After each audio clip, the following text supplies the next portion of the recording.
shrimp.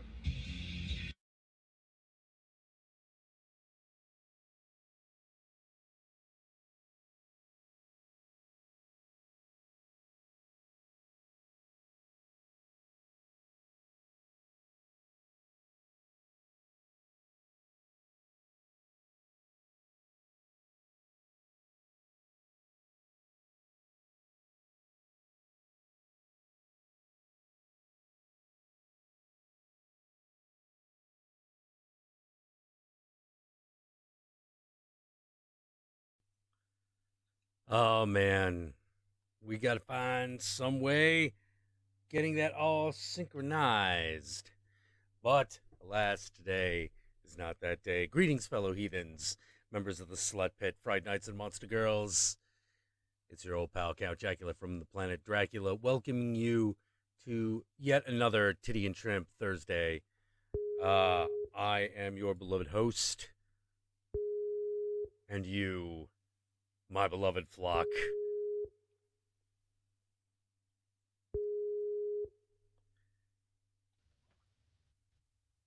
And joining us as usual, but not always, but as usual, is your and my favorite white Hindu philosopher, Yogi Deva-Das.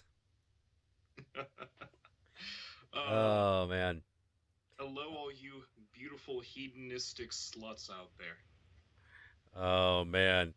Yes, in a little bit, I think we're going to have uh, Illiana Gonzalez in as well because she had some questions for us that she wanted to ask on air, and I feel like we owe her a little bit. You know? Huzzah, my fellow Jerseyite. Oh, that's right. She also lives in Jersey, doesn't she? Mm-hmm. Uh huh. Well. Oh man. So just a few things that I've been doing.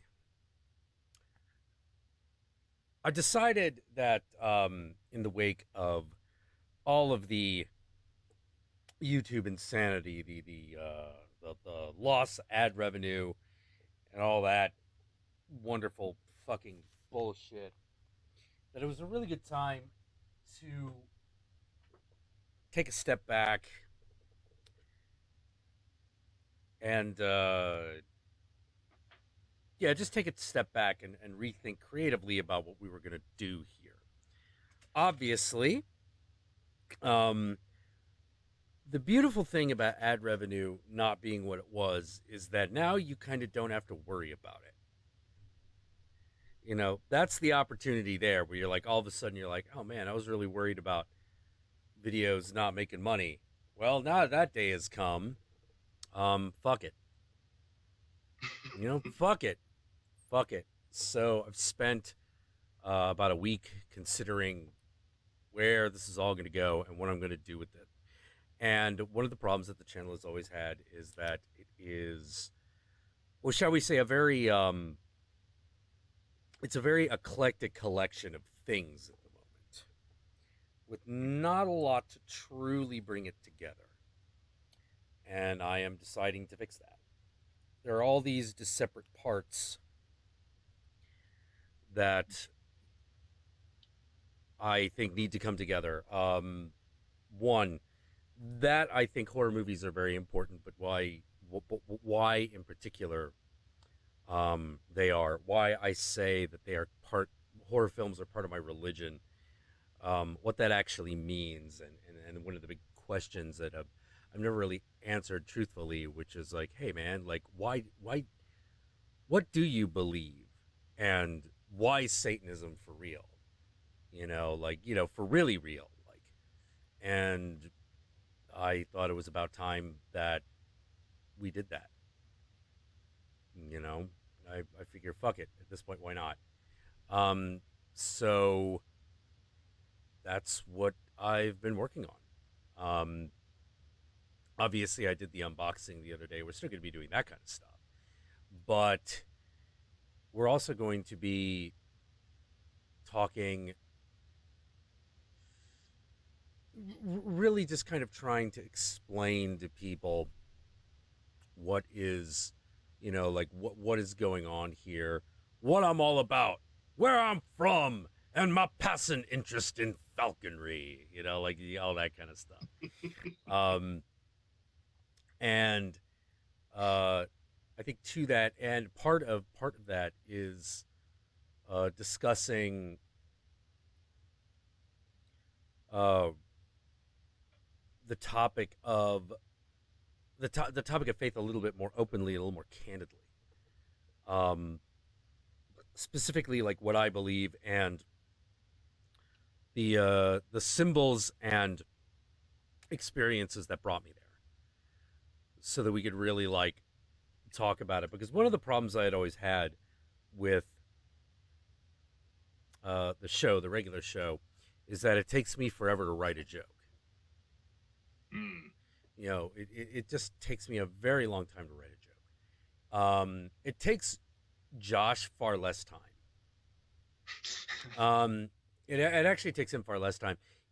His deal is wondering, like it's very funny. Like, he's really, really funny in the moment and when he writes.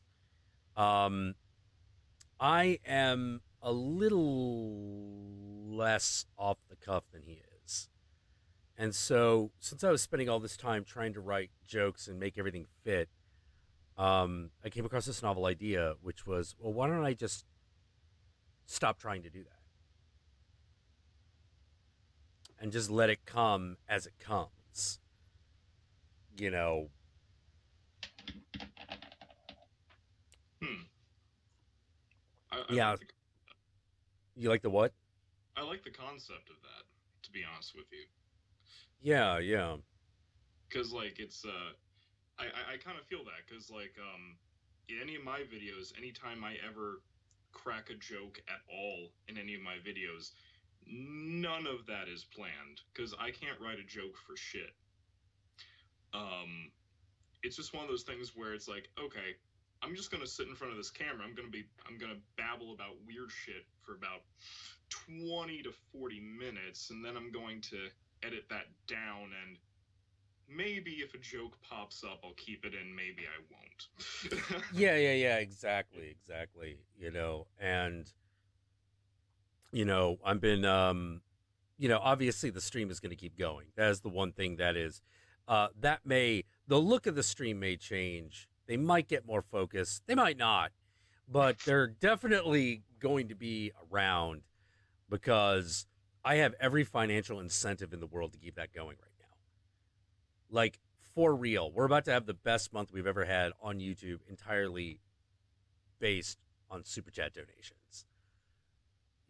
Like, what was that? I said that's beautiful. It is beautiful. Like, if it hadn't been for that, like, there would have been a serious, like, there'd have been a serious moment where it was like, well, we might have to call this quits for real. Mm. But because apparently I am a guy that can just like fucking talk at people for fucking hours, and with his Kahlua filled coffee, It's the best kind of coffee. which is the best kind of coffee, yes. Like, hey, why not take advantage of that? Why not just go with what works? Why the fuck not? I always dreamed about, like, hey, what if I could just make a living just talking to people? Well, maybe YouTube has given me a way. Maybe this is gonna work out, and I really hope it does. So hold on. We're slowly improving the technology of the stream, as you could probably tell. Um, the the sound quality should be a little bit better. Mm. You know, This stream, we can rebuild it. we can rebuild it. We can rebuild. Here we go. Yes, thank you, horror wrestling ghoul guy. God, bleh. Horror wrestling guy 1. Goddamn Teutonic font. And Razorvine donated $2. Razorvine, long time, not just friend of the show, but long time friend. At this point, God, I can't believe I've known that guy for like 5 years now. He's an awesome guy. He is. But it always just feels like yesterday. You know, it always just feels like yesterday. I love you, Razorvine. You're Is beautiful. that Horguru stepping in, or is that Ghost Door? Oh, it's Ghost Door. Okay, yeah. Sometimes the front door of the house just opens. There are 2 levels to the front doors, so it's not like people are just gonna randomly like come in. But there's definitely. I'm seeing what Doug Cross did there. I'm seeing what he did. Yeah. Just because you saved my night, rock on, Jack. Yep. Exactly. Oh man. Knock, knock. Open up the door. It's real. Oh, it's real. Yeah. Oh man.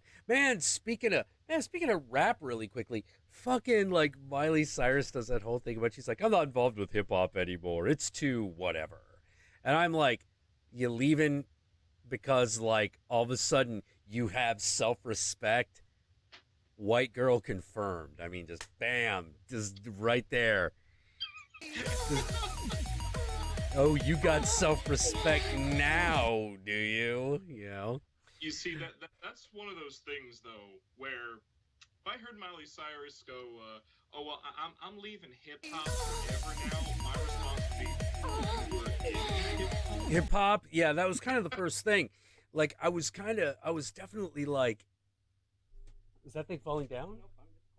Oh, it's cold, so you're. All right, I'll let. All right, you're. If you walk out behind it, you are thoroughly out of sight. I know. One day. I love you too.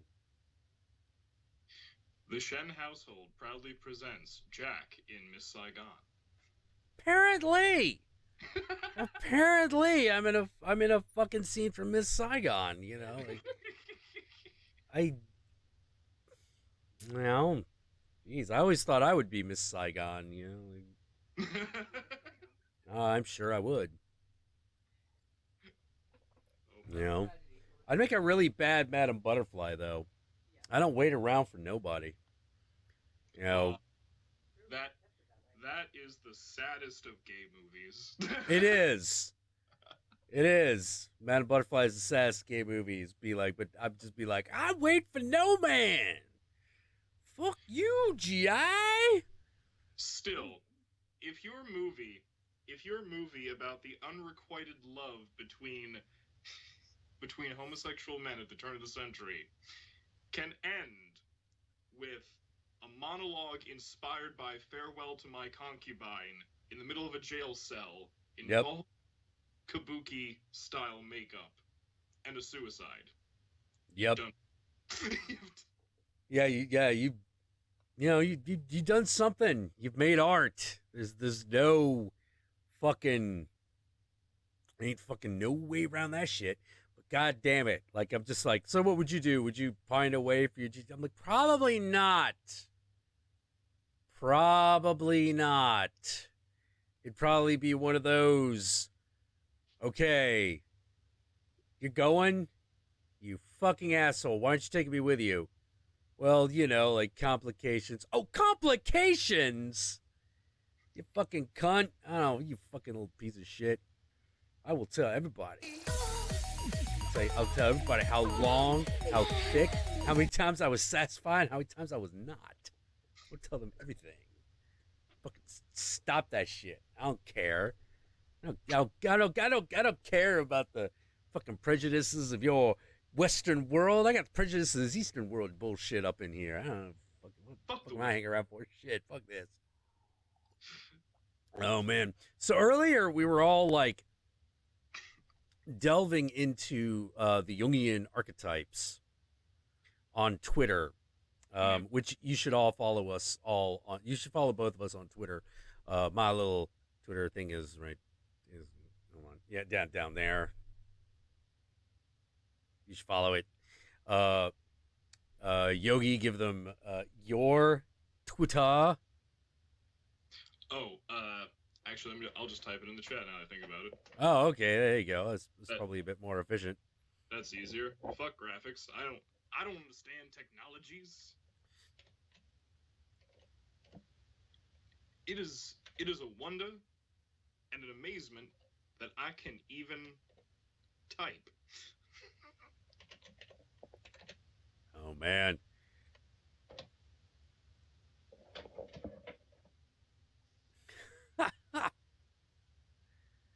Oh geez. So yeah, just been my week is weird. Um and so yeah, we've given a lot of thought to the Jungian archetypes, like for a bunch of reasons. One, I'm a Jungian myself. I find that there is a lot. That guy's onto something, man. He was really onto something. He was onto something in a way I don't think people realize.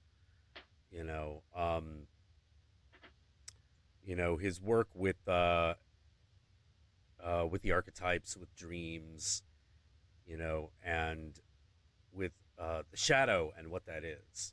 Mm. In Jungian psychology, everyone is kind of a confluence of several archetypes in two respects. One is the self. This is when you get right down to it. This is who you really are, archetypally. And the persona, which is specifically, this is how you interface with people in order to get them to like you on a base level. On a very base level, that's what that is. Because he realized that people could, we do this naturally, right? What I'm about to say. We naturally tell stories about people and cast them kind of as characters in a movie that we are living in. A movie or a story that we're living in. Like you would do this as a kid all the time. You'd be like, oh, that kid reminds me of like from GI Joe. Well, that guy. If anyone was going to be Optimus Prime, it'd be that guy. And when you're a really little kid, like you're fucking 7 or 8, what do you do with that? Well, it's real simple. Optimus Prime got to call the A-Team with the help of G.I. Joe to stop Skeletor on the playground during recess and after school. Because that is the way the kid mind works. Oh, you're like Michelangelo. Okay, now Michelangelo and Bumblebee got to fucking punch Mumra in the face. Like you would just tell these wacky ass fucking stories involving characters that your friends reminded you of and that you all kind of agreed they did. And sometimes you get the kid going like, I'm not like that. And sometimes when you look back on it, you're like, yeah, I really wasn't. Like when kids tried to play A-Team, they always tried to make me play B.A. Baracus because I was the only not white kid. Now, I didn't mind being Mr. T, but I knew what was going on. Like I knew what was going on. It's like, it's because we got no black people here. Like, come on, guys. I was 8 years old and I knew that shit. It's like, this shit here is racist. That's motherfucking racist. Yeah, at the time you realized it was racist. But whatever, like you still want a place where you're like, all right, I'll be the badass black guy, whatever. But we do that, and there's a reason we do that. And there's a reason that certain stories have just lasted thousands of years. That there's something in us that is not just attracted to it, but it is somehow important to our survival. Because most of our instincts are based around survival. And our attraction is no different. Why are you attracted to certain physical traits in another person over others? Well, because they look like they have a good chance of providing for your survival or the survival of offspring. Not to mention the fact that part of survival as a human species is your ability to help others survive. That's a big deal. And so these bizarre stories start to happen, and they happen some of them happen across the board. Now we all know the Monomyth, right? The story of the hero. He goes out, he runs into a dude who tells him a thing or two about a thing or two. Then he goes off into the unknown. There's a point where everything looks like it's just completely fucked. He gets out of that, goes on, confronts the big bad thing, usually triumphs, but not always, but usually triumphs, because we like it when people triumph, and comes back and everyone is better for it. That's an aspect of human existence that we have been geared towards paying attention to. We could have paid attention to any great number of things, and we do, but that one in particular is one that every aspect of human society says, pay attention to this. Pay attention to this right now. And it doesn't do it consciously. Not always. Sometimes it does, but usually not. We're just drawn to it. We're drawn to the lesson of the hero. Like, we like Star Wars for a reason. And as dumb as it sounds, it's because Star Wars tells you how to get through fucking life. You're the young scrub. You the young scrub that fucking don't know shit. Hey, man, you got the potential, all the world inside of you. That old Obi-Wan Kenobi, which, by the way, also just sounds like old dude. The name Obi-Wan sounds like old, because that's what he is. Obi-Wan Kenobi's like one of the last guys who did this, and so now he's old and runs into the new guy, and new guy's like, hey, you're a Jedi Knight. And he's like, yep, I can swing a sword around. I can trick people with my mind. I can also move shit. I'm also really super fucking smart. And I could fucking fight Jawas with just noises. It seems pretty bad. Also, I have the secret of immortality, but we'll talk about that. Yeah, also I understand the secret of immortality. Like his Obi-Wan Kenobi's powers never end. And young guy is just like, wow, I didn't realize such things were possible, because like, as a kid, when you first run into something you didn't realize was a possibility, but it captures your interest, and all of a sudden you're like, I want to do that. I want to know that. I want to do that thing. I want to know what this is, and sometimes it's a physical activity, and sometimes it's an object, and sometimes it's something a little stranger and more esoteric. But you go into the underworld, you go to the rim, meet a weird dude, a weird smuggler dude, which is a big reminder of like, hey, just because you think you're a scumbag doesn't mean you can't be a hero. Han Solo's whole fucking point, He's such a nerf herder. Yeah. But the whole idea is, hey, you might be a scumbag now, but you could still save the galaxy if you needed to, right? You could still answer the call, and he does. All right, so then you go into the hidden fortress or the dark castle or the mountain, where the dragon has kept the whatever, usually gold, sometimes a girl, and you get in there and you steal or rescue it, depending on the situation. But then you got to fight. Then you got to confront the bad guy. You have to confront him on some level and defeat him. And you realize that when you defeat him, what you have defeated is your parent, the old authority figure, the thing that used to be godlike in your eyes. Your dad. Sometimes your mom, but usually your dad. Because he represents the old way, and you represent the emerging new way. Dad's gonna die. And if he did his job right, you're going to live past him. If he got anything right, that happens.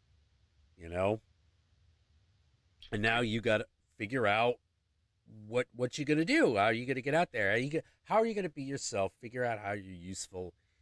Get the gold/girl and save the world.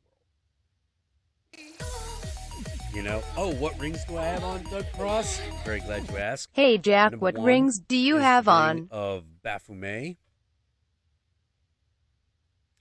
Then there is the ram's skull, which represents Pan. This is my wedding ring. And this is probably the most powerful ring that has ever been conceived of, which is a middle finger ring that goes around my middle finger. So no matter what happens, I'm giving you the bird twice as hard. And this comes from a piece of advice handed to me by Tom Six, the director of Human Centipede. And he's like, get a fuck ring that says fuck you and wear it around your middle finger. And anytime someone tells you what to do with your own art, you look at that and you'll know what to do. Yo, dog, I heard you like telling people to fuck off, so I put a middle finger on your middle finger so you can flip people off while you flip people off. Yeah, exactly. And I was like, Mr. Six, hands down, this is the best advice I've ever gotten. This is some of the best ever. You know? Oh, man. So, hold on a minute. Okay, there we go. Today's been weird for me too, though. What happened? Not necessarily one thing that happened, but you know, it's weird because like I got up today and I was like, I feel that today is a day full of sigil magic, and that's what it was. Ooh. Ooh. What happened? Oh. Thank you, Ready, Set, Go. Yeah, we had a good time. Enjoyed our chat on Sunday. Much love, Yogi and Jack. Love you, bro. You're amazing. But no, it's not necessarily that one thing in particular happened. It was just one of those things where I got up today, you know, and I'm just like looking at my YouTube feed, looking at my Twitter feed as I'm getting dressed and all that shit, and for some reason, Grant Morrison interviews kept popping up on my recommended YouTube thing, and I was like, I feel inspired to spend several hours making various sigils for various things I've been focusing on lately and going into an ecstatic state to activate them all, and we'll see what happens with that. Oh, geez. Yeah. He'll do that to you. He'll get you fired up. Old Grant. I love it. I love whenever he fucking talks, man. Just like the whole idea of like, you know, I'm just like a fucking simple guy from Scotland. I'll tell you, like, look, I'm not gonna come at you with theory or any of that bullshit. I'm just gonna tell you, if you do the fucking thing that Aleister Crowley says in the book, it fucking works. End of discussion. You don't need no more. Yeah, pretty much. I love that. Yeah, pretty much. Very, very practical. Very no nonsense. You know, it's very important in this day and age. You know, so yeah, when Grant Morrison says it works, it does.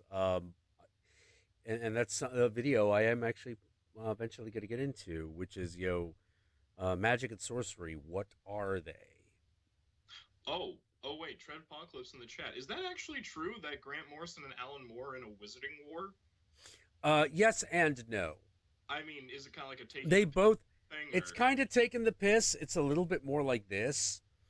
Those two have a grudge with each other. That's beautiful. It goes a little like this. Grant Morrison used to love Alan Moore, still probably does. You know, worships the ground that the guy walks on, and wrote stories that were very much in the vein of Alan Moore. It's one of the reasons he started getting published. And Alan Moore didn't care until Grant Morrison was literally a name large enough that he became aware of it. He didn't know who Grant Morrison was for fucking ages. Because he's just like, yeah, other writer. He's like, oh, no, who's this? Is he Neil? Is he me? You know, I don't care. I don't care. I don't care. I don't care. Like, I know me. I know Neil. I know the guys over at AD 2000 do Judge Dredd. What else? What other comics people do I really need to know? None. You know, Jamie Delgado, maybe. You know, I like his work quite. He fucking writes, he writes sequels to my work better than anyone. Which he does. Like, Jamie Delgado wrote fucking riffs on Alan Moore like no one's business. He was fucking amazing at it. And the thing though, Jamie Delgado, unsung hero of Vertigo Comics, man. He was the one who he wrote like 3 series and kept them going, all inspired by like Alan Moore and some of like the big heavy hitter creators. He was the dude that you called in when you needed a guy. You're like, we need to make a series out of this throwaway character Alan Moore put in Swamp Thing once. His name is John Constantine, and we just need a regular writer for him. That was Jamie Delgado. And he did that for, God, like 6-7 years? A lot of the really good fucking Hellblazer stories you've read were written by Jamie Delgado. I must say that John Constantine is my favorite jaded sorcerer. Oh, yeah. He's my favorite. Yeah, he's great. My favorite heroic sorcerer is, of course, Doctor Strange, but if I want, like, something that's jaded and just like, fuck it. Well, you're definitely more likely to run into a Constantine than a Stephen Strange, I have run into a John. That's the thing. Like, if I go to like an actual occult shop, I'm like, yeah. Like Hellblazer kind of fucking nailed it. Not the least of which is that Alan Moore really laid the groundwork there. It's like, there's going to be magic here, but he wanted it to be grounded in actual ritual, actual mythology, and actual people that he knew.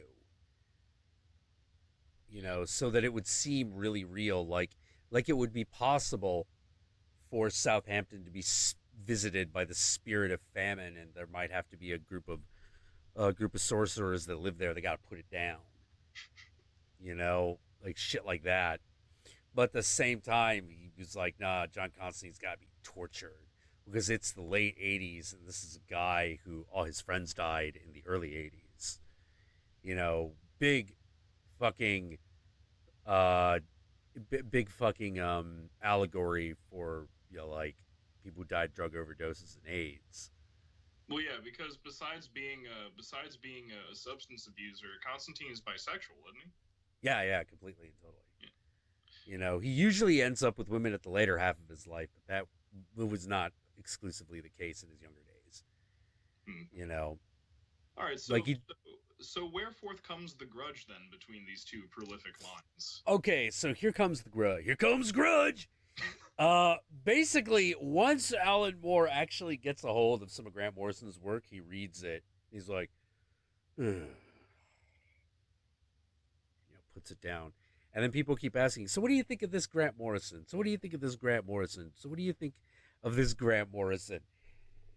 Finally, because no one will let it go, Alan Moore goes, I think Grant Morrison is probably the greatest Scottish Alan Moore cover band that could ever fucking exist. But I don't know why you would listen to a Scottish Alan Moore cover band. After all, I'm here. And yeah, and that was it.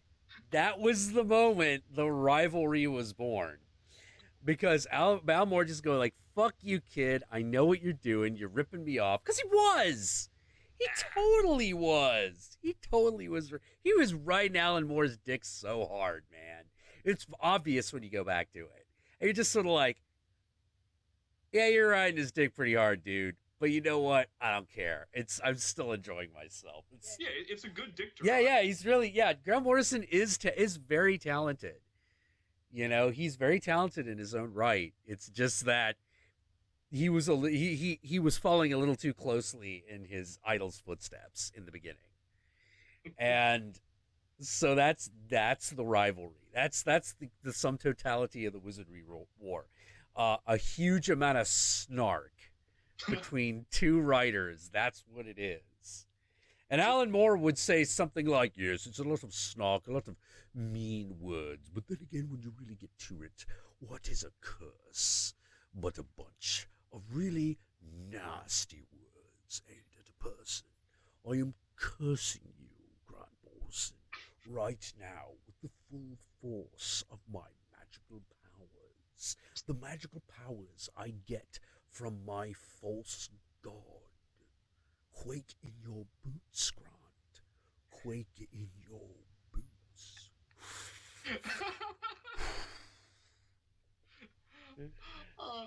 I love that though, because like it's great because those two really do represent like two very pivotal archetypes when it comes to like magic as a thought process and as a practice. Like Alan Moore is the grumpy old tower source, the grumpy old like tower wizard of Northampton. You know. Oh yes, oh yes, and, absolutely. And Grant Morrison is very much the young hip up and coming chaos sorcerer. You know. He's very very hip, young, up and was an up and comer.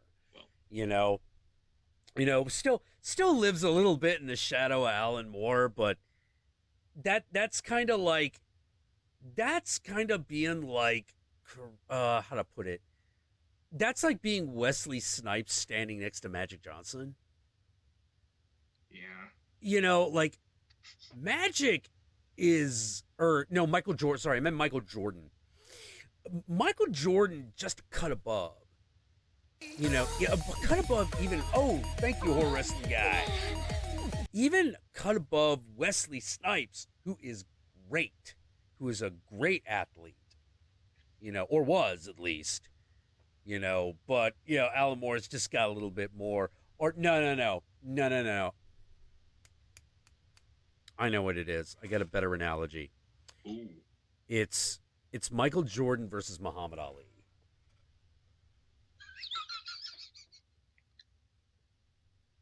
They're both really, really, really good. But y'all know Muhammad Ali's the king. Like there's no question. Ali's the champ in that equation. And but I will have to say, actually, one of the things I thought was really funny. Do you know when he talks about that spell he cast in order to find a girlfriend? Oh, Grant Morrison? Yeah. Oh, you mean the whole thing of like how he used like the invisibles to conjure this? Yeah. He's like, I thought I would do a spell because I lost my girl and I wanted to have another girlfriend, and I was having this girl in the comic, and I liked her. She was very cool. She was very free. She's very hot, and I thought I would like to have a girlfriend like that, and so I did a sigil. And within a few months, I had met 4 girls who were just like the girl in the comic that I completely couldn't get on with. So be careful. All right, I know one of those girls. Oh, do you? Yes, I do. Yes, I do. And the character he is talking about specifically is Ragged Robin. Okay. Mm-hmm. He is specifically talking about Ragged Robin. And yeah, the one of the girls in question is a girl I know, a woman I know named Aldith, who looks exactly like that. So it's one of those. Obviously, I am going through piecing things together because that was also the right period of time. Because Aldith was bona fide friends with Grant Morrison.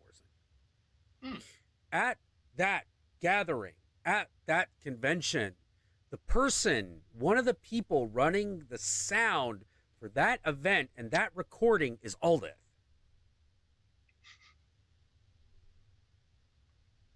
Yeah, like she is there behind the curtain somewhere, putting wires together and flipping switches. Like because she was invited. She was invited, and I was like, "You're going to Grant Morrison's thing without me?" And she's like, "I've only got 2 tickets, and I'm taking my husband." And I'm like, How dare you? I appreciate Grant Morrison more than your husband. Yeah, I fucking like the Countess's response was not much different than mine. It's like, what? You know, because the tickets to get into that event, if you weren't invited, was $1,000. Yeah, what was that, babe? Yeah, it was a full-on convention. It was like 3-4 days in Las Vegas, thrown together at almost literally the last moment. Oh, was this the disinformation one? Yeah, the one that was also his birthday party. I fucking love disinformation so much. I love it so much. Yeah, it's really cool. You know, but that show is expensive as fuck. Yeah, which is why I haven't gone. Like, I there's no doubt in my mind if I was able to score tickets one way or another, it'd be like, well, obviously you're good enough to be here. But I haven't figured out how to do that. My magic powers and my ability to get into places kind of ends at really concerted effort. You know, it becomes exponentially harder for me to get into a place that specifically has dudes set up to beat the shit out of you, which those types of venues always have. You know, it's not the convention, it's literally the space. In Las Vegas, where everyone's trying to break into everything because to get to the money that's all over the place. That's a little harder. Like, if he had that convention in like LA, I could get in. I know it. If it was in New York, I could do it. Las Vegas, not so much. You know, they don't like people that they're not intimately familiar with going behind doors that are supposed to be fucking locked in Vegas. You know, it's weird. I've never used magic to try to get into some place like that.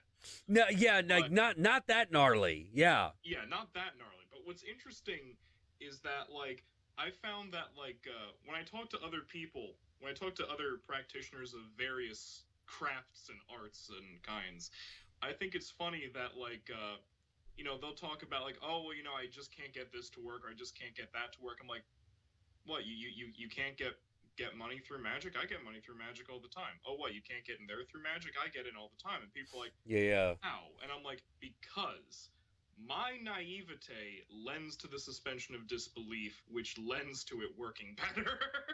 Yeah. And I know, I know this. I just don't care. Yeah, it's one of those odd things where I always wonder what it is with me. The only thing that I can come up with is that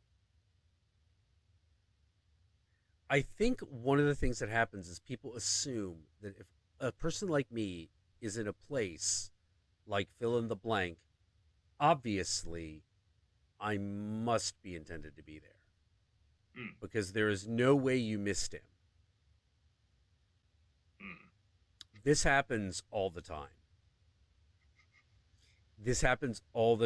Where it's just basically, oh, what are you doing? We're looking at the circuit box.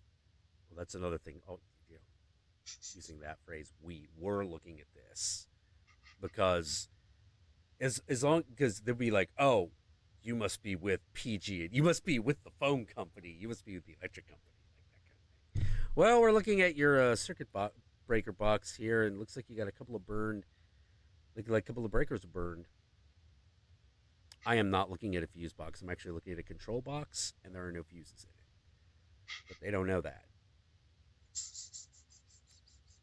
And they're like, oh, well, what's wrong? Well, have you noticed that this elevator never goes to the basement anymore? Because this is actually what I'm looking at. You know, he's like, yeah, we had wondered. Yeah, it's because of the switch. What now? Well, now it'll go to the basement. So I guess I'm done here. Why don't you ride up in the elevator with me? It'll be great. We'll take it on its inaugural ride up to the ground floor, a whole 10 feet above us. It'll be magical, I promise. You know? Like, Jack walk out, and then just walk out. Jack is a tricky man. Well, yeah, like it was one of the things that, like, I got into a lot of fucking arguments with people about hacking and the nature of hacking and how it works and how people get information. Because it's what it's all about. It's all about getting the information. And I'm always like, look, you have to understand what hacking is. Hacking is low-tech solutions for high-tech world problems. Yeah.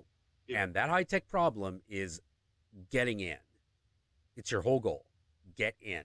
How do you get into the system to steal the information? And by steal, and also, here's the other thing. You gotta think of stealing very different when you're talking about information, because you don't steal it. You copy it. You copy the information. You don't steal it. Exactly. Yeah. So there are two levels. There are two levels to this. One is the essentially the thief. It's like, go in, get the information because we want to see the information.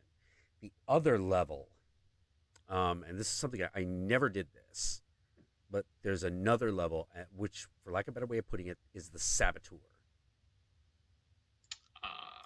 The guy who actually goes in with the intention of fucking the company up.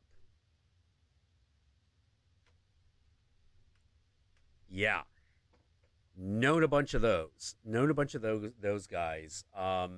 They can command some pretty high prices, because they're willing to. That technically breaks the rules of hacking. That breaks the ethics of hacking, because believe it or not, there are ethical levels of the damn activity. One is, all right, do no harm, take any information, but do no harm otherwise. Do the minimum amount of harm it takes to get the information. You may then keep the information. The best thing to do is to make the information public. That's the Jesus move. That's the Jesus hacker move. But if you want to be a little selfish about it, no problem. Just always remember to keep a backup for yourself, just in case. Now, when you're getting into sabotage, which, like I've said, I've never done, but when you get into the sabotage aspect of it, now you're playing a more dangerous game. Like, before, you're looking at jail time. Government frowns upon that. They might put you away. They might put you in jail. They might interrogate you. They might lock you up with no chance of seeing a judge. All things that have happened, by the way. Obviously not to me, but they have happened to me.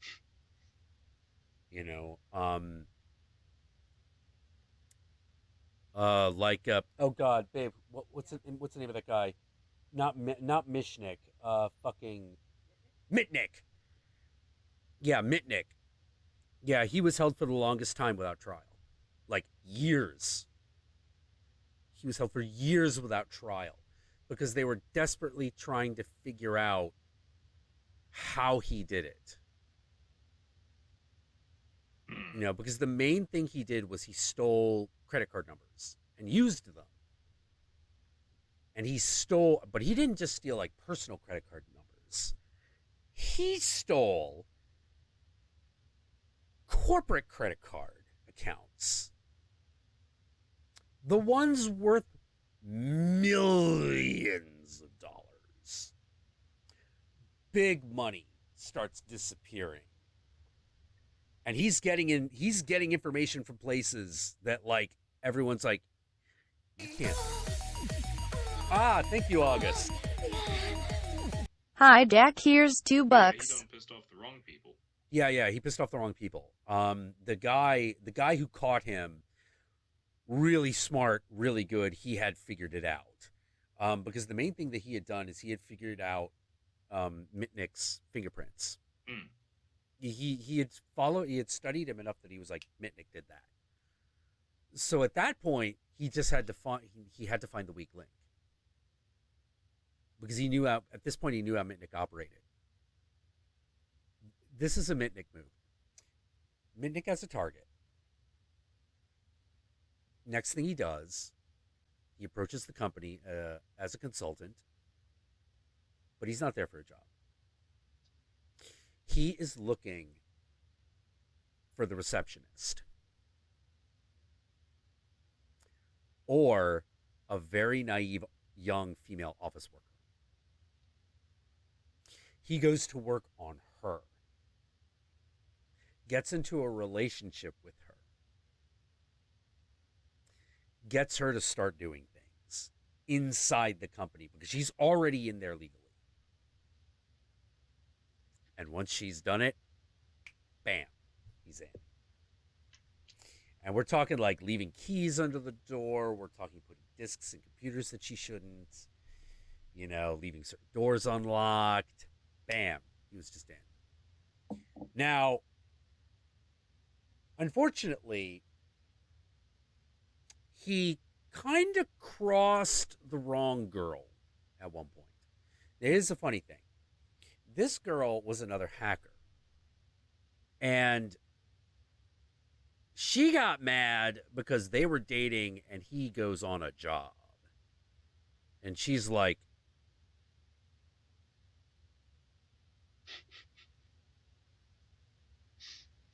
oh, really? This hacker, she's also an ex-prostitute. Oh, she recognized nonsense and she don't take none. Oh, yeah. She's just like, you're fucking this girl, aren't you? We've talked about this.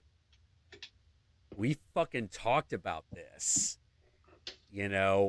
So he skips out and does the dick move of leaving her holding the bag. Which you're like, why did you do that? Why did you leave this woman holding the bag? You got bugs? You got like bugs? You're looking up like there's like flies and shit. Oh, no, it's not that. It's hold on. It's my fan should not be going that fast in the background. I don't know what's going on. Oh, okay. Yeah, I heard the whirring and I'm like, that shouldn't be going that fast. Yeah. So okay, so to finish up, like basically he crosses this woman. This woman's like, he left me holding the bag. The FBI shows up. And she's just like, oh no. Oh no.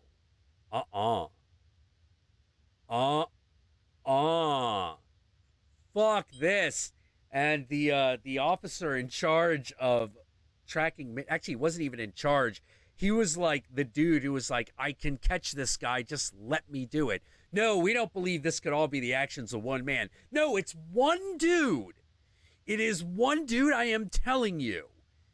Like, how to put it, like L from Death Note. Little bit based on this dude. Little bit based on the guy who actually caught Mitnick. Because he's an Asian dude. It's like one of those things where it's like, I know conceptually in my head, I know that's him. I just don't know how to exactly prove it to you. Yeah. I know it's him. It has to be him.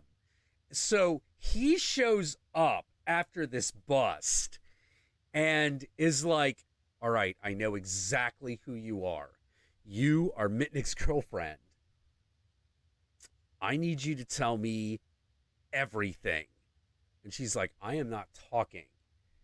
And I'm not talking to I'm not saying a damn word to you until I get guarantees.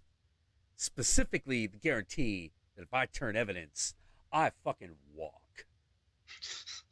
No parole, no hearing, no nothing. I walk. And he's like, I'll see what I can do.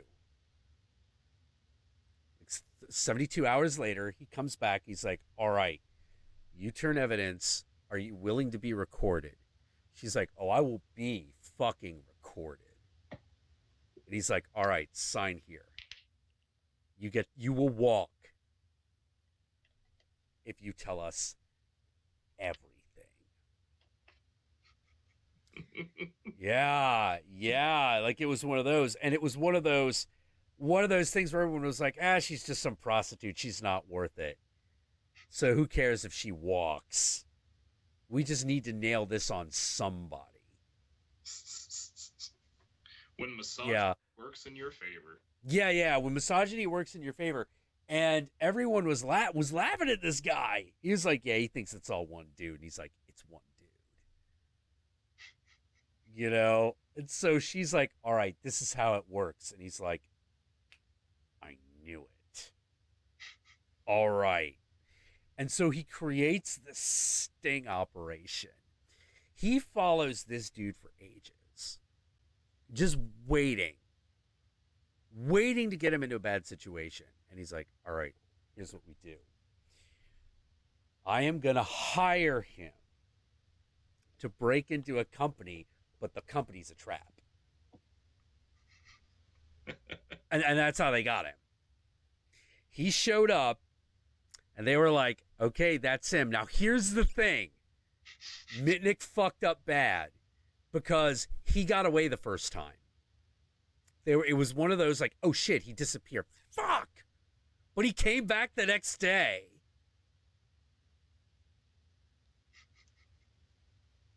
And they were like, what? It was one of those, all right, leave a couple of guys behind just in case. Yeah, we've lost him. Holy shit, he came back. Oh, man, we lucked out on that one.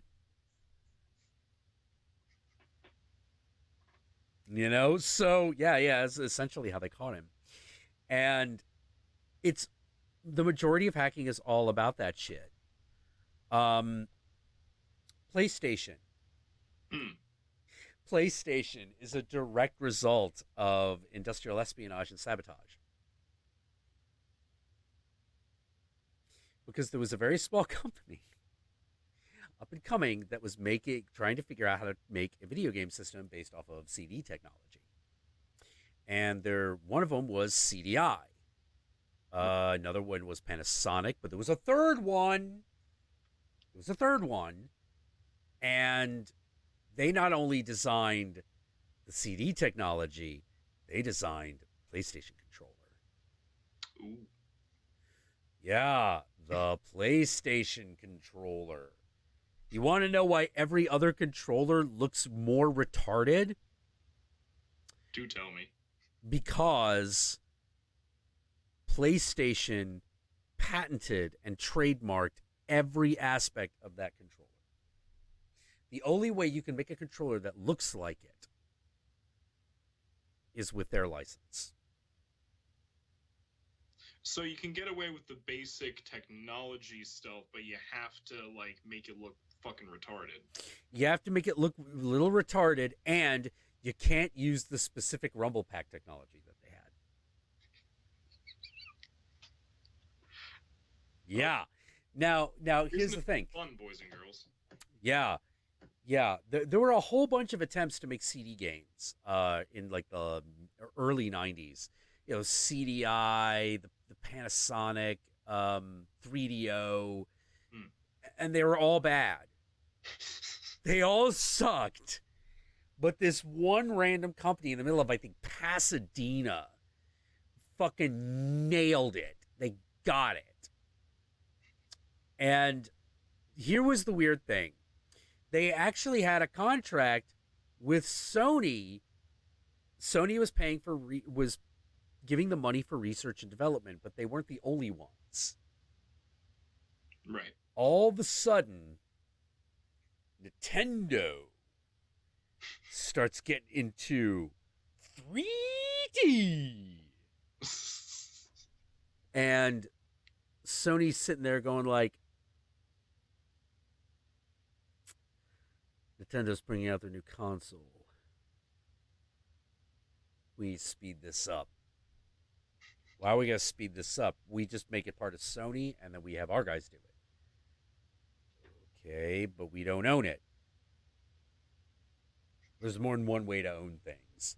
So, like, literally, they hire dudes to infiltrate the company. Bear in mind, this is a company that they are paying to make this thing. But they're going to steal it. Dudes break in, steal all the shit, including the controller. They go back to the heist goes off perfectly. The next day, they come. The studio comes in, everything's gone, and they're like, "What the fuck?" And in the ultimate dick move, Sony sues them for failing to deliver. Oh, wait. Is the stream offline? Oh, is the stream offline? I think it might be. Oh God, good DDoS stream. Let's see, we got some drop frames. Hang on a second. Hellgate wooden poster was awesome, Jack. Yogi, can you explain the forehead just paint? Said, Hellgate wooden poster was awesome, Jack. Yogi, can you explain the forehead paint? Oh, did someone just ask that? Yeah, someone did. Super chat question. Ah, okay. All right. So the forehead paint is the name for it is Tillich, and okay. To make a long story exceedingly short, the specific color and shape identifies what sect of Hinduism I belong to, and the reason why in Hinduism markings are put on the forehead specifically is that traditionally the Jiva Atman, or the soul, is considered to sit at the third eye or Ajna chakra, and since the soul and God are not separated, they are one with each other, we honor the divinity that sits inside of us by decorating that. Make it look pretty. Yes. Make the temple of God look pretty inside of you. Yeah. Which we discovered is a practice that was adopted when the pre-Vaishnik Hindus met the CD, which we thought was really interesting because we're like, what? And the whole world goes around itself. Oh my God, yeah, it does. Yeah. Oh, and to bring it back ever so slightly to the original content of this conversation, I thank you so much for just like going off on these like weird story tangents with me, because as we discussed earlier today, I am the eternal petulant child, and stories make me laugh. Yeah, I'm the same way. Oh yeah, but just to finish up that last one, in case like the stream went off at the wrong moment. So in the ultimate dick move, Sony, who has just fucking stolen a piece of technology from its own subsidiary, then turns around and sues that subsidiary for failing to deliver the technology that they stole. And that, ladies and gentlemen, is the corporate world. Every part of that, one technically legal and illegal at the same time. But the thing is, they're all civil matters. The only thing that is a matter of criminality was the breaking and entering itself. So it's like, you are guilty of breaking and entering. You must pay a fine of so much. And they're like, well, how do you know we did it? Well, you have the evidence. You have the evidence, so obviously you did it. Oh, but can you prove that to ladies and gentlemen of the not giving a shit civil jury? No. We found this shit in the back of a truck somewhere. Yeah, it just fell off the back of a truck, and we picked it up and said, ours now, bitch. You both know that's not how it happened. Can you prove that? And that is how that shit goes down. That is exactly how that happens. So this poor company just got fucked. They got to have nothing. And this is a move that Walmart does all the time, too. It was known back in the 90s, if you were a shirt maker or a designer, if Walmart hires you and makes a big order, immediately cancel it. Cancel it and get the money first. By hook or by crook. It's like, well, they could sue us. It's like, no. Factories running down. A woman got hit by a bus. You have cancer. I don't care. Its production stops immediately. They are ordering more than we can comfortably give, and that it's not a position you want to be in with Walmart. Why? Because they're purposefully doing that. They purposefully order more than they think that you can produce, so that you fail to deliver, so that they can activate the clause where they can just have it all for free. Because that's in every Walmart contract. Yep. There are rooms of litigation offices dedicated to this practice of Walmart. A friend of mine, lawyer friends of mine, have shown me the room. And I'm like, what's this room? And they're like, this is all the Walmart cases that are from companies that Walmart fucked out of money by over-ordering and then suing them for failure to deliver on their very unreasonable demands. And so they just came in and took all the property for free. And that's part of where its low, low prices come from. They literally steal them. Yeah. Oh, sorry, man. Part of capitalism is theft. Don't know what to fucking tell ya. You know, that's the way it is. Holy shit. And the fact that there are rooms just dedicated to the files, and that this was a common feature in law offices that handled these sorts of cases at all. The room of those.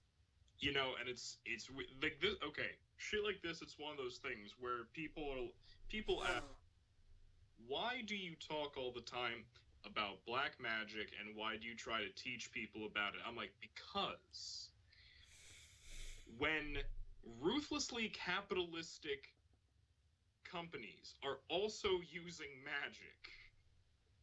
Yeah. Legal sorcery, man. You need a way to fight that. Yeah. It's a nasty fucking world out there, man. Like those people are in it for all they can take. You know? And it's crazy. It's completely crazy. There are several, to be fair, there are a lot of companies that don't do this kind of thing because they're like, that's fucked up. That ruins our bottom line and is very, very, very bad for our long-term existence. Oh yeah, but Walmart's evil. It don't care. Oh yeah, Walmart don't give a fuck. The employee turnover rate of Walmart in all departments is something like 100%, meaning that every year, almost every position in Walmart, with the exception, including the board of directors, with the exception of the CEO, people like the CEO and the CFO, you know, the people who work just under the board, constantly change. There are like 2 or 3 board members that don't change because they hold the majority of the stock. Everyone else, huge turnover. The fucking the employee turnover at a Walmart per year is something like 300% to 400%. That means that 4 times a year, all store employees change. If you go there 4 months later, whoever you talk to no longer works there, and no longer works with the company. Like, just period, flat out. And this is what I am about to tell you why Costco didn't go that route. Because Walmart for the last several years has been losing money. And why they're losing money is fucking hilarious. Now, losing is relative. They still make a profit, but basically profits are nosediving. They're not in the red yet, but it's one of those like... And here's the reason. It's literally because they are not selling as much merchandise. Now, if you understand Walmart's supply chain, you find yourself going, how can this be? If the demand for televisions is high, and we have televisions in the store, and people are coming in to buy televisions, why aren't we selling them? Can you guess the answer? I can guess several options. I would go for it. What the answer is, though. Okay, here's the answer. Because the employee turnover rate is so high, the people whose job it is to get the thing in your hands and literally exchange the money don't do their job. The cashier is just as likely to ignore you as ring you up, because he or she has been there for 4 months, and the company treats them like shit, so they don't care, because they're just there to run out the clock. They know they're going to get fired in 6 months, so why try? So they don't try. As this one analyst said, if you go to Walmart and want to buy something, they have it. It's there. But your ability to actually exchange money for valuable goods and services will be foiled at the fucking at ground at the 11th hour. It's going to be foiled because you're going to go, I want to buy that TV. And someone's going to go, oh, okay, that's nice. Could you get me the TV so I could buy it? Let me ask someone else. Could you get that TV? Okay. Can I have it? Oh, he'll be back. So it's this so Walmarts are these gigantic chains specifically set up to not sell things at the retailer level because everyone is so fucking disgruntled and pissed off. But the Walmart supply chain is such that when that starts happening, they cannot slow the influx of goods, because that is way harder for them. They can't just call up a guy and say, like, no, cancel the order. That fucker is already on its way. You are getting 10,000 big screen TVs, whether your store wants them or not. And no one can stop it. But the machines just run.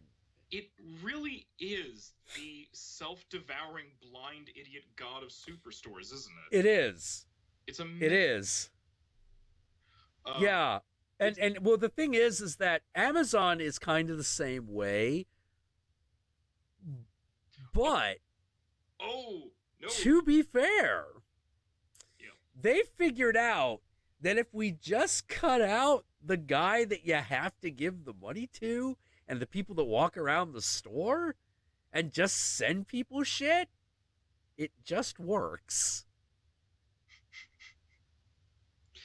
Oh, don't even talk to me about Amazon though, because there's a little town nearby me called Robbinsville, and it's one of the locations up here of the Amazon warehouses. Oh yes. And the one that's here has the highest percent of human rights violations out of any of them in the country. Oh, I believe it. I believe it. Like, one of the weird things that we discovered is that there's a major Amazon warehouse near Riverside, California, which we thought was really strange because, like, Riverside. Why is there one in Riverside? Riverside's like the nice people area. Well, it turns out that there are 2 levels to Riverside. There is nice people Riverside, and then there is literally the other side of the tracks. there's a train. There are train tracks. And you're looking over there and you're like, I never understood what people meant by came from the wrong side of the tracks until this fucking moment. It's a saying for a reason. Yeah. But you don't think about the reality it came from. And you're just sort of sitting there looking at it like, oh, I thought there was some other more esoteric fucking metaphor about tracks. No, it's literal. I didn't. Okay. All right. Yeah, because I don't know it's why, related but... to how city planning used to go. Yeah, exactly. Yeah. And yeah, so we had a friend that worked at one of those, and she was like the one white person that worked there. She's like, I get the feeling that they didn't like me because I was white. And I'm like, yes. Like, yes. You, like, get used to it. You know? Like, you're in the one situation where that's going to happen. Welcome to everyone else's life. It is like that all the time. Let me tell you. And it's like they won't say anything. But they won't say anything. They won't admit it. Yes! Exactly. This is exactly how it is. It's really frustrating, and it makes me feel like a worthless person. Oh, no. Loud and clear, you're batting 1,000, my friend. You're batting 1,000. As John Witherspoon once said, boy, what did I tell you about telling white people the truth? White people the truth? Man, people tell white people the truth. They fucking can't. They wild out. They fucking riot. Yo, fuck you better learn to start fucked up telling lies to white people right this minute. Fuck, I'm gonna go outside. I'm gonna find a white man tell me a lie right now. I'm gonna go lie to a white man right now. Right now. God damn, fucking. I love that episode because I love the concept. I love that episode because I love the concept that Granddad can sense when Huey is dreaming about telling the truth to white people and slaps him out of the dream. Yes. Oh, man. You have that dream, you lie to white people. You tell white people the truth again, aren't you? You can't do that. Oh, man. Fucking, oh, God, what was that? What does he get up and say? Hello? Excuse me? Ronald Reagan was the devil. The government's hiding the truth about 9/11. And Jesus was black. And Jesus was black. Oh my God, no! God,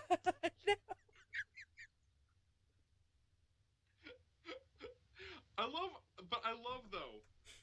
I love that when it actually happens, the reality of it, because he's not amongst regular white people. He's amongst rich white people. Yeah. Rich white people. So I love the actual reality of it. Like, you're so eloquent and well-spoken. Yeah. It's like, Granddad, look at these people. They don't care. They're not living in reality. Yeah. And oh man, I felt kind of bad. I felt a little bit bad. Because, like, you know, some people I knew lived in that situation. Trump happened and they had no idea what to do. And I'm just sitting there like, yeah, we lost. I'm kind of pissed about this. But I was kind of pissed about it. Fucking over there, the world had ended. It's like someone had dropped a nuclear bomb on their house where they were living when they were there on their dog. You know, like, people lost their minds. And I'm like, it's bad. It's really bad. This is not helping. Yeah, when disillusionment hits, it hits hard. Yeah, really hard. And it was one of those things where I all of a sudden had that moment where I was like, what's going on? And there's like this kind of asshole Obi-Wan Kenobi. It's like, it is as if 1,000 sheltered minds were destroyed at once. And cried out. It cried out in pain and was suddenly silenced. You know, just like, oh, you're really, it was something the Countess kept saying, especially when I was like, dealing with a lot of people in Channel Awesome, where she was like, you're you're not afraid of this stuff because you've lived with far worse. And I'm like, I things haven't been. I mean, I'm severely depressed, but like, I haven't really. It hasn't been that bad, you know. And she's like, yeah, okay. Talk about the KKK riot again. Okay, the KKK riot in '91, where everyone had surrounded the KKK and were throwing cinder blocks at them. That's not normal. It's like, no, no, babe. Most people only dream of doing stuff like that. And I'm like, well, okay, so, um, Johnny Slaughter being arrested by the Secret Service at the Jefferson Memorial for mooning the spy helicopter. That's also not normal. She's like, no, it's not normal at all. And I'm like, okay, so Fuck that. Normality is vastly overrated. yeah. And I'm like, okay, what about walking on to the roof of the hotel and seeing that sniper? All right, yeah, okay. I think I'm getting what you're driving home. She's like, you slept through a riot. Granted, it was a Taiwanese riot, but you slept through a riot. And I'm like, well, yeah, I was really tired. I was really tired. And I was like, oh, what's going on out there? Oh, well, I guess it's rioting. Okay, whatever. They're not in my building. I don't give a fuck. Yeah, they're not in my building. They're a good 50 feet away. Like literally, like 100 feet away. And it was just like, oh, Dad, is everything gonna be cool? Yeah, just rioting, son. Don't worry about it. Okay, all right, Dad. Shen Senior. Yeah, anyway, I'll wake up. There's like fucking like smoke all over the place. I'm like, Jesus Christ, Dad, what happened? It's like, it was that riot. What riot? The one the one outside. Like, how outside? Like right there, son. And I'm like, oh, that'd be why that. Is that why that garbage can is on fire? Yeah, that'd be why, son. I thought that Dad. was aesthetic. Yeah, I thought that was kind of out in the middle of nowhere. Dad, I never. Why was there a riot right outside the apartment building? He's like, oh, you see that big building like half a block that way? That's City Hall. Oh, was that always here? No. They put that up since the last time you came here. Okay. Were you ever gonna tell me? Well, not unless it came up. I mean, it's just City Hall. It's a building. Plus, they didn't hire me to design it, so I'm a little bitter. Oh, my Lord. Oh, so I want to bring up, earlier in the chat, I saw it fly by. Doug Cross was asking for tips on altar building. So I have several. Oh, man.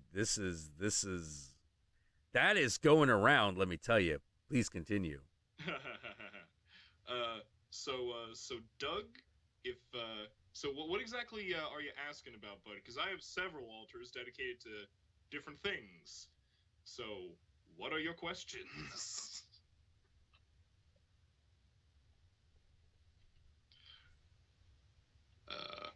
And now the response. Wait.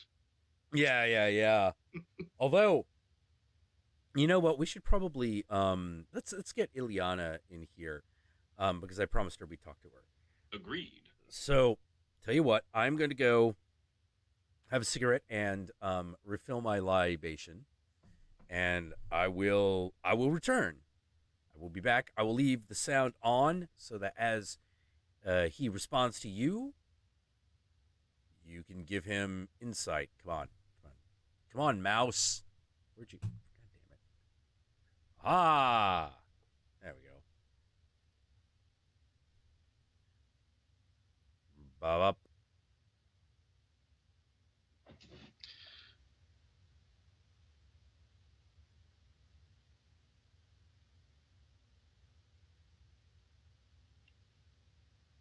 Do.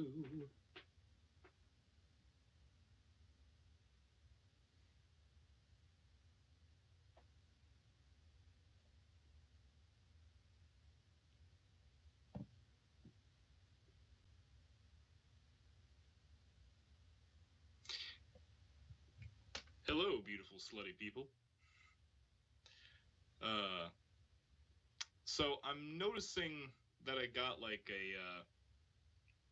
about like a 10 to 15 second delay on what I'm watching the stream on, so please do forgive if I don't get to you exactly in time. Am I still offering grilled cheese? Well, that depends. Can you receive astrally projected material? Alazia, yes, I am fabulous. Thank you.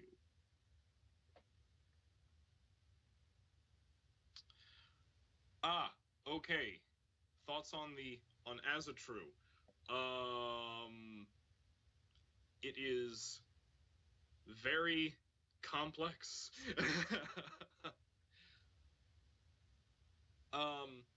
Okay. So when it comes to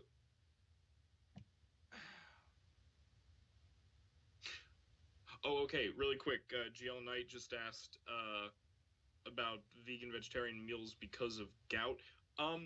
Actually really simple, just specifically look up just specifically like Google like vegan or vegetarian meals that are low acid in general, and that'll lead you to what you need to go. Okay, now the whole thing with the Azatru. Okay. It's a complex system.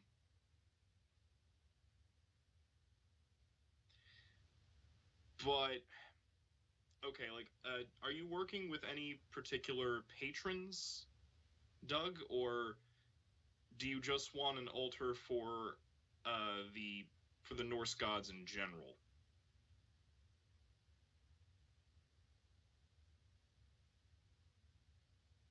Have me and Jack thought of doing a co-review together? We have privately talked about maybe doing a collab on a couple different things. We don't know where that's going, but, you know, it is what it is. Drunken Doctor, I'm glad that you saw The Red Turtle. It is great. That movie made me have all the feels. I loved that movie. Uncut or cut dicks, Shin Satan. I have no preferences. I have no preferences, honestly. I know some guys are, some people in general, like, oh, that's gross, but I like everything.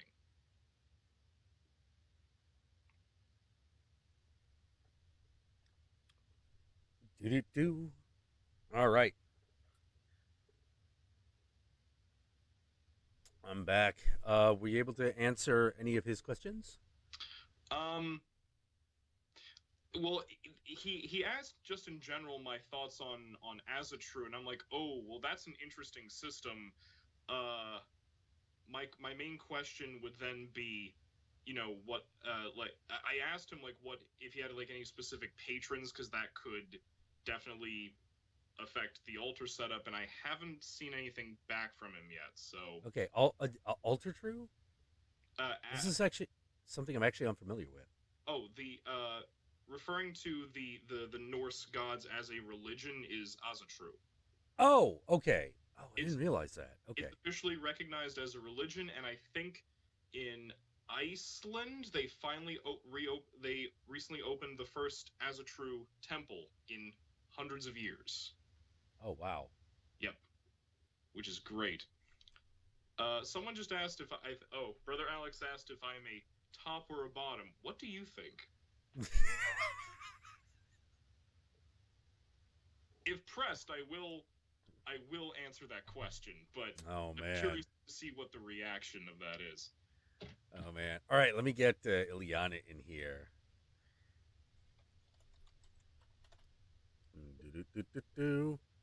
Oh, okay. Doug just said that he's just getting into it. And he's a recovering Christian. Oh, I feel you. Oh, yeah. Oh man. I feel you. I would say that a good. I would say then a.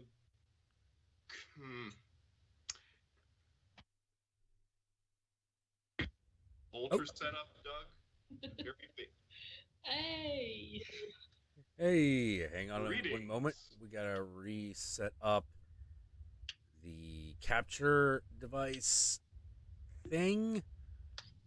Not that this will take too long. Just it's a thing we gotta do. Oh, Blast Action Hero! Don't say that I look like a top, because you can't judge based on appearances, man. Oh my. Oh my. Would you protest wearing a thug semi shirt?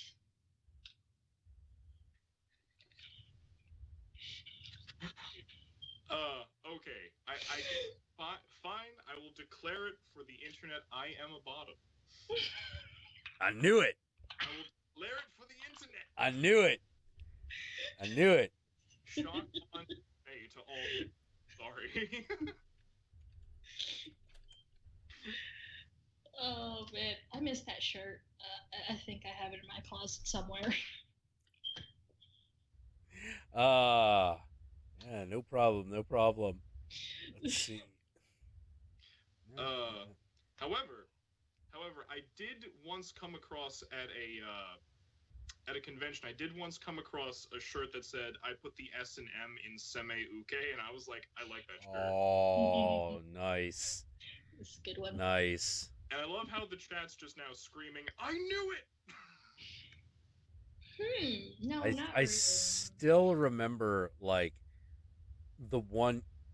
Very rarely it happens.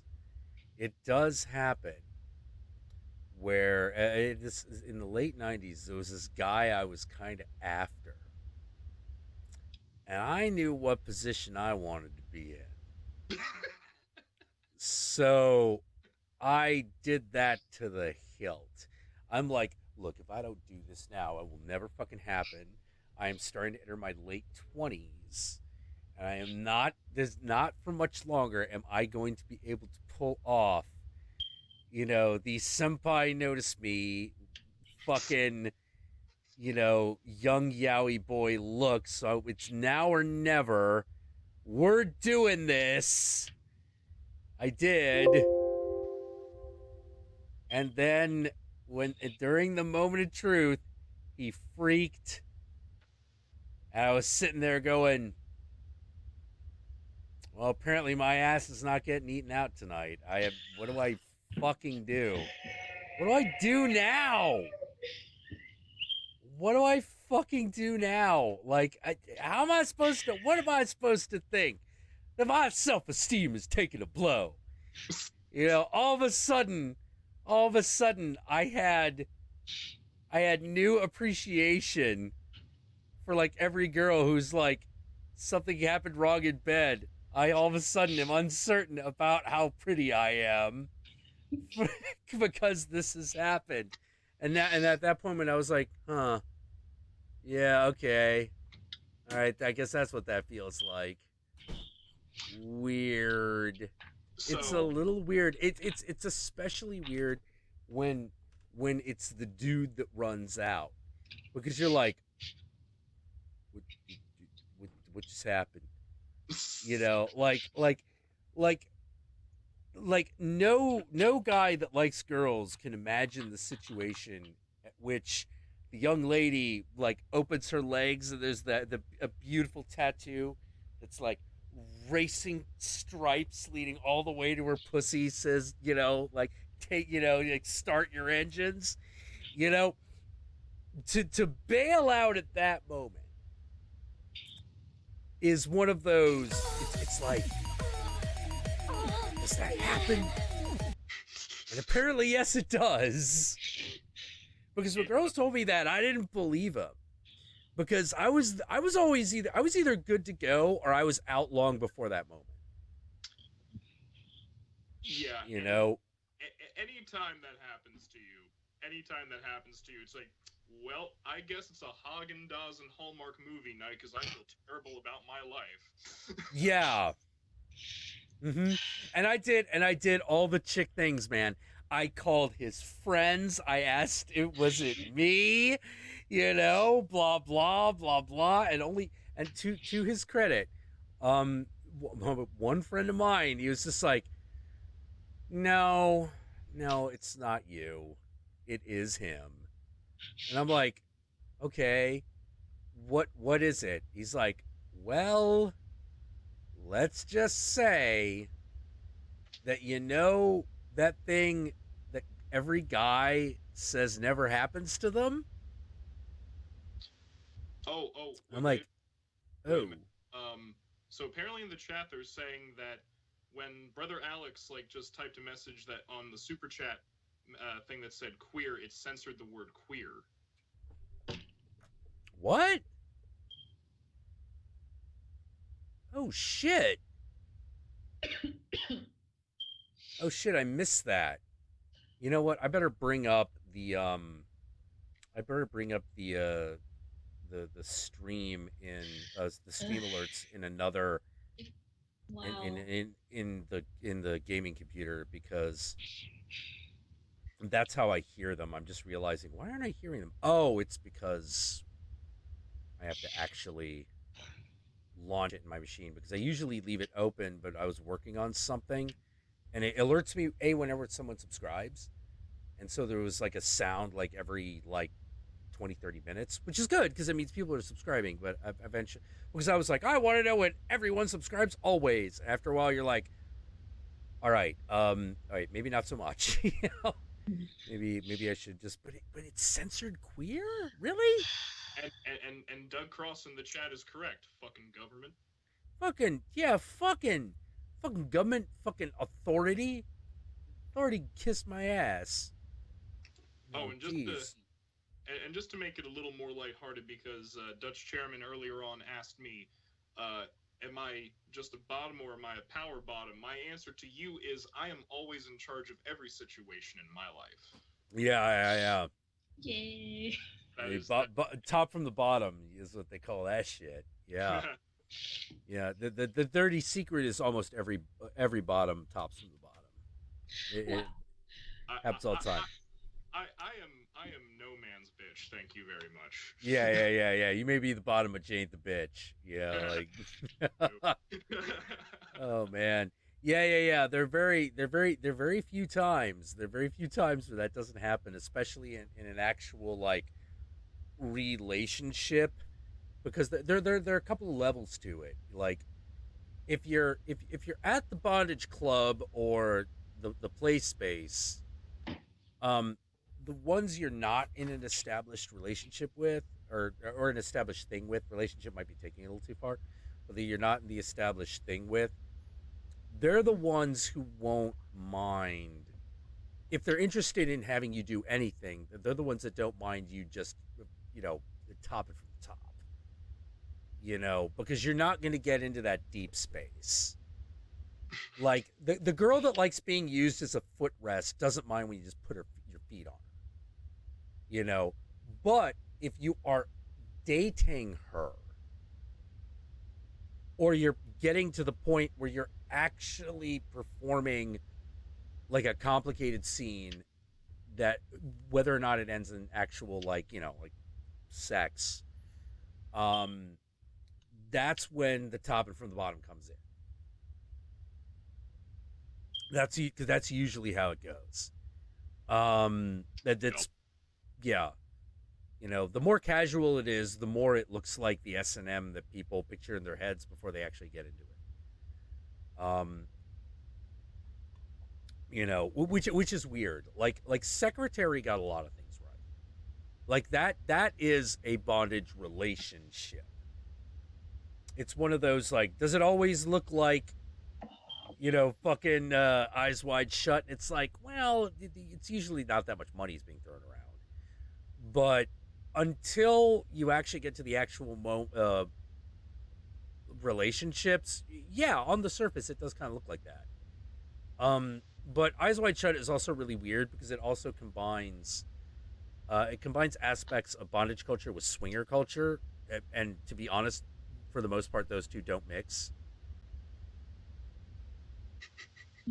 Yet weirdly, you'd think they would, but they actually they don't mix that often. It's actually kind of, when it does, everyone kind of does the double take. You know, it's like, what? But by the way, yes, Wilder Wolf man, this stream is turning the freaking frogs gay. What you gonna do about it? Yay, yay! I'm tired of YouTubers turning the frogs gay. You know, what? The frogs are gentrifying. It's okay. They did. Where did that shit come from? Frogs. Oh, it was Alex Jones talking about how chemicals that are being dumped into the wetlands is doing chromosomal damage to the frogs. Making it impossible for them to breed because, for frogs, masculinity, like being male, is a stage. Mm. You know, many frogs, their genders change, you know, over a period of time, depending on what is needed in order to breed. But the chemicals, I think it was the ABSs, or CFCs, I can't remember which one it was. One of those 3-letter acronyms was actually damaging them to the point where that wasn't happening. So what was actually happening is that the frogs simply weren't entering the male stage, and the populations were getting wiped out because they literally could not reproduce anymore. So that's what he was talking about.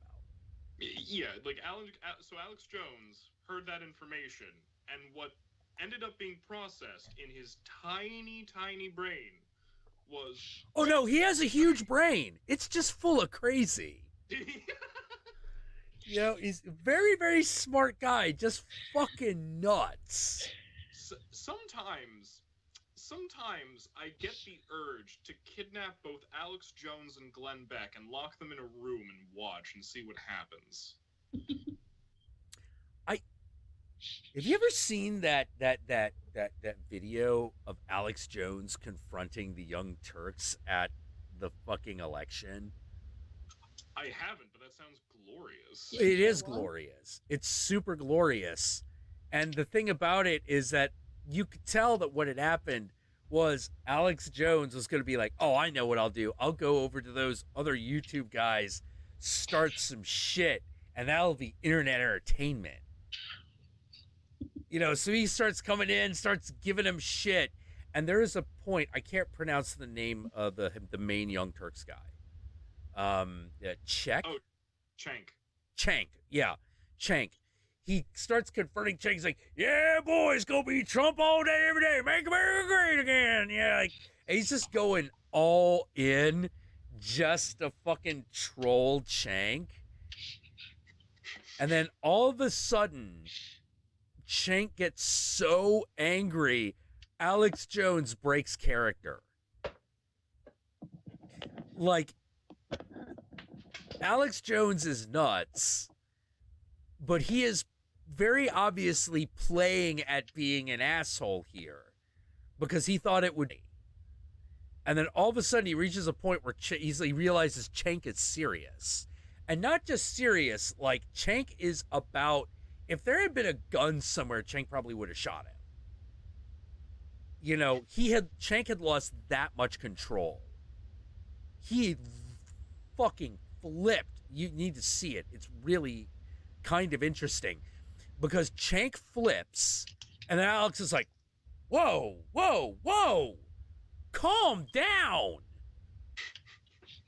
You know, like, and it's this really interesting and important moment because at that point you realize how lost and destroyed the Young Turks were. Alex Jones, in this instant, is being the voice of reason. Trying to get Chank to calm down as he's going, And for lack of a better way of doing it, Alex Jones is like, dude, this is political coverage. How are you taking it this personally? That is a Twilight Zone moment if I ever heard of one. Oh yeah. And the thing is that you got to remember, Alex Jones, older generation guy. You know, he is used to fucking going in like Hunter S. Thompson and doing that shit. Shank has no idea how to do that. He has no idea how to engage politically on that level. Like, because to him, for lack of a better way of putting it, he knows that this is a dog and pony show, but he thinks that the Democrat dog and pony show has more integrity. Whereas Alex Jones doesn't. He's like, no, it's always been like this. This is the way it has always been, dude. How did you not notice this? He's just a humble water salesman. Yeah, something like that. You know, it's like all of a sudden, like Alex Jones, the character disappeared, and Alex Jones, the self-aware bullshit salesman, appeared for about 3 minutes. You need to check it out. It's really super fucking fascinating. You know, because you're just sort of like, oh, it's just that moment where Alex Jones went, oh shit, wait, you believed in Hillary Clinton? I thought you were putting me on, man. Oh. Yeah, because like, it was really interesting, that election. That's what I was talking about when I said that election. It was like, oh my God, everyone's acting like their world has ended. How did you not know that Hillary could fail? Because they were like, she can't fail. It's like, how did you not know this? No, like, her pantsuits are too pleated to fail, Jack. Yeah. And I was like, but she's like every politician. She fails often. The only thing that's different is that to the older generation, we had watched her fail spectacularly. Like, hugely fail. Like the original healthcare debate. That was hers. That didn't go very well. That was awful. That was a complete shit show, and that was her shit show to run. Yeah, you know, like, I was calling that shit like when like the first debate happened. Like it was one of those things where like after the DNC, I was like crushed because Sanders was my guy, and I was like, yeah. I was so disappointed. Yeah, Uncle Bernie, no, you know. Yeah. I was like, okay, maybe we can pull this together. And then I saw the first debate between Hillary and Trump, and I'm like, it's over. Oh, yeah. We're screwed. We're completely screwed. You know, because yeah. It was really upsetting. Oh God, like I'll be honest, I don't follow politics that much or enough, honestly.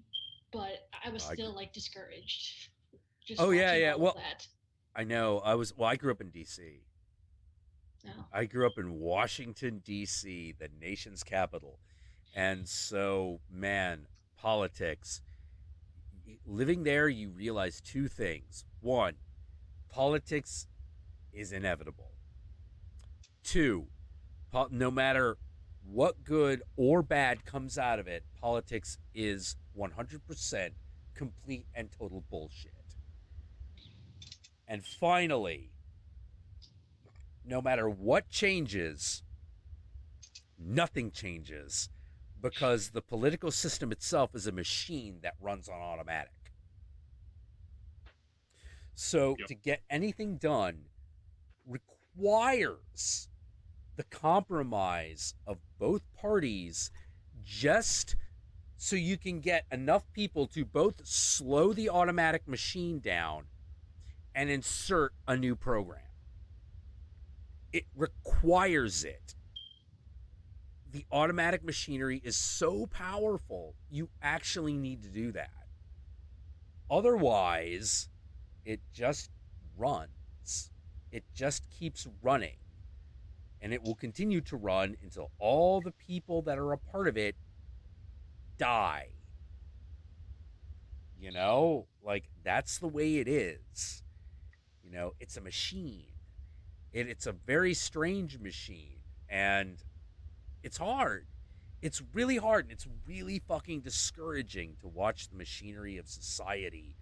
You know, or the machinery of the of society's authority fucking behave that way, because you're like, wow, I thought, you know, like let me put it this way: it's not that your vote doesn't matter. It's that at any point your vote could not matter. It's a weird paradox. You know, it's not like democracy is pointless. It's just that the machine does what the machine does, and to most people it's invisible. You know, it's the source of it's the evil it's not even the evil, it's the apathetic elder god spirit of American politics. It really doesn't give a shit. You know, Lulu 2020. Why vote for the lesser of two evils? Oh yeah, yeah. It feels like an elder god. And can you influence it? Yeah, totally. Totally you can. Totally you can. But you got to get enough people all influencing it in one direction, and that's the hard part. Illiana, to make you feel better, our guy's leaving soon, so that's something to look forward to. Yeah. That fat ass not going to be governing us too much longer. Oh, Christy? Oh, yeah. Good. Yeah, he got fucking Christy. Oh my god, no. Jack, I swear, it's one of the few times I wish you lived over here just so I can share this with you, man. Like, the past couple weeks, he's been trying really fucking hard. And Illiana can probably back me up on this. Like, all the papers, all the news it's been covering, like, he's been trying really fucking hard the past couple weeks to all of a sudden be a good guy. No one's biting it. Oh god, no. We're all fucking sick of it over here. We've dealt with him for like 8 years. It's like, no, fuck you. We know who you are. Fuck you.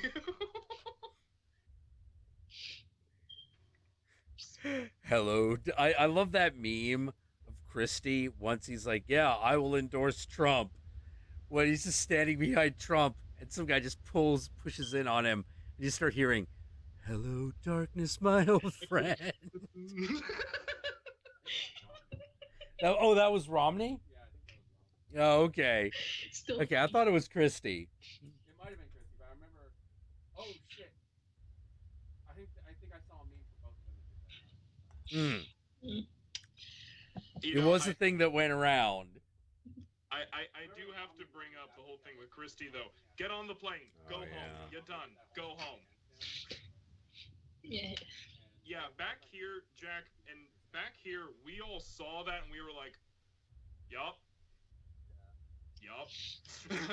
Oh man, so you guys are getting ready to vote Christie out of office? We're getting ready to vote him out of office, and the best thing is that now the guy who I'm pulling for, his name is Patrick.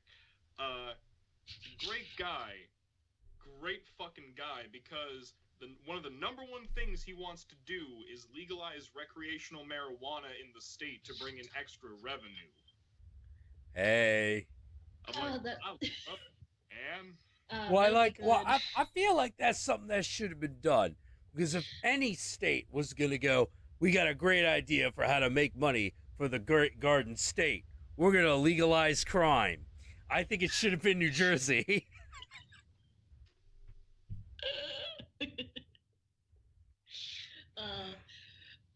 On my end, that would be good if it was legal, so then my friend can stop using my room. It always smells. Oh man, why does he keep using your room? How does your room? It's a she. Like the thing is, I'm living with my religious grandma. She has her mother is times 1,000. So, like, my grandma's been gone lately more often, so we've been able to have her around the house more. Ah, okay. So, Connect the dots for me. How does this relate to pot smoking? Oh no, because my friend's the smoker, and I usually provide a safe haven for her and her friends. Oh. Got it. You're like, yeah, you're my friend, so you can smoke in my house. But could you get out of here for now? Because you're just gonna be giggling for 4 hours, and I'm tired. You know. Oh man, I got mad at her. She did that the other day, and she almost had pizza on my bed, and I'm like, "Bitch, what are you doing?" Well, like just put it on the bed. No, because she likes to buy like the big pies from Domino's, and she had it on the bed, and she was trying to rip the box to make it a plate. I'm like, "Bitch, you didn't even ask me I had plates." Hey. That's pot logic. She probably thought the box was edible. Dude, edible pizza box. Edible pizza box. But by the way, to J Tilton 5 in the chat, no. It's not that they don't let us pump our own gas. It's that we don't want to. Oh yeah, no. We don't want to. No, like my grandma's gonna do that. Hell no. She's like, I'll pay you extra $5. You do it for me, please. You see, because you see, boys and girls, there used to be a time when you went to the gas station, and not only did they pump the gas for you, they would squeegee your windshield, they would rub your tires out, they would ask if you needed any extra service, they would check the air pressure in your tires and shit. They don't do shit anymore. So fuck you. I ain't giving up my gas pumping. Fuck you. Oh man, no, I have a. No, I get. say, like, I'm one of those assholes. Like no, like you. If I ever get like a classic car, I'm Dean Winchester. Like I am fucking Dean Winchester if I ever get like a classic, like a muscle car or something like that. Because every time I go into Oregon, people are gonna be like, "All right, how much would you like?" It's like, "What do you mean you're pumping gas in my baby? I'll fuck you up." It's the law, sir. Well, then it's gonna be the law that I fuck you up. Don't fucking like. Don't take the. Don't open the gas can so fucking fast. You'll chip it. You'll chip the chrome.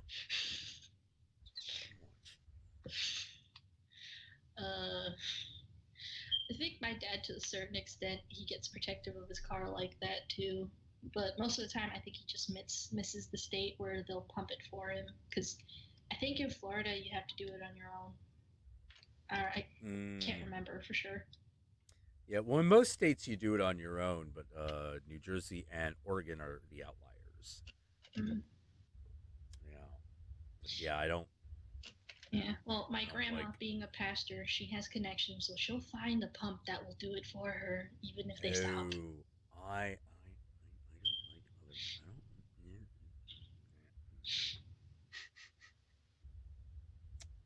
Yeah, like there was.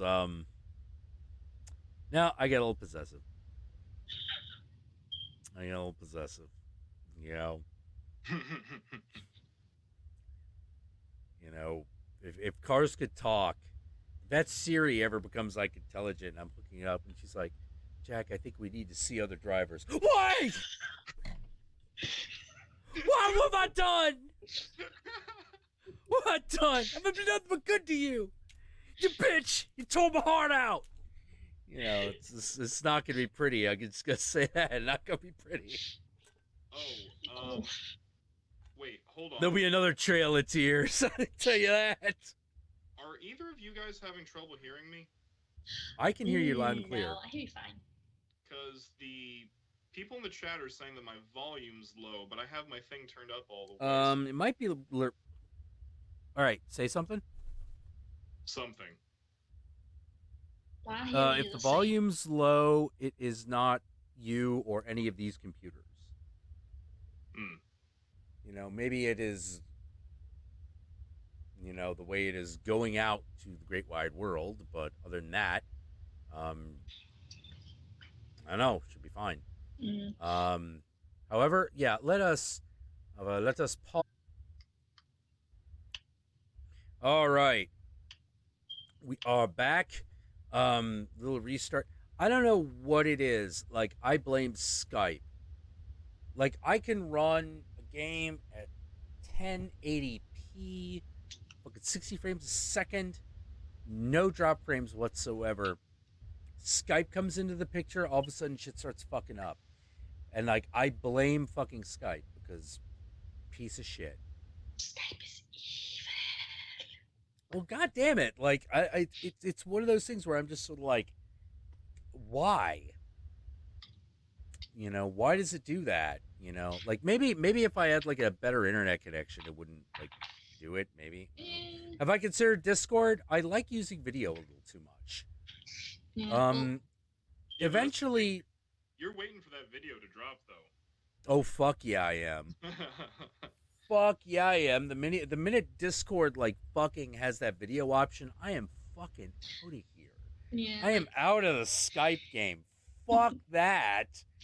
You know how many resources this fucking piece of shit takes up? It's ridiculous. You know, have I tried Google Hangout? Oh God, no. Do you know what the quality? Well, let me put it this way: there's only so much quality I'm willing to sacrifice. Like Google Hangout, like we'll look like, yeah, I don't mind using Minecraft if you want to look like Minecraft. I don't mind Hangout I don't mind everyone looking like Minecraft characters and shit. Like Minecraft fucking stream. hell. Jesus Christ. Yeah, no. Discord video. Can't wait. Cannot fucking wait.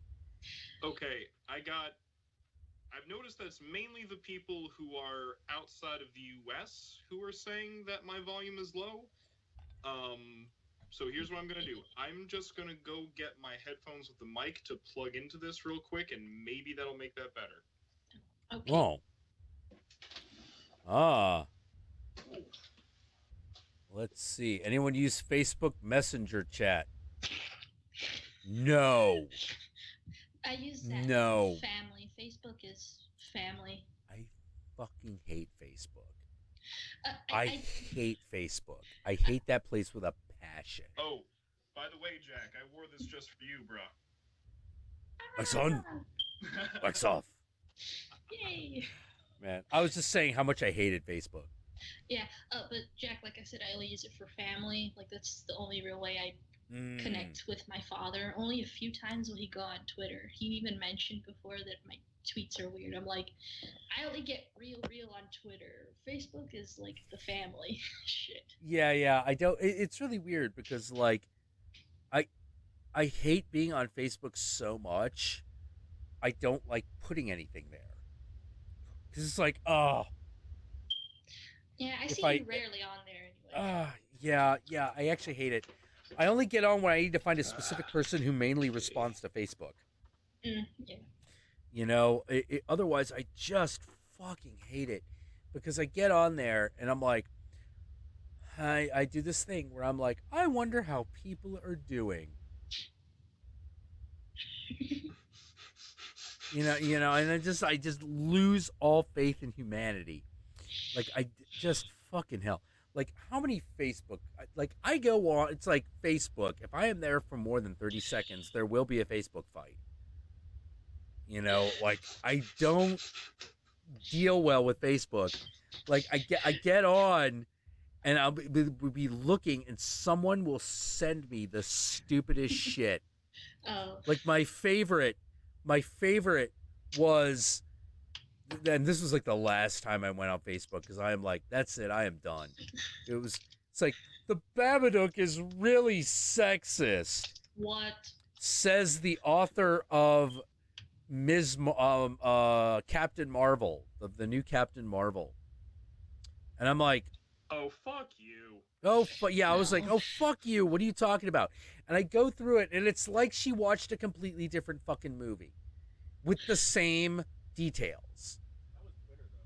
That was Twitter, though. That was Twitter? Yeah, she said all that on Twitter.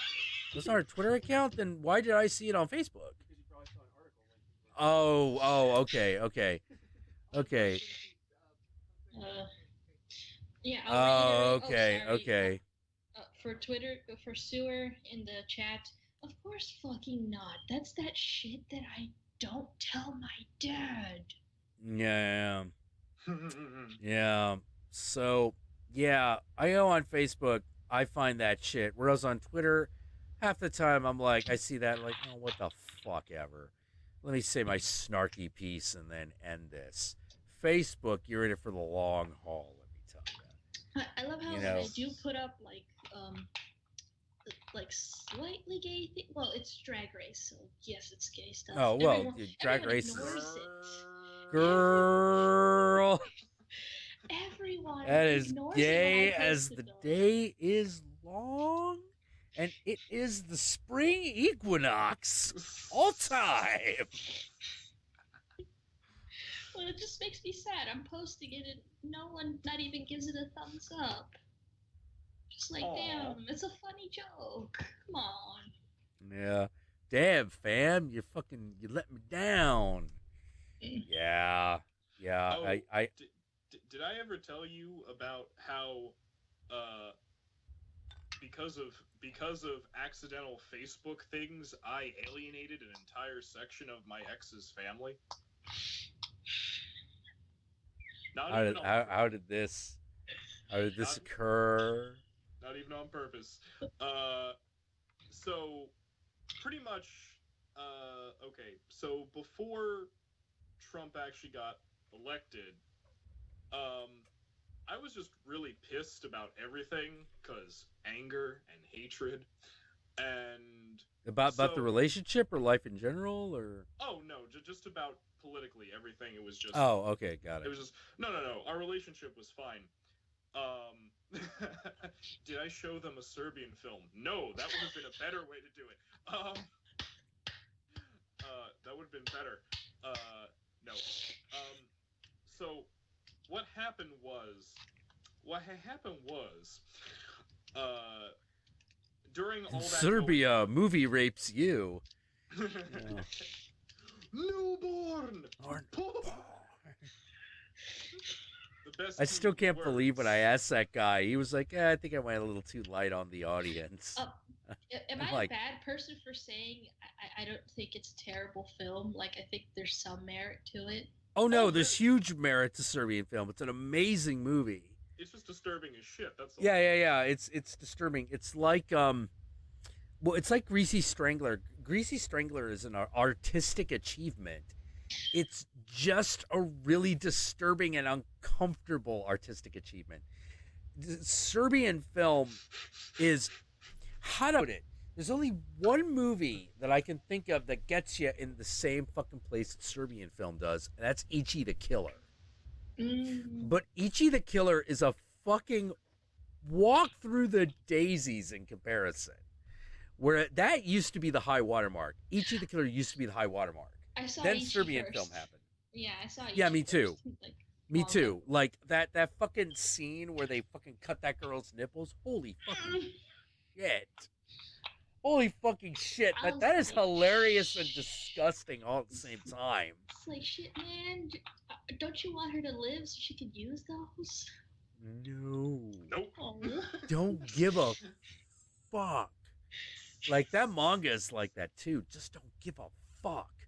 You know, the violent, like, it's like, okay, let's see how violent and fucked up we can actually go while making our weird kind of bullshit point about masculinity. Yeah. And because like Ichi the Killer is a lot like trauma movies. I love trauma movies, but at the center of all of them, they always have a bullshit cause. You're like, this is the thing that fuels the fucking movie, but it's kind of bullshit. Because what the fuck are we actually talking? Why are you protesting factory farms with your zombie chicken movie? Well, you know, why is Toxic Avenger why is Terror Firmer, the movie about trauma, making a movie, a critique of rape culture and transgender rights? Which it is, by the way. It's just, what? You know, like... Just never forget, Jack. Tromaville, USA is in New Jersey. Yes. Never forget. The Toxic Avenger, the first superhero from New Jersey. And we love him. Yeah. Oh, I fucking love Toxic Avenger. One point to bring before you go off again was I remember hearing somewhere that like they mentioned how Kakahara looked nothing like he did in the manga and the movie. Like he apparently looked more attractive.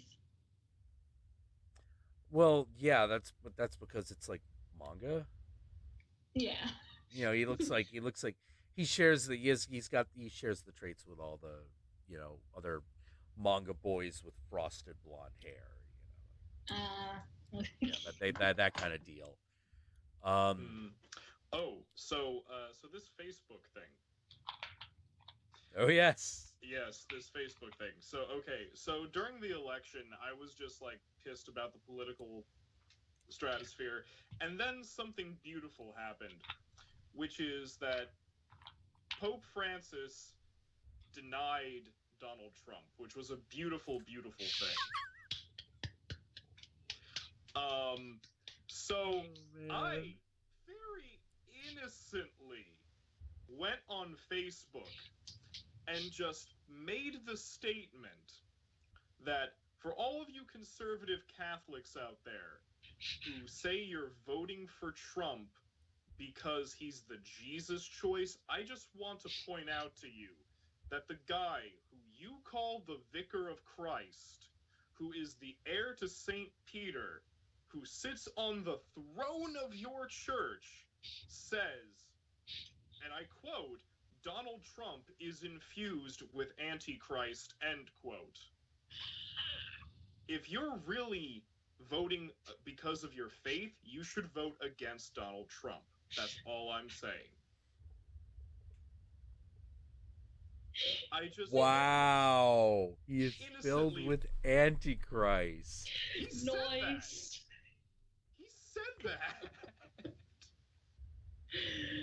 And so I'm not one for believing in papal infallibility, but hey man, Van's right, he's right. You know, and so that's all I put on there. I just put that on. I put that on Facebook, and then this bitch out of nowhere starts trying to debate me and fight me on Facebook. Oh and I keep going back to the fact that, look, whoever you are, I'm not saying that it's wrong for... Okay, I'm not entirely saying it's wrong for you to want to vote for Trump because it's your views, what the fuck ever. I'm pointing out that if you want to argue to me that you're voting with your faith as a Catholic, that's bullshit because the head of your church denounced him. So don't tell me that. Yeah. And, oh my god. And the thing is that apparently I got into such a flame war on Facebook with this person that other people who I know, like Ultimate Ninja Boy, who's in the chat sometimes, who's an Episcopalian, he jumped in and started to fight for me against this woman. Then two other people from seminary I knew started to jump in and jump on her. And the next day, when I was telling this story to my now ex, Eric, when I was telling him this story, I was like, wait. He was like, wait, what? And I was like, yeah, you know, some bitch, Heather something. And he was like, that's my Aunt Heather. And I was like, oh.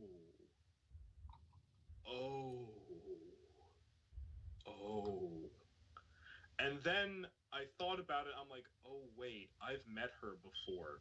I didn't remember who she was.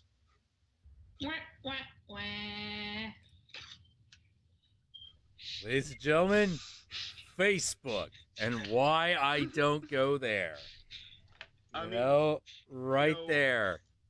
I mean, even on Craigslist, at least I can get some dick if I want. It's the penny saver of dick, but I can still get it on Craigslist. I can't get that on Facebook. No. They don't have that option. Fucking, there've been two platforms in whose existence I have ended more friendships than on anything else. One is Facebook, the other is LiveJournal. The fuck is live journal? Bless your heart. Oh. Bless you, Illiana. Fucking bless you. LiveJournal is the great great granddaddy and precursor of Tumblr. Oh. It is the ancestor of Tumblr, is where you would go and write your live journal, which was just your thoughts. It is the thing that started the phrase blogging. Oh. And you know the old joke. You know the old joke of a teenager putting everything on the computer and then going, "No, stop reading that. These are my private thoughts between me and the internet." That's where it comes from. Yeah. That was LiveJournal. Like, how old do I, Razor? I'm 22. How old do I have to be? Well, LiveJournal was around like mid 90s to early 2000s was like its prime. Mm. And then MySpace happened. And all of a sudden there were pictures and you could troll for chicks or whatever. Yeah, I remember Facebook. Dad said no, that's a no-no until I get older. Yep. And then Facebook came along, and then MySpace went away because it was kind of a piece of shit. There's still like open pages. Sometimes I go to Trixie Mattel's page because she had the audacity to say she still had it up. And it was like, one thing came out of MySpace. One thing came out of MySpace, and it tells you everything you need to know. Yeah. One thing that came out of MySpace, Tia Tequila. The queen of MySpace. I remember quote unquote. her. That girl is I want to put her in a plastic tube that fucking has a microphone so she could just talk into it.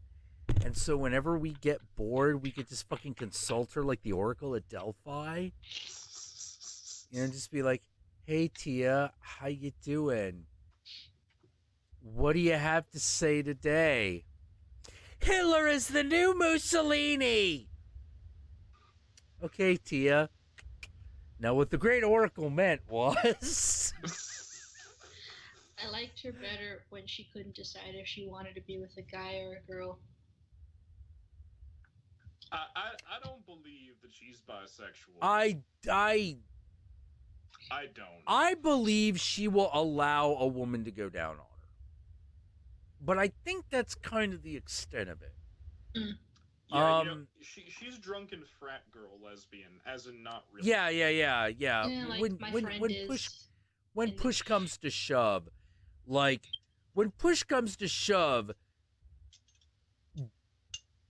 dick earns more money. I think that's what the reality actually is. Mm.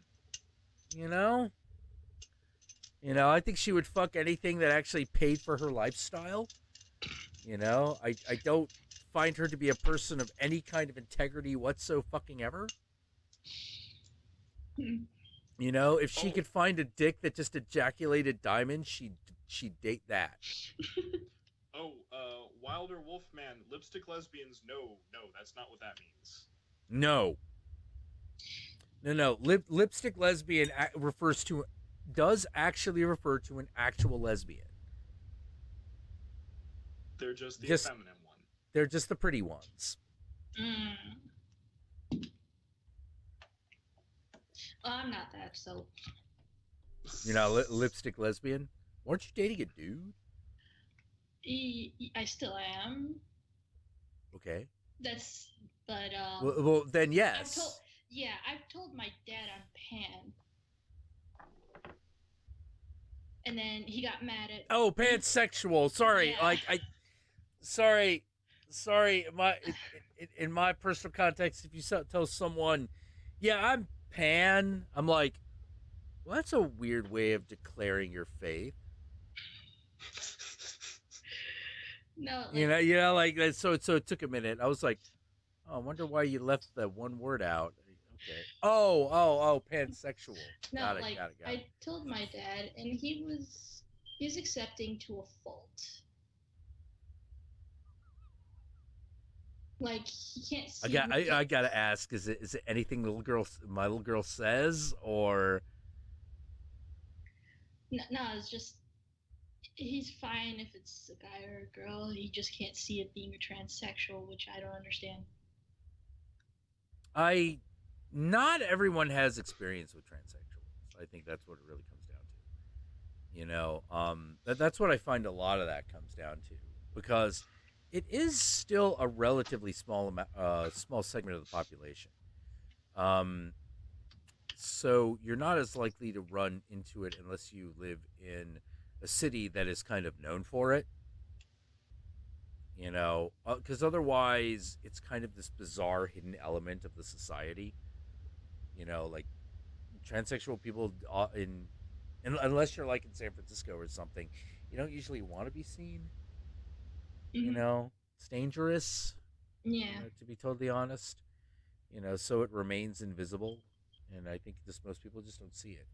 So there's really no way of getting it to be normal, and it's also really it's also a strange situation because it throws a lot of the other sexual orientations into big question, not in a psychological Keynesian scale kind of way, but in a personal way.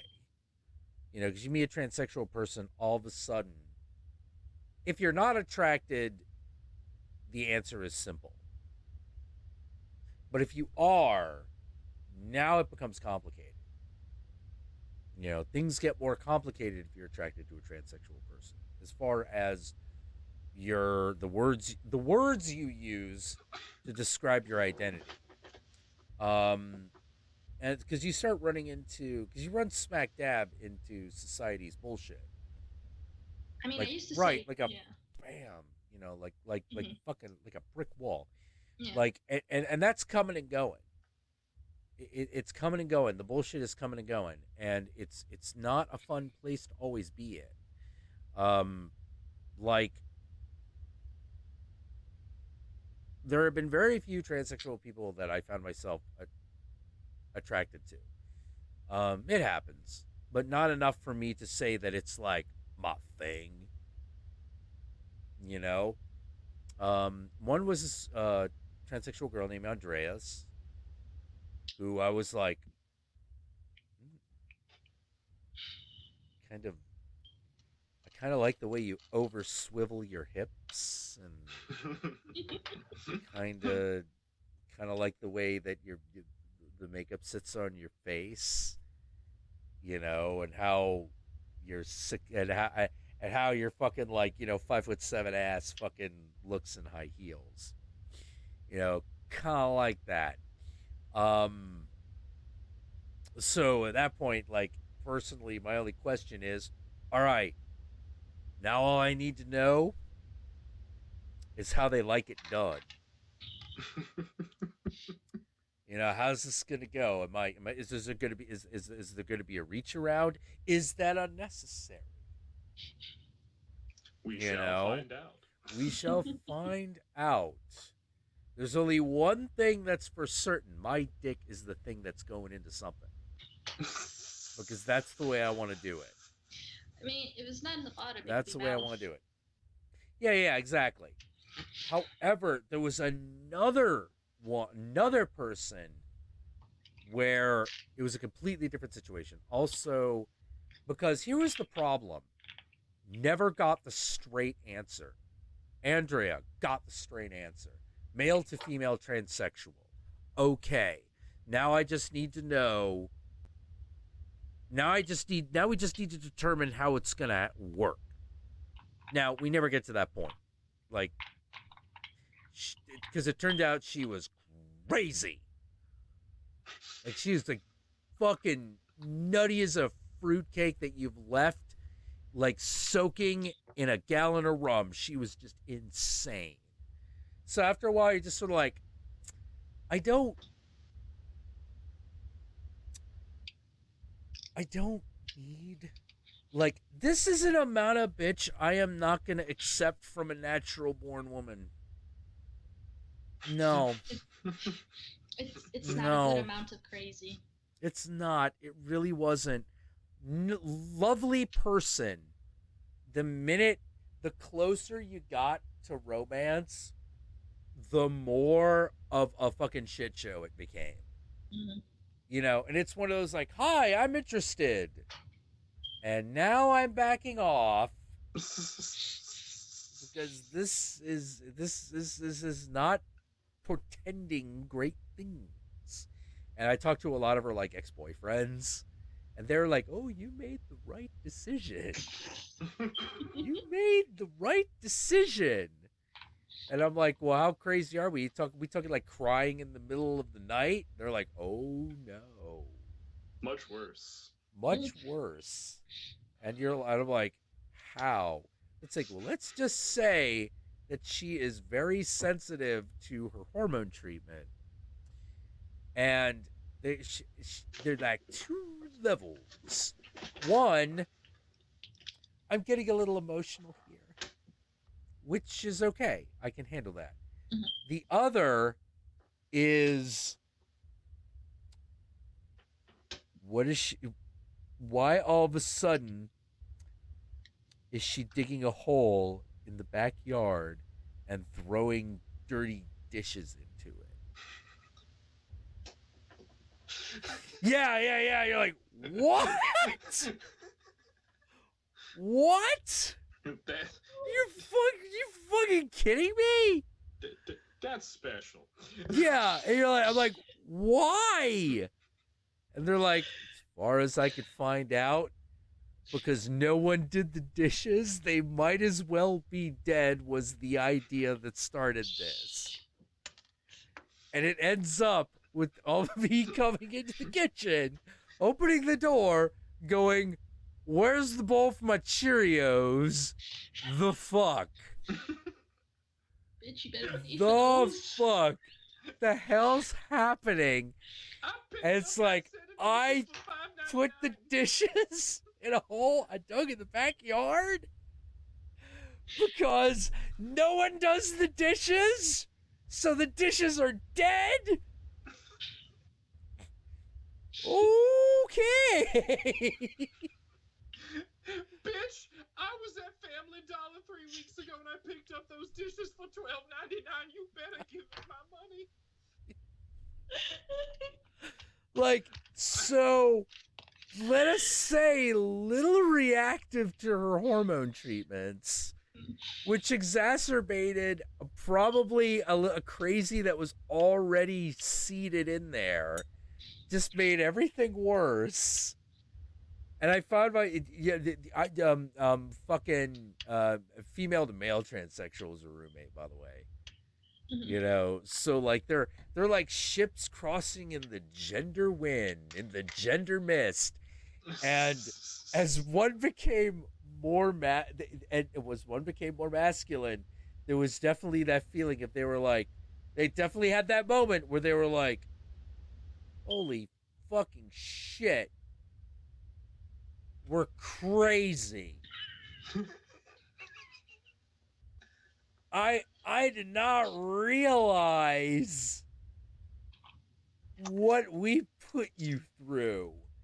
And I'm like, yeah, welcome to the other side, my man. And that right there, that single solitary affirmation is proof. Yeah. That the hormones were. Yeah. Hormones have nothing to do with it. Bullshit, they don't. You know? Bullshit, they absolutely do. You know what's so weird? You know what's so weird, though? Just because you can't get over the dishes were dead. The dishes were dead. They don't deserve to live no more. Live! Well, it was like, yeah, just like, I'm like, I need to write that. I need to put that in a movie. You know, because, like, I can't imagine what that must have been like waking up to that. It's like, where are my bowls? I buried them in the backyard.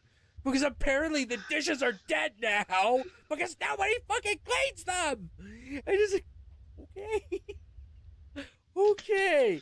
I'm gonna hustle.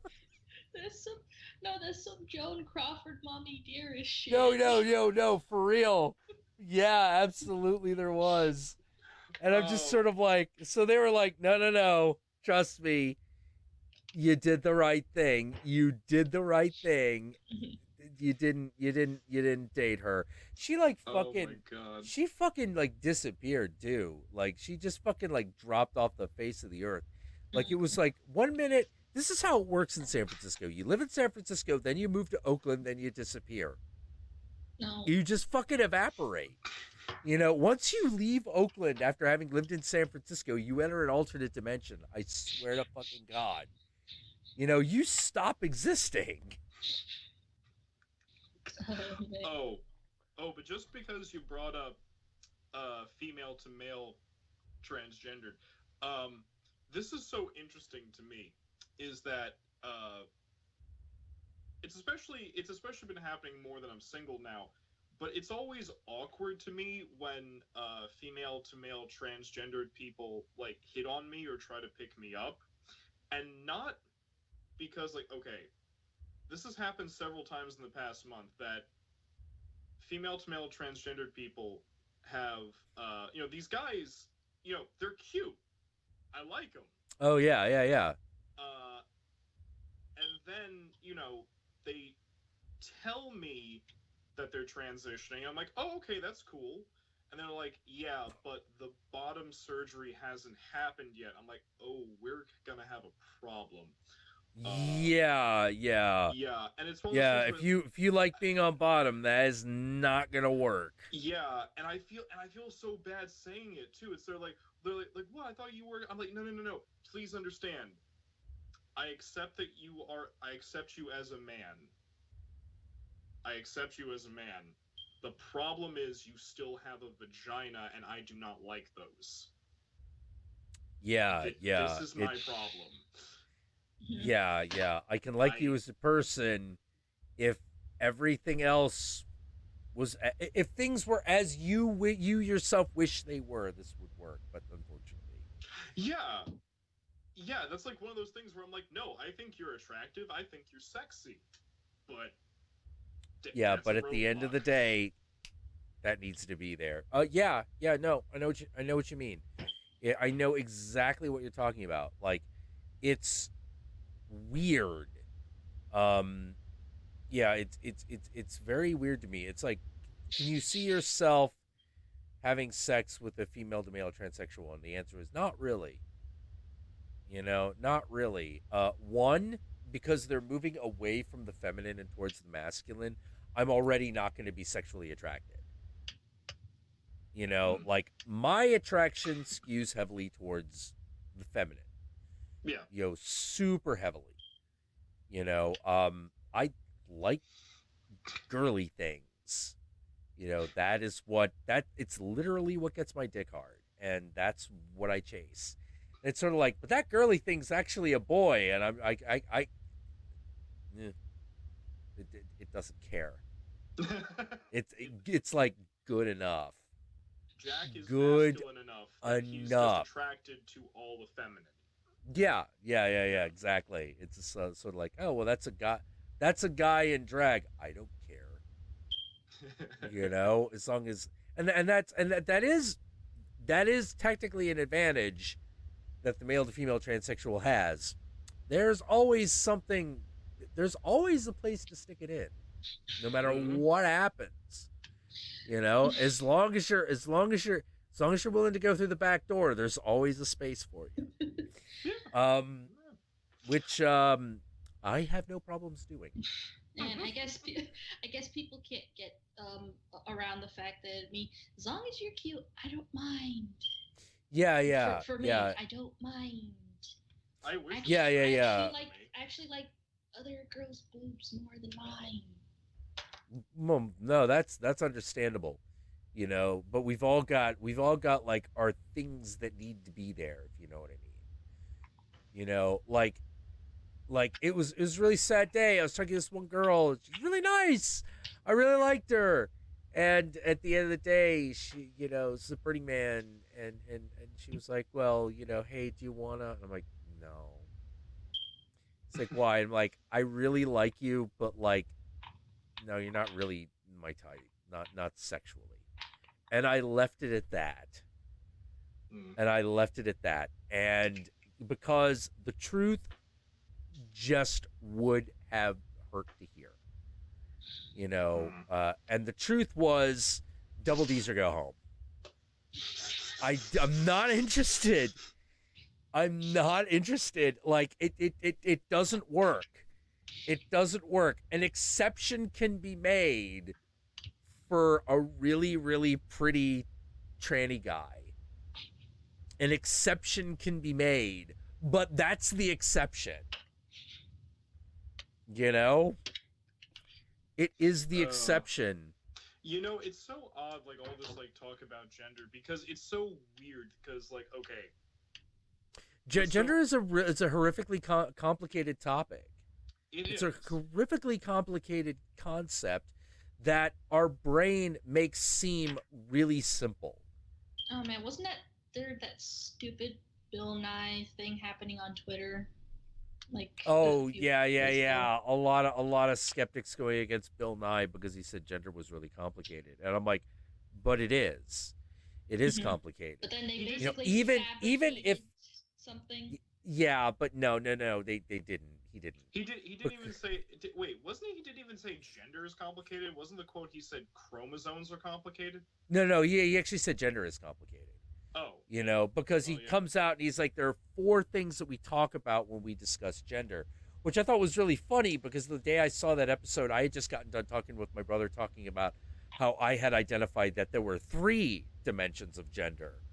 And this is what causes all the confusion, because we're talking about a multi-leveled subject that our brain obviates, because the reality is nature doesn't want us thinking too hard about it. It wants it to be automatic so that we will simply reproduce. Throw your DNA at each other and something will happen. Just don't stop to think about it, because I need you to keep spraying DNA at things. Like, that's Mother Nature. She is messy, sticky, and a little crusty in places. She doesn't care. Does not mind.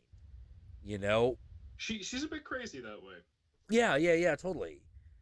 Like, for example, it's always better for reproduction for you to be attracted to anything that looks female. It's just better. It creates more opportunity. That's more rolls of the dice. So guys are a little less discriminating, because nature has decided that in the human animal, the pursuer is the one that should be a little less discriminating, and the object of affection should have the responsibility of choice. Men pursue, women choose. That's the stereotype, and it's kind of a stereotype for a reason.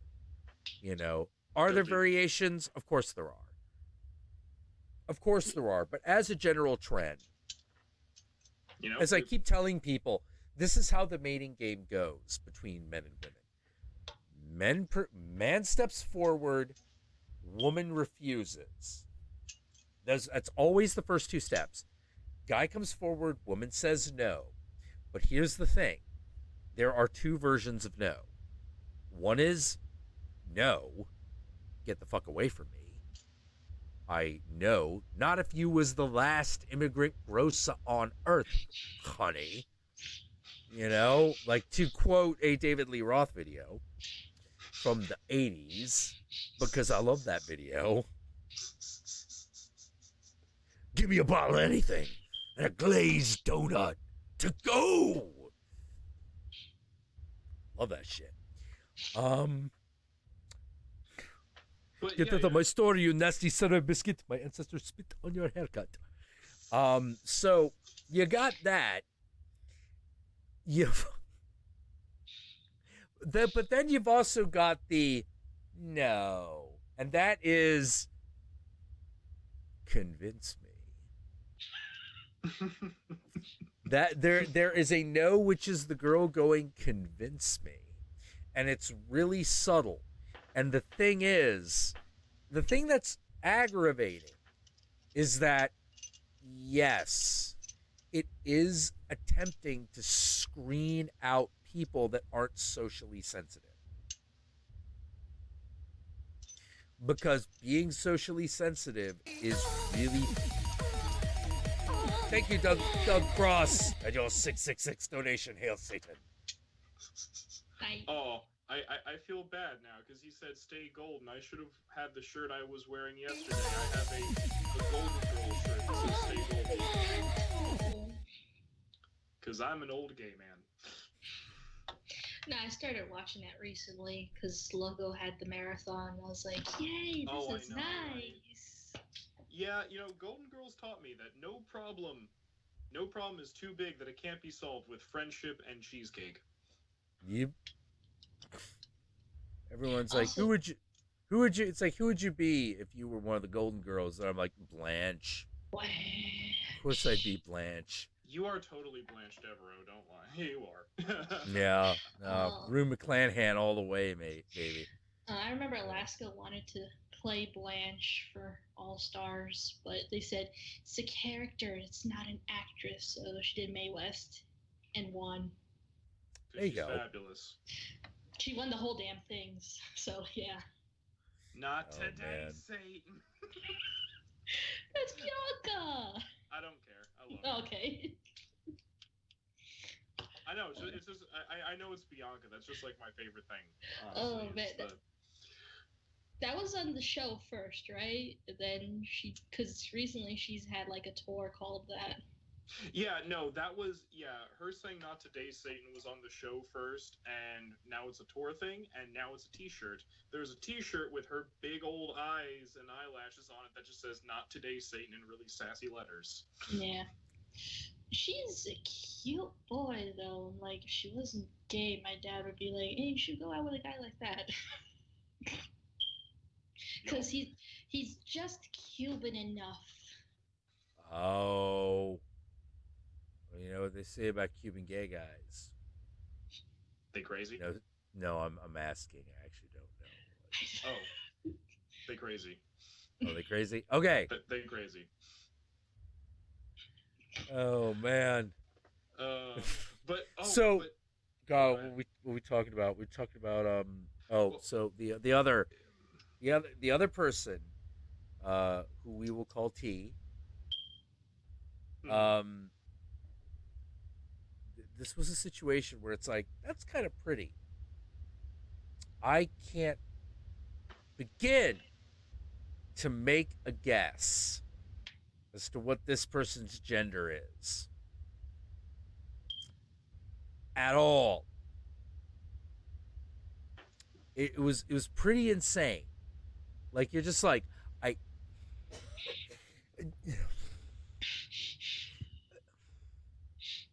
born a like, it was so on the border,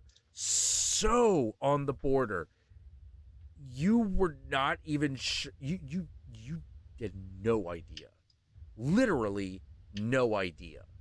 Oh, the joys of androgyny. Yeah, super androgynous, like so much, like no one else on the planet Earth hits this bullseye of androgyny. And so I'm finding myself, and I kind of like them, so I was like, all right, I'm going for it. I'm gonna go where no man has gone before. Unless they have, I really don't know. So I get there, and I just have to, like, flat out, I'm like, look, T, I really like you, and I'm very attracted to you, but I have to know, I have to know what gender you technically are. I need to know male, female, transition, whatever. It doesn't matter to me, but if I don't know, this is not gonna it's not gonna work. And it was the first time I had run into someone who literally refused to answer. And it was the first was the flippant answer, which was, "Oh, what does it matter?" And I'm like, "It matters. It matters. It may not matter what it is, but that there is if I have an expectation and it's wrong, I am not going to be happy. So I need to bring the expectation somewhat into alignment with reality. Because if I am thinking of doing it one way and then that doesn't happen because it can't physically, I am going to be upset.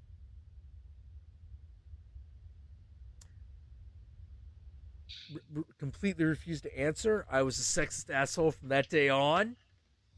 And at the end of the day, people were like, "Why does that person not like you?" And I'm like, "I'll tell you, it was exactly this. It was the moment I asked what their gender was." And people are like, "Wait, how come you never talk about that person? Didn't you really like them?" I'm like, "Yes. Why don't you talk about them?" And this is an important lesson. This is an important lesson to all gender rebels out there. It's like, why don't you talk about them? And I'm like, because it's really hard for me to form a sentence around them. It's literally difficult for me to construct a sentence where I can actually talk about them. The pronoun issue is, in fact, a big issue. But it's an issue that requires an answer that is to be obviated, because that's the point of pronouns. The point of pronouns is you don't have to think about it. And if you can't do that, do you know what happens? Well, you just don't talk about that. Because what are you supposed to do? You have to be very rude in order to forge ahead and do it anyway. And that's the issue of pronouns right there. So I always get really annoyed. People are like, "Well, what does it matter?" I'm like, "Oh, no, it matters. It matters because if no one knows how to refer to you in a sentence, the only people who will talk about you are people who are willing to be nasty about you. Because everyone who's trying to be nice doesn't know what to do, so they won't do anything at all. So you don't get mentioned. And our society is, in fact, heavily gendered, so you have to actually give people some sort of an answer. And by the way, you're not going to find a society that isn't heavily gendered. They are all like that. Yeah, and that's one of the primal things. It's always so weird to me that I'm totally fine with people being non-binary. That's cool by me. But it's one of those weird things where it's like, you realize that even if I'm trying to be nice and supportive and I accept you, up until currently in history, my entire knowledge has been gendered. Yeah. I am fighting thousands of years of programming. You need to give me a little bit of leeway so that I can figure out how to work with this. Yeah, exactly. And that's the big issue. So the fact that it is a multi-layered, multi-dimensional issue is obvious because we're dealing with several things. One, we're dealing with biology. You got that dimension. What does your genitalia do? Ideally, if you lived in a world where nature didn't fuck with you constantly, what is your fucking leg between your leg junk intended for? Are you intended to inseminate or be fertilized, essentially? This is a very important distinction, and it requires things to be answered even intellectually, because the truth is nature will make you not care. Nature will make you not care. You know, so let's not pretend that doesn't matter. It will either, it matters one way or the other. You know, because at the end of the day, either there's a child or there isn't, or there is no potential for that whatsoever. So in which direction are we throwing our DNA? You know, that's all nature gives a shit about. So we got that. And that doesn't go ideally most of the, you know, a small percentage of the time. A noticeable percentage, but still it's not the majority of times. Usually pretty cut and dry. You know, so you got that. You got biology. Then you have identification, which is the gender you think you are in your head. And if you're a cis person, these two things line up. It's like, I think I am a male. Therefore, and, you know, and I have a penis and 2 balls and no vagina in sight. Because I am a male and now my destiny is to be vaginaless. Oh, not to be rude, you have your wife. Well, I'm not talking about me specifically. Yeah. You know, I just... That joke was terrible. It was, I'm sorry. So you got that. So you got that. And then you got this other one, which is gender expression, which is how you express to the world non-verbally which gender you are, so that you can engage in the mating ritual. This is the most mutable, but it always exists. Each one always exists in opposition to the other, because that's the point. You know, the point is to be able to identify these things. You know, so if, for example, if we do enter a world where guys wear dresses, we start to focus on other aspects so that we can identify the gender of the person.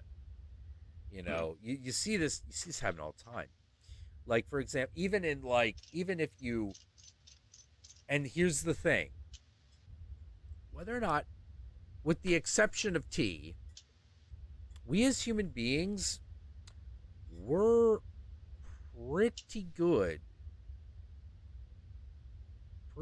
fucking good at differentiating female from male. Not so much the other way around, though, strangely enough. Because one of the things a lot of female to males talk about, you know, including the ones I've talked about, is at first they're like, oh, thank God, not everyone's looking at me all the time. Few years later, they're like, oh my God, no one fucking pays attention. And I'm like, yeah. Nope. Welcome to being male. You are ignorable. As a male, you are very ignorable unless you do something to deliberately draw attention to yourself. You know, that's the way of the guy. Very ignorable. Unless you're super good looking. And even then, even a super good looking guy cannot get more attention than the average looking girl. The only time as a guy you get attention is that's the thing. You're one of 3 things. As a guy, to all the other guys around you, you're one of 3 things. You're either quarry, competition, or ignorable. And if you're not quarry, you're one of the other 2. Yeah, exactly. You know, just and on just well, there's a 4th one, which is assistance. The symbiotic ritual begins. Yeah. The ritual begins. You know, like we say we there's an official position for that, which is wingman. Oh yeah. You know, like it is a sacred position amongst men. Yeah. It kind of is. No one wants to do it, but everyone understands it is a sacred duty. You know, once called upon, fine, I'll wing. Fine, you're a wingman. You son of a fucking bitch. You know, like, you know, but you realize it's bless you, you know, like yes, blessings of angels upon me. Fuck you. But there's still that aspect to it, sacred duty. So that is pretty much it. You know, that's pretty much the situation. Like the things that draw the attention to a male is it's comparatively rare. You know, unless you got to figure out the thing you do. You know, the thing that makes you stand out from the other males, because this is really important, because that's what a woman will choose you for. Hey, you're like, because what's the stereotypical thing that a girl says, you know, when she actually kind of, you know, chooses a guy? You're different. You know, like that's why it's like, oh, you're different, you're riskier. Or why? Or similarly, she'll say, "Oh, I haven't seen you before." Yeah, it's like, oh, we saw each other every day, you fucking cunt. You know, like, okay, whatever, but don't say that. Douche. Don't say that. You're trying to seal the deal. You know, you want to say something like, oh, I've never seen you before. It's like, well, now you have. What do you think?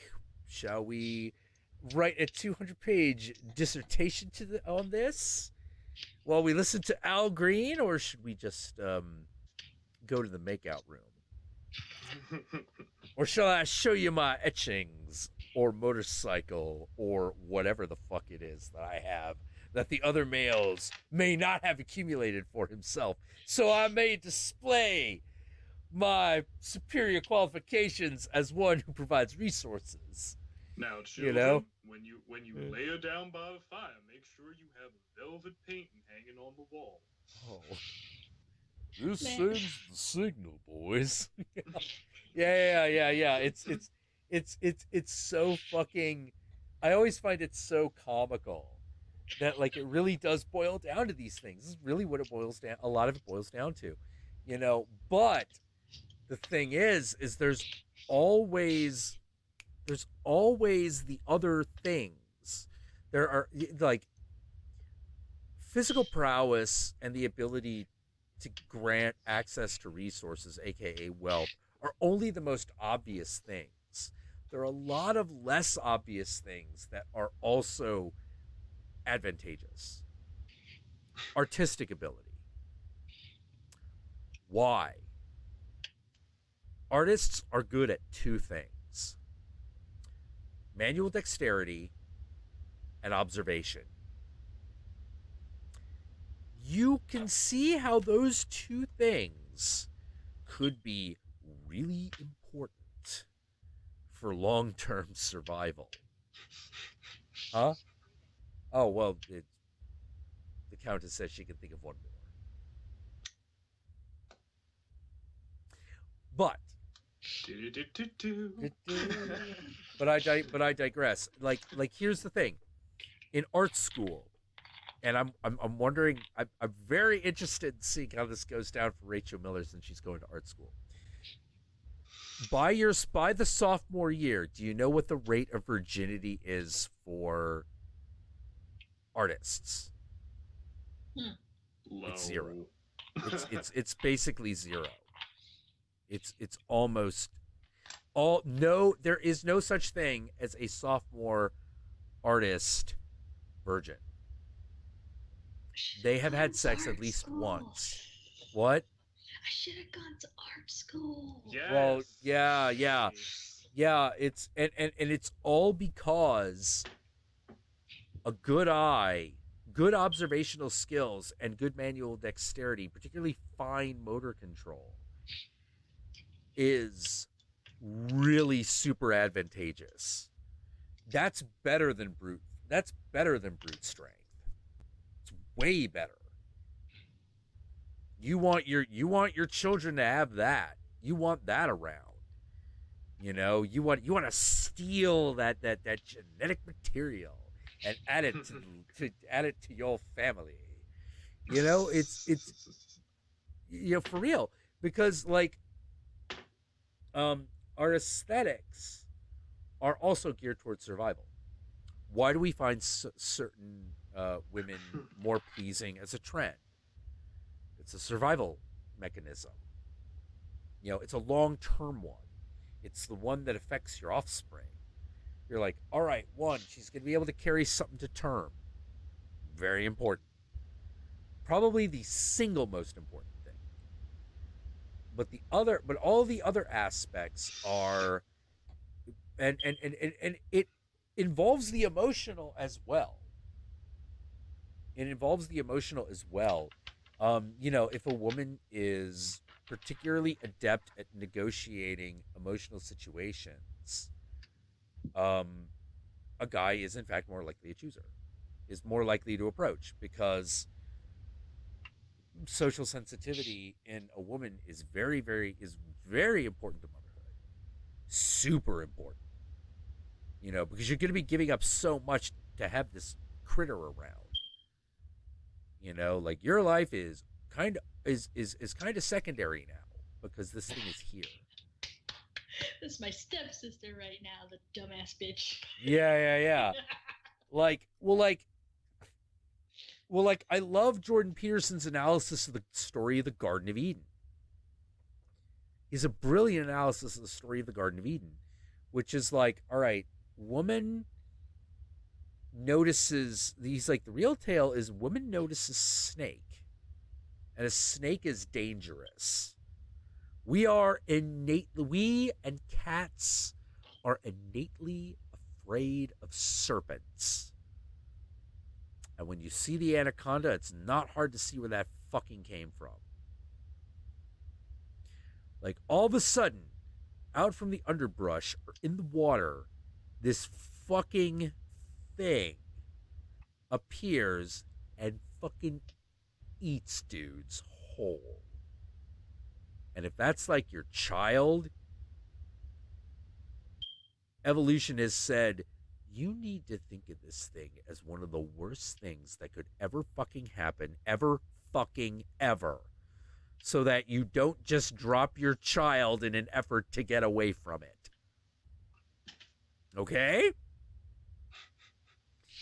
Okay, you got that? You feel bad if you feed your children to the serpent god that lives in that fucking river. In fact, you feel so bad you want to kill that thing. The serpent's going like, wait, what'd I do? I was fucking doing what you told me, nature. You're like, eat everything and then sleep for a year. That is what you are designed for. Go do it. Hey, you fucking suck, Mom. Like, fucking tell that guy to fucking kill me. It's like, you're eating his kids. You told me to. You know, like, fucking bitch. Nature is complicated. It's like a Facebook relationship status. It's complicated. So you need to feel bad if someone you know or care about gets eaten by one of these things. So, yeah. So you've got that. So what does the serpent represent? It represents all danger ever. All danger ever. All fear of danger ever. Why? Because snakes are dangerous. Most of them aren't, but the ones that are really dangerous. You know, which snakes are venomous? All right, well, how many human beings did we go through before we figured that shit out? It's a lot. It's fucking rather a lot. So, You got that. Women also are better at gathering. Men are a little bit better at hunting as a trend, not as individuals, but as a broad category. So women are like, hey, what's this stuff hanging off these branches? And because they're human, they go, can we eat it?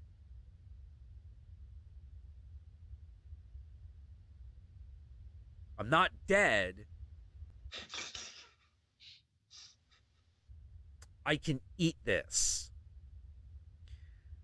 Yo, male, look what I found that we can eat. Man's like, so wait, we can eat that? Yeah. Okay, so I don't have to fucking punch a tiger in the face just to get dinner anymore. That sounds like a great idea. So I will only hunt tigers when I need to get my tiger punching on. Because I have been evolved to do that. So I don't want to stop entirely, just maybe not every day. Okay, so get a little bit of so you get a little bit of agriculture going on. You know, and then when a child comes into the picture, now you've totally left the Garden of Eden. Because now you have to worry about this thing's fucking future. Your world, your old world of the Garden of Eden is over. Now you have to walk out into the desert in the land of Canaan. You know why? There's children involved, and now your world revolves around taking care of and treating this thing, because Mother Nature, that fucking bitch, went, you know what would be funny? A 9-month gestation period followed by the longest fucking infancy ever. Ever. Nothing stays as helpless and as infantile as a human being. Nothing. You know, it takes a human, like, Bambi grows up in a spring. He's like, mother, bah! You know, he's crying. Fucking a couple months come back, he got antlers. His dad's like, yo, I need to teach you to be Prince of the Forest now. I don't know, Dad, if I want to fucking quit your fucking whining. I'm a fucking giant fucking shadowy deer out in the middle of fucking nowhere, kid. You will do what I fucking tell you, or I will kill you, eat you, and then make another one. I will get another one of your mother and have another one of you, so fucking get with a goddamn program. Bambi comes back a couple months later, all grown and shit, locking horns to fuck that other deer. Yeah. You gotta get that dough ass. You gotta get his freak on. Yeah. You know, it's like, hey, you gotta get Twitter pated. Like, you know, like, come on, man. Like, you gotta do this. It's like, why do we gotta do this? Word. Yeah. You just gotta get Twitter pated. You gotta get in there. You know? So you've got that. You gotta take care of this kid. And all of a sudden you become aware of everything that could go fucking wrong, to the point where that's now the most classic mistake that parents make, which is being way too sensitive to that anxiety. You know, you can feel that there are pedophiles out there. No, that's not how it's working. There are pedophiles. Therefore, you're anxious about them. Therefore, you're feeling them out there, whether they're there or not. Right? That's the way it manifests. It's the idea has crept into your mind and is taking you over. That's why you have people around you that don't have children. You know, why? Because one of them's got to smack you upside the goddamn fucking head. This is also why there are grandparents in the world, by the way. It's like, why do grandparents love the young children so much? Because they're united by a common enemy. You fucking made your parents' life hell, and now they're gonna give it back. It's time. It's fucking time. I'm gonna spoil your kid, and then they're gonna go, Grandpa says, and I am gonna enjoy every minute of that shit. Let me tell ya, every fucking minute. Why, Dad? Because the time you remember that time you fucking wrecked the car. You remember that? I remember it happened 5 times. You remember that time you tried to build a tree house, but we didn't have a tree, so you went next door and you cut down the neighbor's tree and then just brought it into our yard. You dug the hole, but you got bored, so you didn't actually even put the stump in. I remember that. Remember those hours you wouldn't fucking sit still and you kept saying, but Dad! Oh, I remember. And that is why I'm gifting to your child a speak and spell. That thing is going to keep, because fuck you, son. You will be up all hours of the night. You will never have a moment's rest. I won't. I get to go home. Yeah, I get to go out of here. I get to go do a car and fucking like, hey, as long as my fucking fake hip still works, I'm gonna be fucking your mom again tonight. Finally. Because you know what? Because now I can't make another one of you with her. So I'm gonna fucking use that pussy up until it fucking dries up and blows away, boy. I just fucking tell you.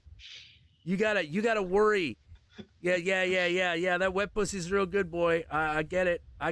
But like, another one of you could fucking pop out of that shit. And it's just more responsibility for you. Dad, we've got condoms now. Shut up, boy. I'm talking. Don't give me none of your back talk. Back in my day, we just had to have children, which is why I gave your kid a speak and spell. Now just shut the fuck up. Oh my god. And it's great. It's great because your parents will be sweeter and kinder to your kids than they ever were to you. Yes. Because they don't have to give a fuck anymore. No. One is no, revenge, and they don't have to discipline you. Yeah, you're like, wait, disciplining and making sure this thing doesn't get eaten? That's my child's job. It's not mine.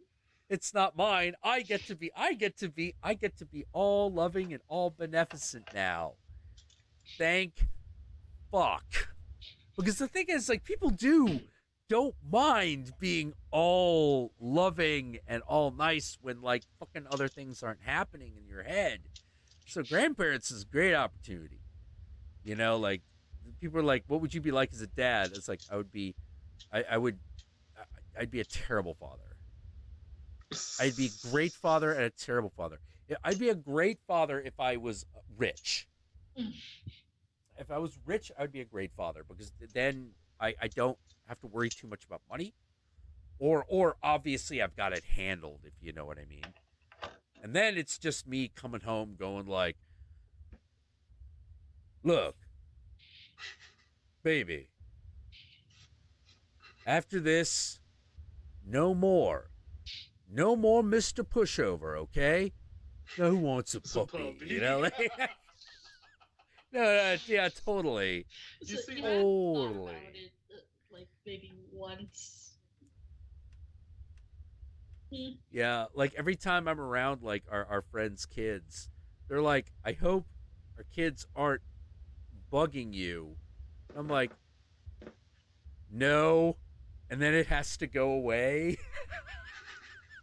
I'm like, bye, small child.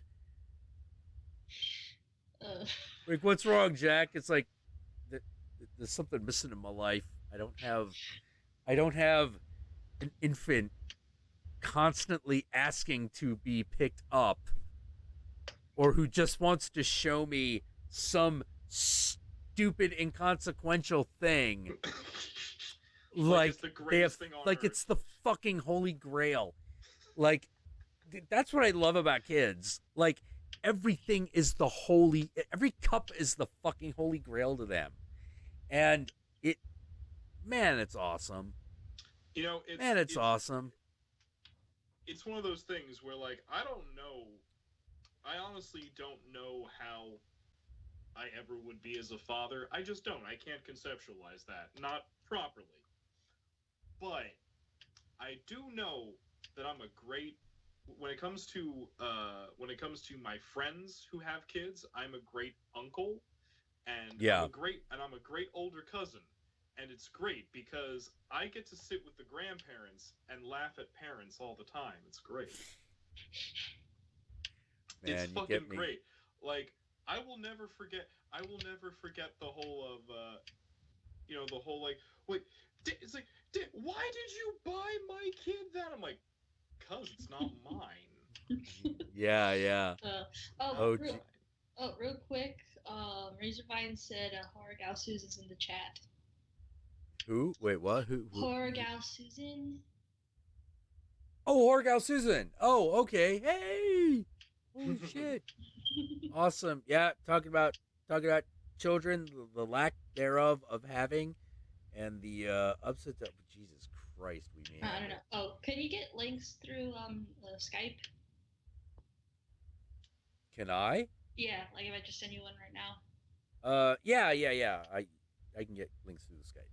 Yeah, I don't. Hopefully, this is a picture of my dad and my little brother. Okay, all right. Let's check this out. Oh my God. Hold on.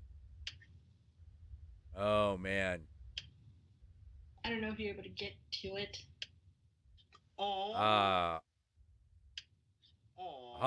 He is a military man. Yeah, Coast Guard. That child is adorable. Sad news, actually. He got diagnosed with muscular dystrophy. Muscular dystrophy. Yeah. Oh, I'm sorry. They recently had to GoFundMe to get his medicine. How did that go? It actually went like pretty well. They got like the majority of the money. They already ordered some of the medicine. Okay. Well, that's good. Mm-hmm. Oh boy. Yeah, I lucked out. Yeah, I can't believe I lucked out. I'm 42. Like that's when I think about that, that's actually kind of an amazing deal. We don't think about it that way because we assume everyone reaches that age. Mm-hmm. No, they do not. And it's not always the ones that you would predict. Like I said, like there was this one guy worked over at Bethesda, talented as fuck artist, whole life ahead of him, clean living, died of lung cancer. Mm-hmm. Just random, not a smoker. It just fucking happened. Soft tissue lung cancer, bam, dead in 6 months. What? It's fucking crazy. And plus every other person's real quick. Got that fucking granddad is smoked fucking every day and dropped dead at 87. Of like not even smoking, like probably just fucking lifting a rake too fast and shit like that, Not real quick. Trev, what the hell, glorified lifeguards? No. They do other shit. Well, to be fair, he says he says it's according to his Navy dad, not him. Yeah, no, but I feel it. My dad went to the International Ice Patrol in Canada. He was on a plane. I don't know what any of that means, but I assume it is good. They make sure the Titanic does not happen again. That disaster. Oh, okay. Got it. That's good. I like that. I appreciate that. Although, I don't think I will ever get on a cruise ship. No. Like I don't know what to say other than I look at Mother Ocean and I am frozen in terror. The ocean is the most terrifying thing in the world to me. And I would love to write a fucking movie about it, but they already made that movie. It was called Jaws. Because like it's what it is it's that moment you realize shit lives there. And that moment for me was when I was about a quarter mile away from shore, because I was a pretty strong swimmer. And I'm out there, and and I realize I'm getting a little close to the undertow. So I'm like, oh shit, I better start heading back to shore fast. So I move forward, and my leg brushes up against something. Whatever it is, it's relatively smooth and rounded. And I just keep swimming. I get out, and everyone's like, do you want to go back in again? I'm like, no, never. Just keep swimming. Just keep swimming. No, done. And, of course, this was, like, in Maryland, where the water is about the color of beer vomit. Oh, my. It's opaque as shit. It's opaque as shit. Like, you just, like, no, like if you think Jersey Shore is bad, no, like, oh yeah, we don't have nothing on y'all. No, Maryland's pretty. Anything that like touches the Chesapeake's pretty bad. Really great for crab. Because they're scavengers. Yeah, because there's scavengers, a lot of stuff down there, but. Ugh. Like, just, I am sure it was just like some kid's long lost boogie board. Maybe jellyfish? No, that would have stung. Because I've been to Coney Island. One time they had like these jellyfish there. They didn't really stung. They're just like discs. And it, like, you could step on them, but. Oh yeah, like, no. Really happened. These were like this thing I ran into. It was like log or a broken piece of surfboard or something alive. It's like or a monster. Or a monster. Well, I feel yeah. I've been freaked out before in the ocean as well. Well, this is the weird thing. Like, to this day, everyone like.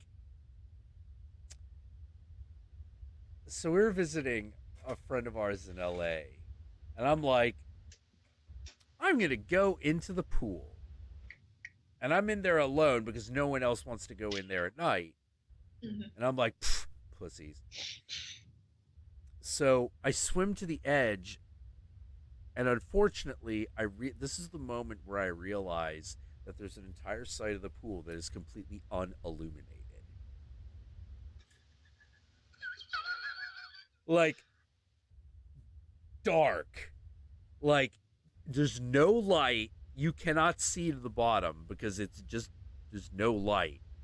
It's a fucking swimming pool.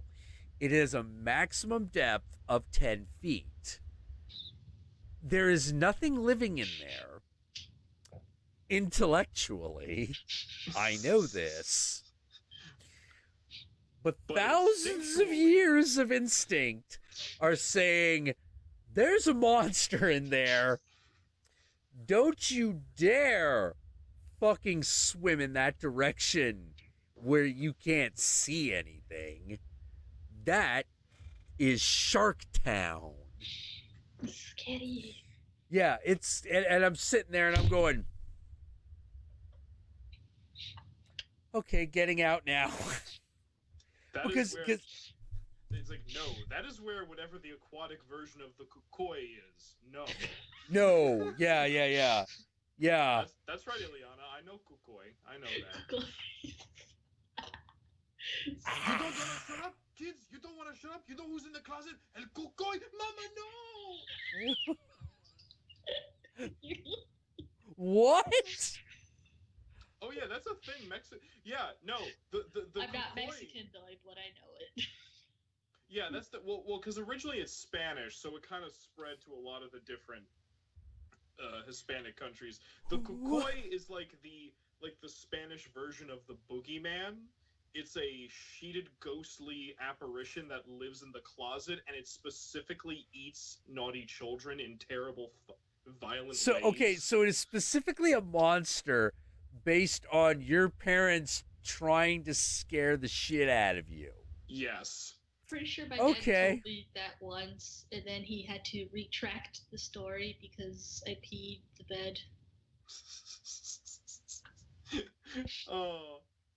Took that shit too far. Oh, boy. So pretty much, Jack, your fear of the ocean is illustrated in the image I sent. Oh, shit. Yeah, he said something too. All right. Yeah. Yes. Are they evil? Can I pet them? It's just eldritch yes. horrors as far as the eye can see. Yeah, let me see if I can actually get this over to the fucking. Oh God. One of them looks like a cute whale. That's why I say, can I pet it? Yeah, one does, and then the rest are horrifying. Yeah. Oh my God. Yeah. That's my fear of the ocean in a nutshell. You know, like, oh. See, that's the thing. I've I can be on a boat in the water. No, fuck that. I can. I'm not saying you can. I'm saying I can. But at the same time, and I'll even go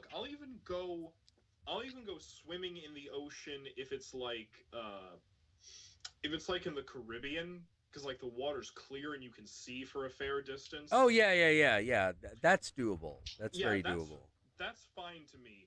When it starts to get even some areas of Hawaii. Oh yeah. You know, because you can see it coming, right? You know, it's like there are a lot of sharks, but you also have a lot of warning.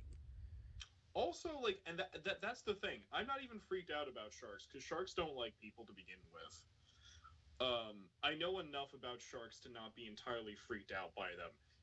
I was born the year Jaws became a thing. Fucking. Wait, what? I was born the year Jaws came out. Yeah. So. Yeah. So what I'm saying is, no. I am fascinated and terrified by sharks. Actually, let me tell you the thing that I am utterly. I am scared of sharks, but I will tell you what I believe is truly evil. Don't say octopi. Whales. Oh. I believe whales are truly evil. No, free will Ziak. Stop.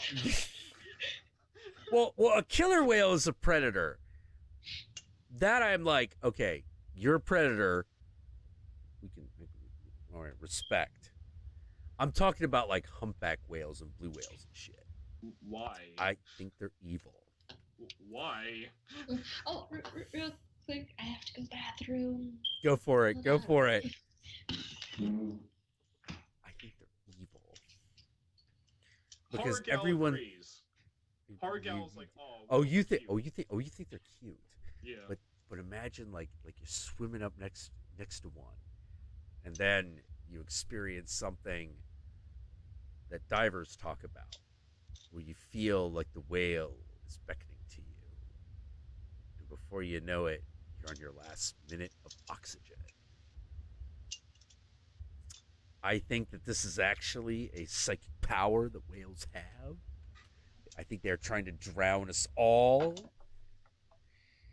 You know? They're shifty.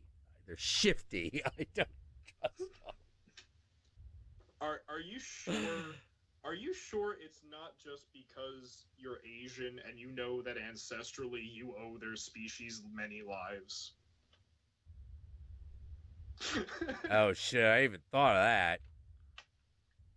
So you just say it as they're also racist. No, they're not racist. They're fine with white people, but they look at y'all Asians and they're like, "We know what you did." Yeah. This picture. This is my fear of the ocean right here. Yeah, right there. That's what it's like to me. If I can't see to the fucking bottom of that shit, as far as I know, there's monsters. And this applies, yeah, as retarded as it is, it applies to swimming pools as well.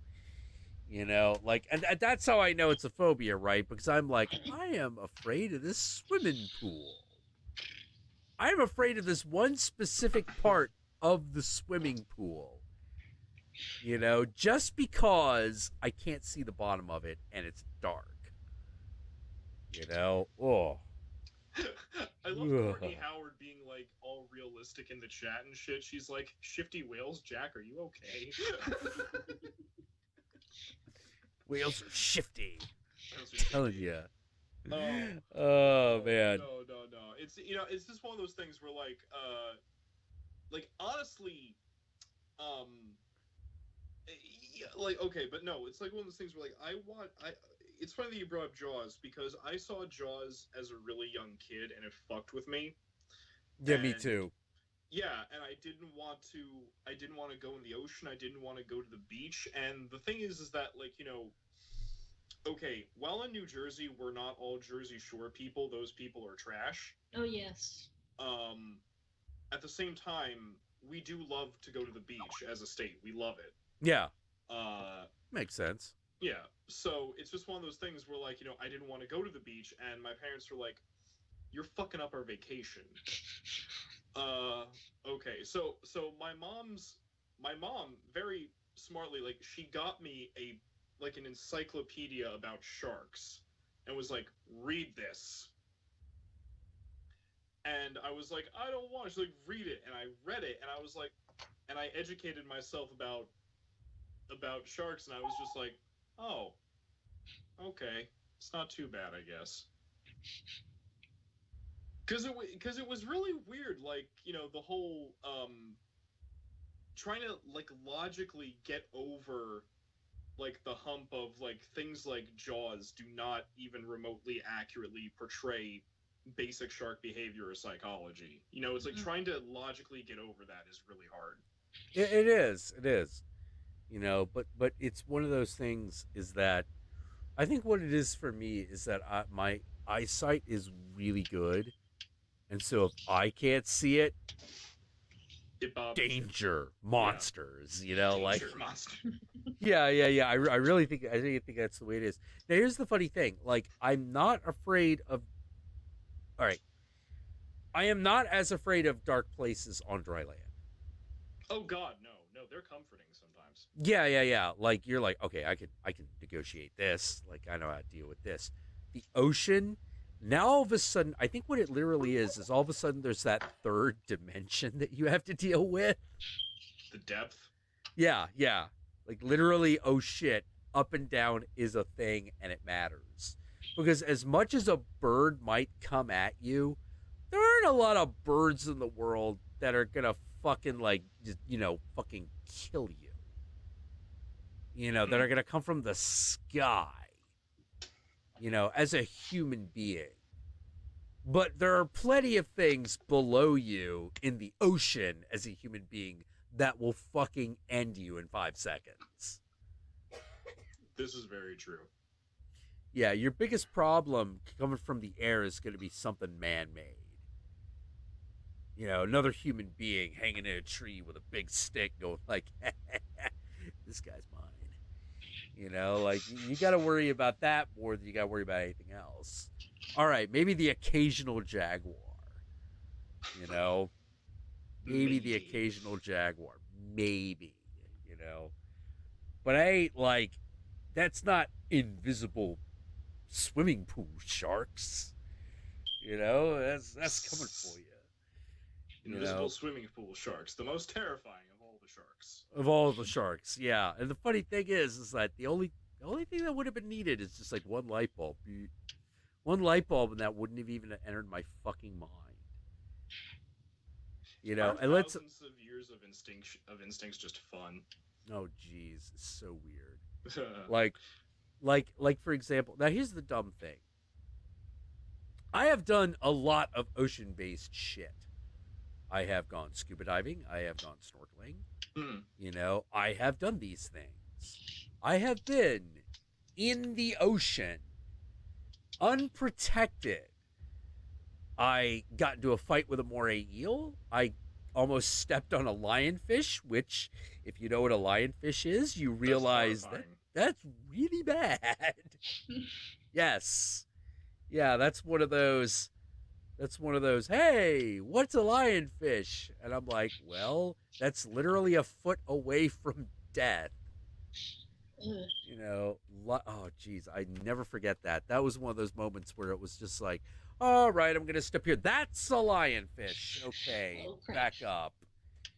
You know, fucking back up. And then my dad, after we negotiate the lionfish incident, is sort of like, oh, be careful, there's a moray eel somewhere. Oh, really? Scout! Fucking hell. Those things just have fucked up faces, which just makes it worse. Well, I swear to God, they just fuck with people. They're just there to fuck with people. They're sort of like, hi, I'm a moray eel. You're like, oh, that's great. What are you gonna do? I am gonna you see this coral? You see this coral? That's fucking mine. It's fucking mine. I'll bite you if you come close.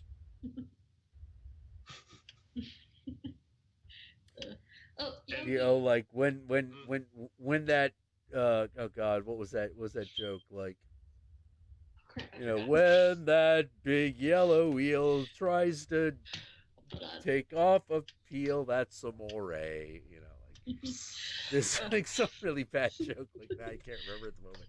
Yeah. Fucking moray eel tried to bite my face off. Like right after I almost stepped on a lionfish. That was a busy day. Oh, Yogi, like, what beaches are you near where you live? Okay, I'm not too far from Belmar. I'm not too far from Belmar. I have been to Wildwood. It's not too far. But Wildwood is so weird to me because it's a great boardwalk, but it's a terrible town. Oh. I will openly say this, that it's like, you know, Wildwood Beach, beautiful. Wildwood Boardwalk, amazing. One of like the best boardwalks there are. Mm-hmm. You get off the boardwalk and go into the actual town, and it's like, oh look, pimps and guns. Oh jeez. Oh jeez. I've only been to Long Beach, Point Pleasant, but it's been years, and Ocean Grove. My friends like to go to Ocean Grove the most. I've been to all three of those, and they're lovely. Mm-hmm. Oh. Although Ocean Grove, I almost died. Oh, joy. Oh shit, what happened? No, the waves were too strong, and then my friends were being funny, thinking I was, yeah, so they just laughed. Oh jeez. The current caught me twice. I want to tell you another detail about this snorkeling trip.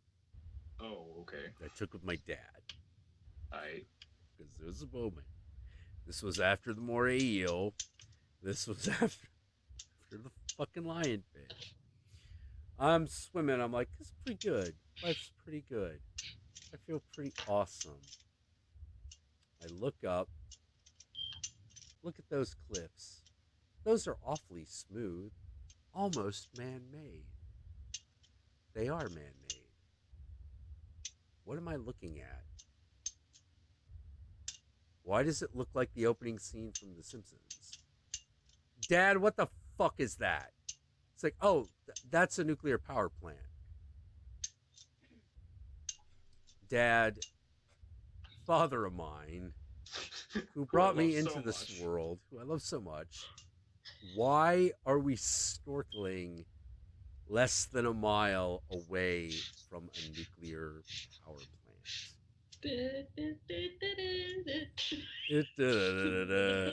And he's like, well, the good news is this.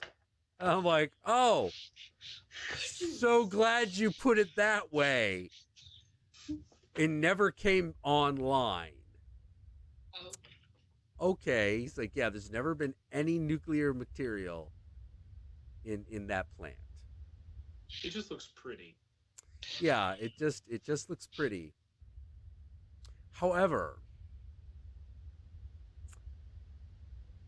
it does occasionally fall apart, so don't get killed by a huge slab of concrete coming off the cooling tower.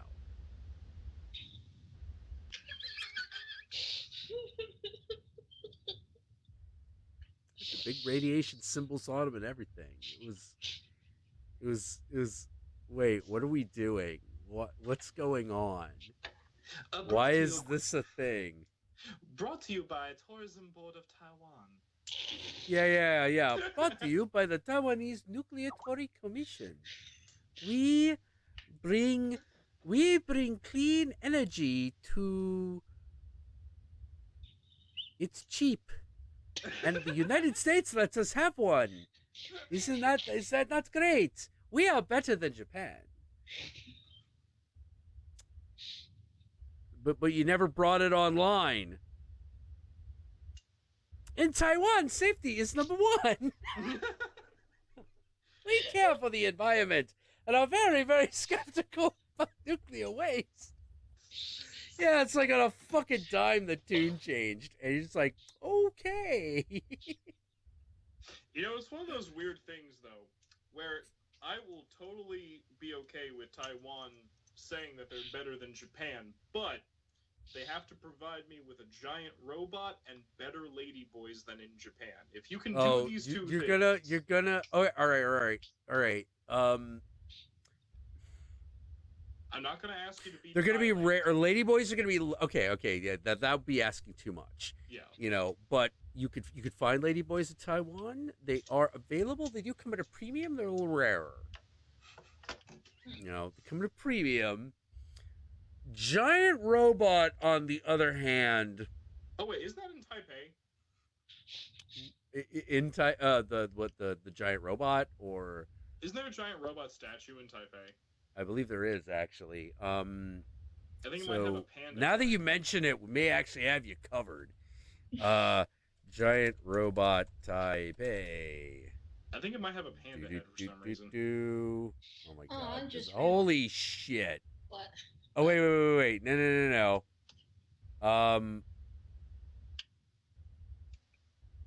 No, it's not giant. It's man-sized. So it's not a giant panda robot, but there is a panda robot. Okay.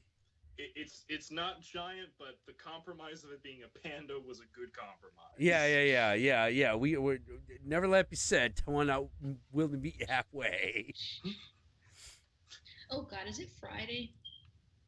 It is technically Friday at this point. Yes. I have to dissect a pig at noon today. Ooh, a fetal one? Oh. Yeah.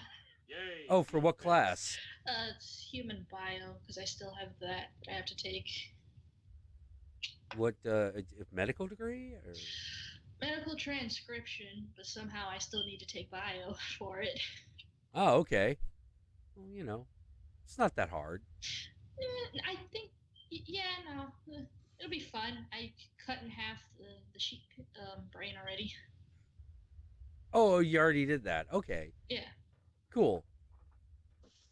They were worried because I had too much fun with it. Actually, dissecting brains is always very freaky to me. You know, it's the moment where you scoop it out and you're like, this is it. This is it. This is the magic substance that houses consciousness, thought, and consciousness.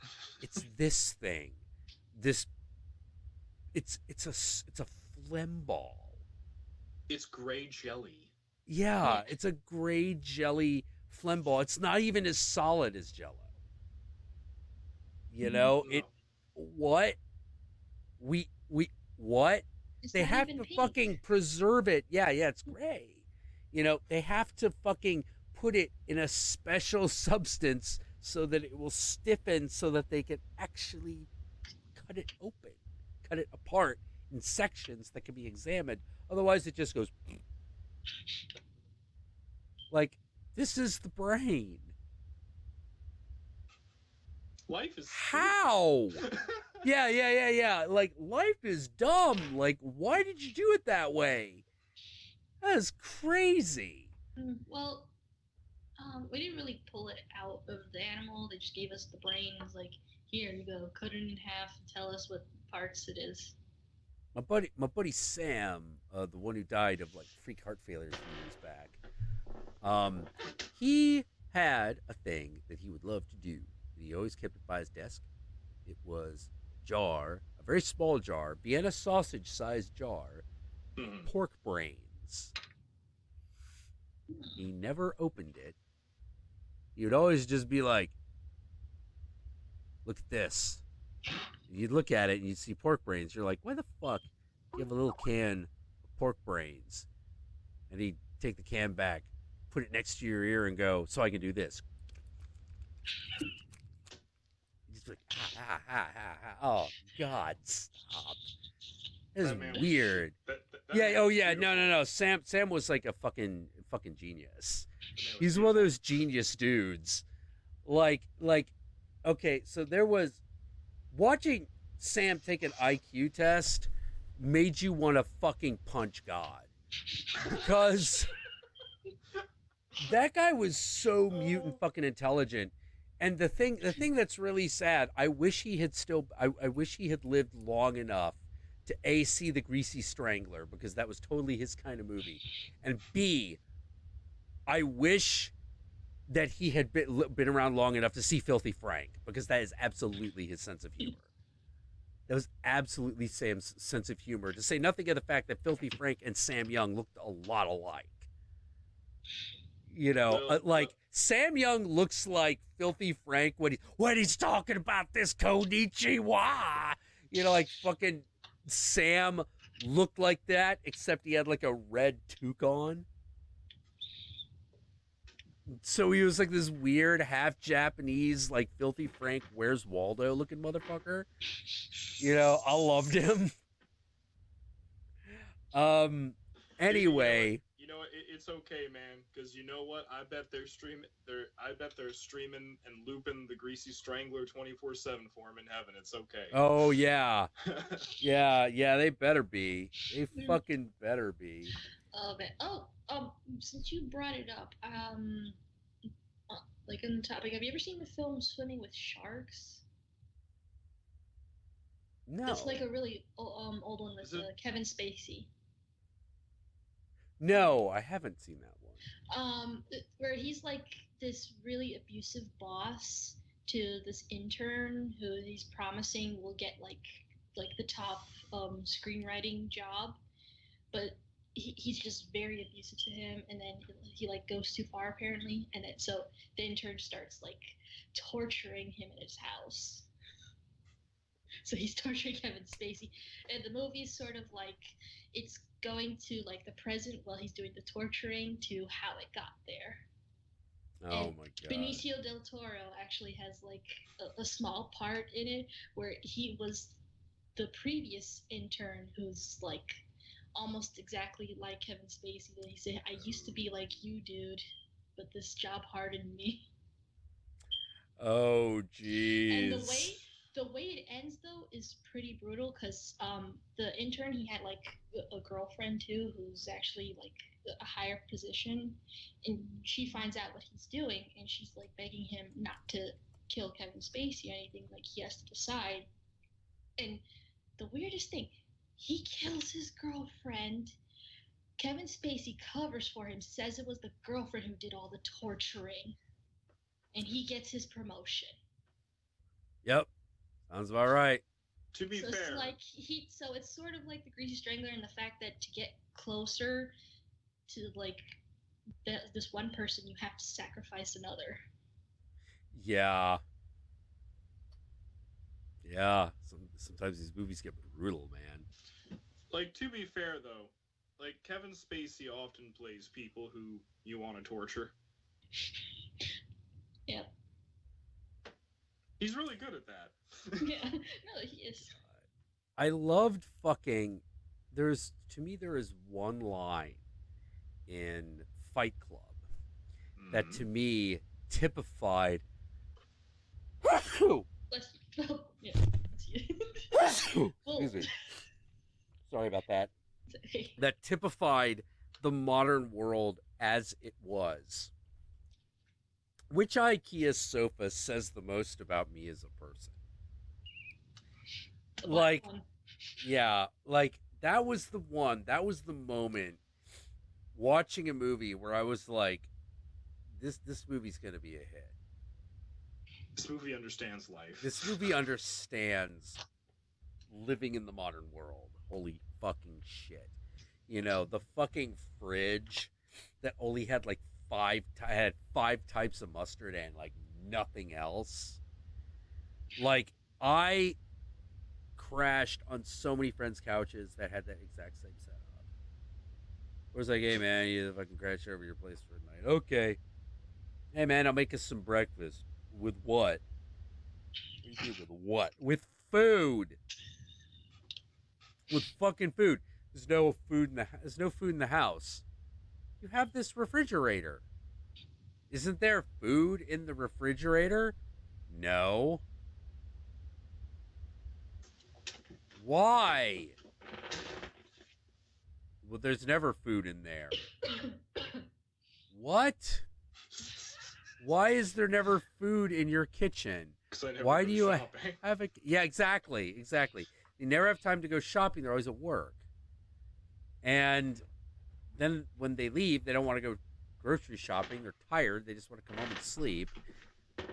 But they don't sleep. They come home and watch like fucking fucking Beverly Hills 90210 marathons and then fall asleep. It was the 90s. What can I tell you?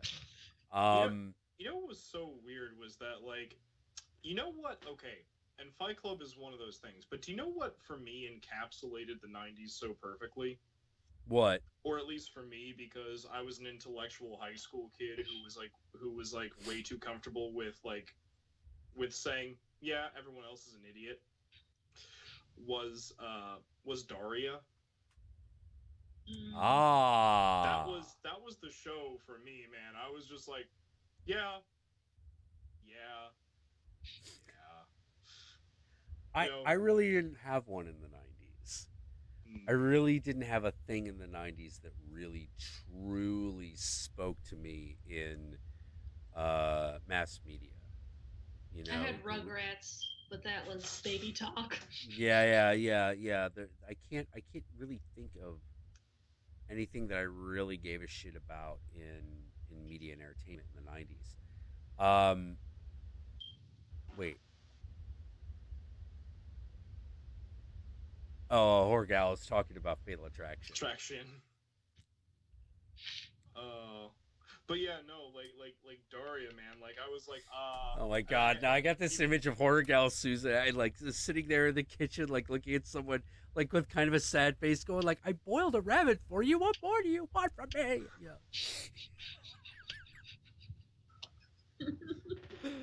Oh man. And there's the lead-in for your next episode.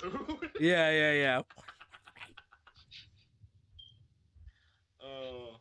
But just because okay, so for Jason in the chat, we're Mystic Spiral, but we're thinking of changing our name. The name. Yeah. Oh god. Yeah, I can't really think of anything in the 90s that I actually really super gave a shit about. Oh wait, was Aeon Flux in the 90s, or was that like those were really early? That was early 90s. That was yeah. I only watched that actually Liquid few years television. Ago. Liquid television was awesome. Yeah, like I found it, and then it made me more infuriated when I watched the film adaptation. Oh, the film adaptation. Oh, geez. Like, God bless Charlize Theron, she tried, but no. Well, yeah. She tried, but here's the thing. Without the weird fucking bondage sex universe that Aeon Flux lives in, there's nothing to talk about. That could have been such an awesome movie. Yeah. Like, they put her, the minute I saw Aeon Flux in a white outfit, I'm like, I'm out. You done fucked up.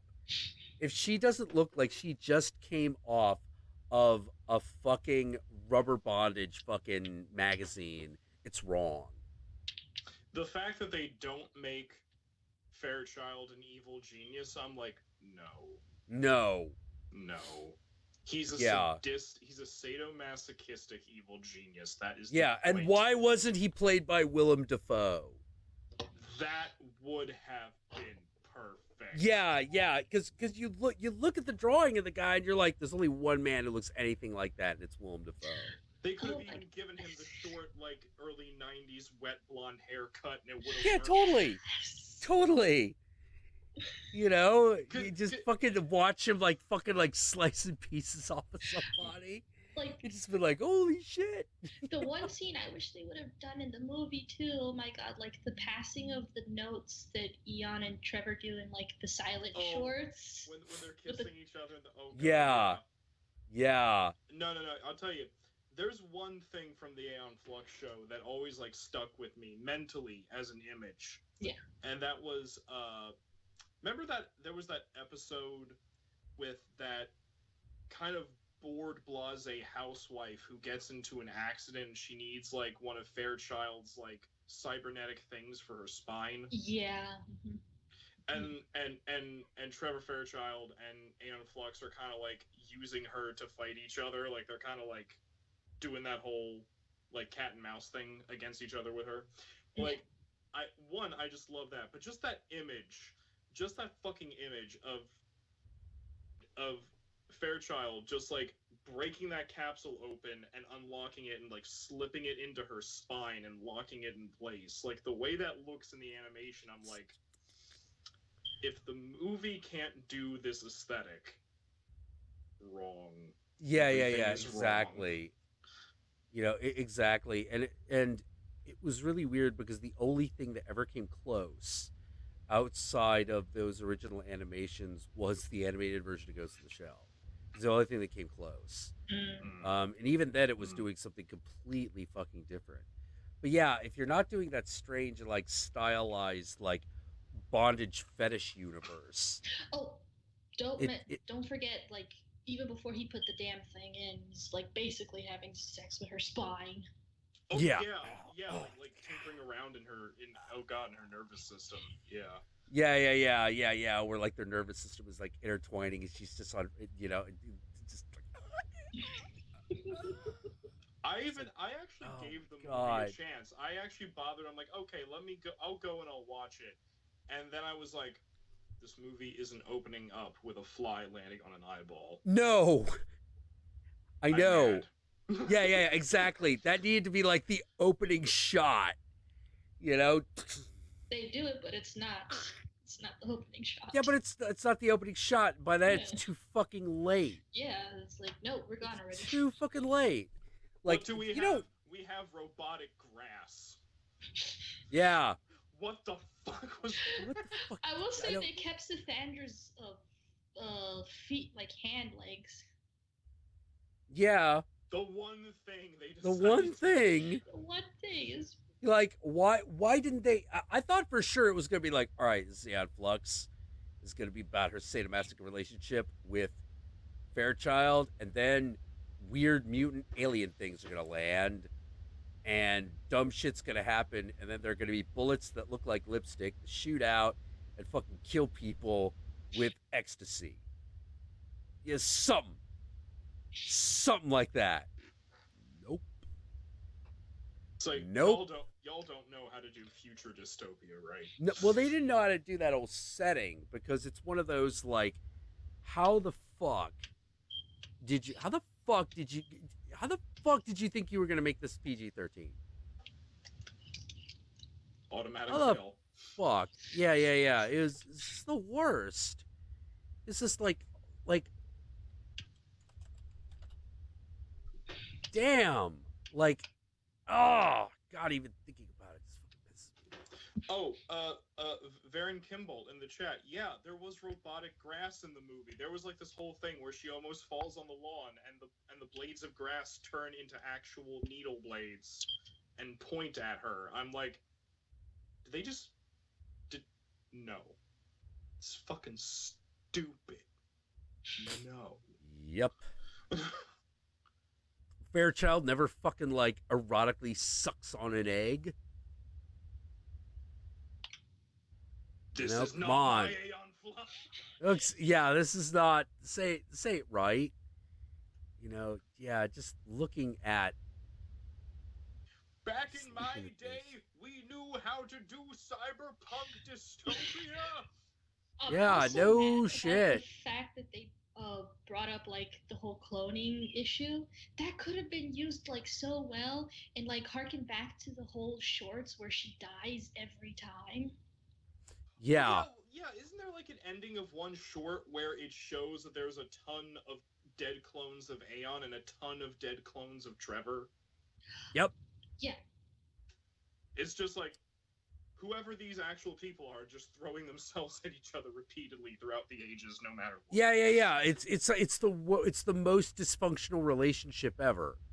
Like, this is the whole idea. You know, basically, like, it feels like it feels like the original Aeon Flux feels like this. I am a sexually frustrated South Korean animator, and I can't stand my really hot girlfriend who I can't seem to stop fucking. Because only this one knows how to step on my balls the way I like. Like, that's what Aeon Flux feels like at every fucking turn. And if it doesn't feel like that, it's wrong. Also, And the movie didn't hair. feel like that. The movie did, The hair. like, they never the did hair. hair. No. I've seen No. some wigs attempt the hair. Wigs from cosplays have done the hair better. Yeah. Oh. Yeah, but I was always like, they were like, yeah, let's live action it. And I'm like, no.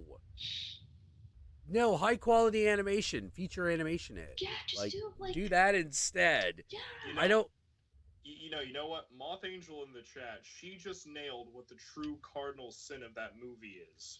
Not that it's necessarily bad, not that it's poorly written. The fact that it's boring. That is the true cardinal sin of that movie. You can fuck the story up, but if you make it boring... Yeah. Well, like, fucking... Well, like, the thing I thought was so weird is that aspects of the Aeon Flux cartoon did, in fact, make it to the big screen. It just did it, and they called it Resident Evil. Like, I can't be the only one who noticed that happened.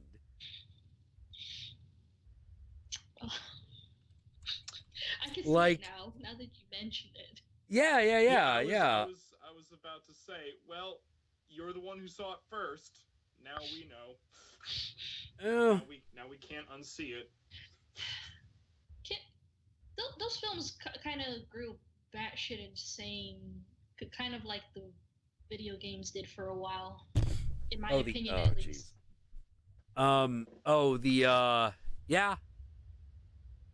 Yeah.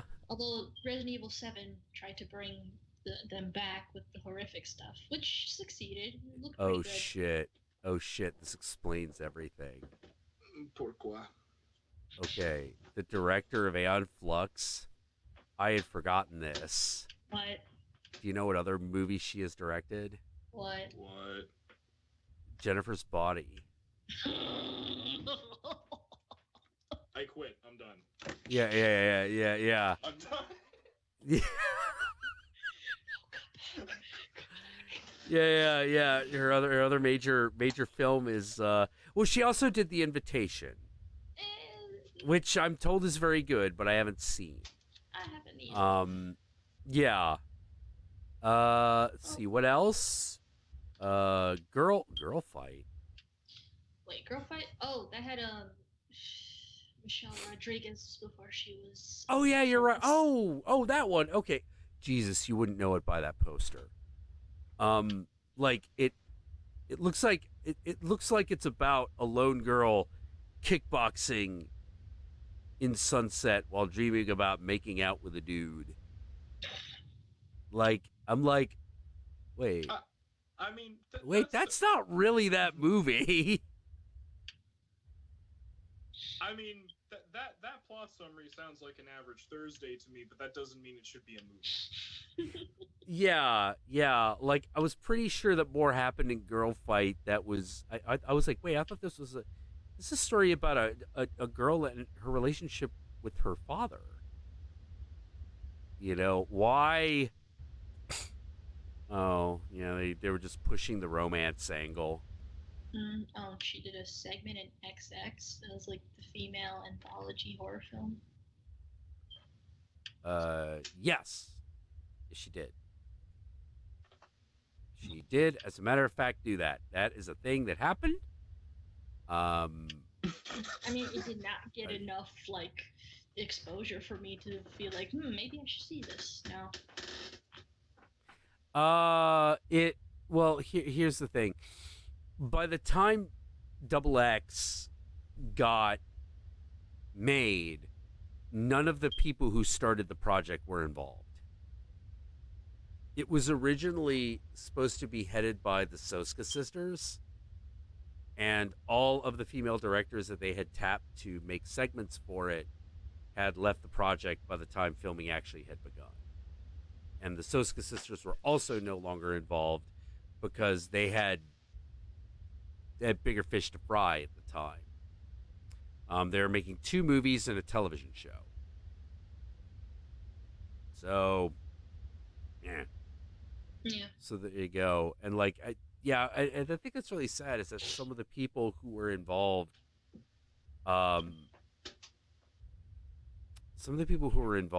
it looked really promising. I should probably see Prevenge. Oh, I saw Prevenge. It's good. It's good. Nice. Just watch it. It's good. Yeah, I just love the concept of a woman who's believes that her fetus is telling her to kill. So it's like Friday the 13th before anything's happened. You won't know how it gets to you. You won't know how it ends, and you don't know where it's going. Like okay, it's one of those. Got it. Pieces, like fall as it goes on. Wait, isn't that every pregnancy, or is that just in my family? I think that's just in your family, dude. Oh, okay. My mother didn't think I was a son of Satan until I was like born. Well, I'm sure he's proud. Irreparably proud. I think so. Like God. It's no, but you know what, dude? I'll be honest with you. It's like one of those things where it's like, again, with what we were talking about way earlier yesterday, technically. Mm-hmm. You know, the whole thing of like, yeah, you know, when you are in that role, that is the role that you are in, like, you know, you just like, I don't know why, it just like, it titillates me so much. In the role Parenthood? of, like, no, in the role of like of the Satanist. Oh. Yeah. It titillates me so much. I don't know why. Or maybe I do. I don't know. Yeah, well, it's really about it's God. Yeah, that's why I'm planning on doing like a couple of videos about it, because it's a big, complicated subject. But like, there are a couple of things that I definitely want to touch on with it, which is some of them are personal beliefs, and some of them are I don't even know what to call them, but I guess values is the way to put it. Like personal beliefs. These are the things that I believe. You know, some of the things that I believe, but like,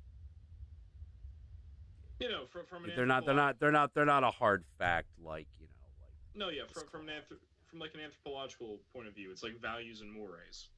Yeah. Like one, it's like paradise is real. There's a real paradise that you can attain. Two, there is a real hell. Three, the path to paradise is through hell. And I go into way more detail because it's one of those like, oh, do you believe in an afterlife? And I'm like, no, it exists here.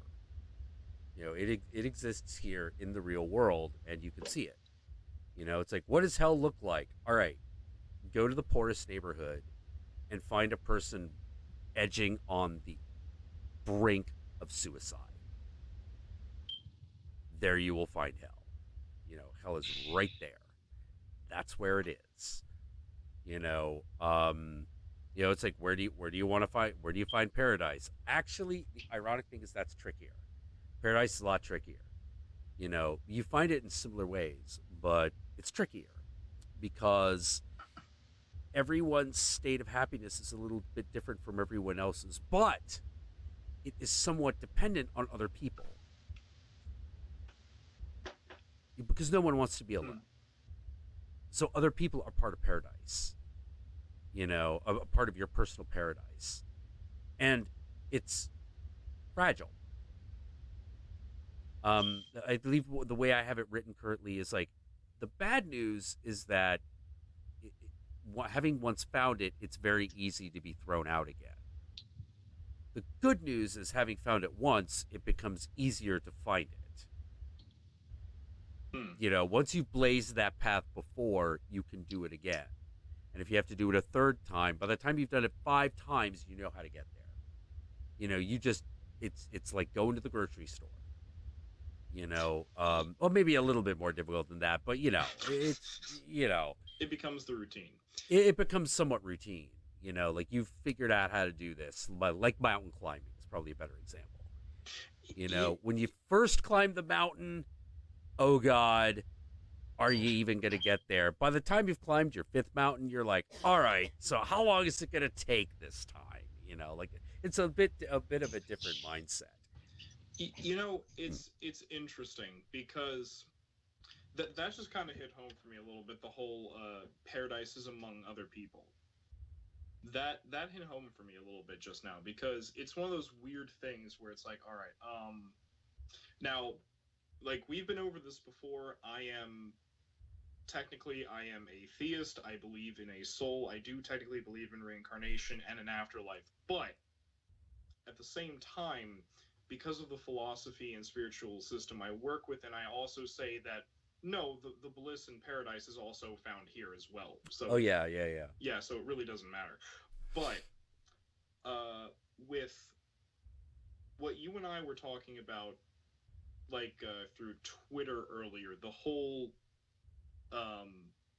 realization that my main archetype is probably the child. Mm-hmm. This makes way too much sense because in the hours after that, I did a lot of reading on that particular archetype and a lot of Jung's take on it. And one, I think it's interesting how like the child is in a weird way connected to the hero. That's interesting. Yeah, it is. As well as the god, as well as the king. It's interesting. But one thing that was interesting is that the child, especially the magical child archetype,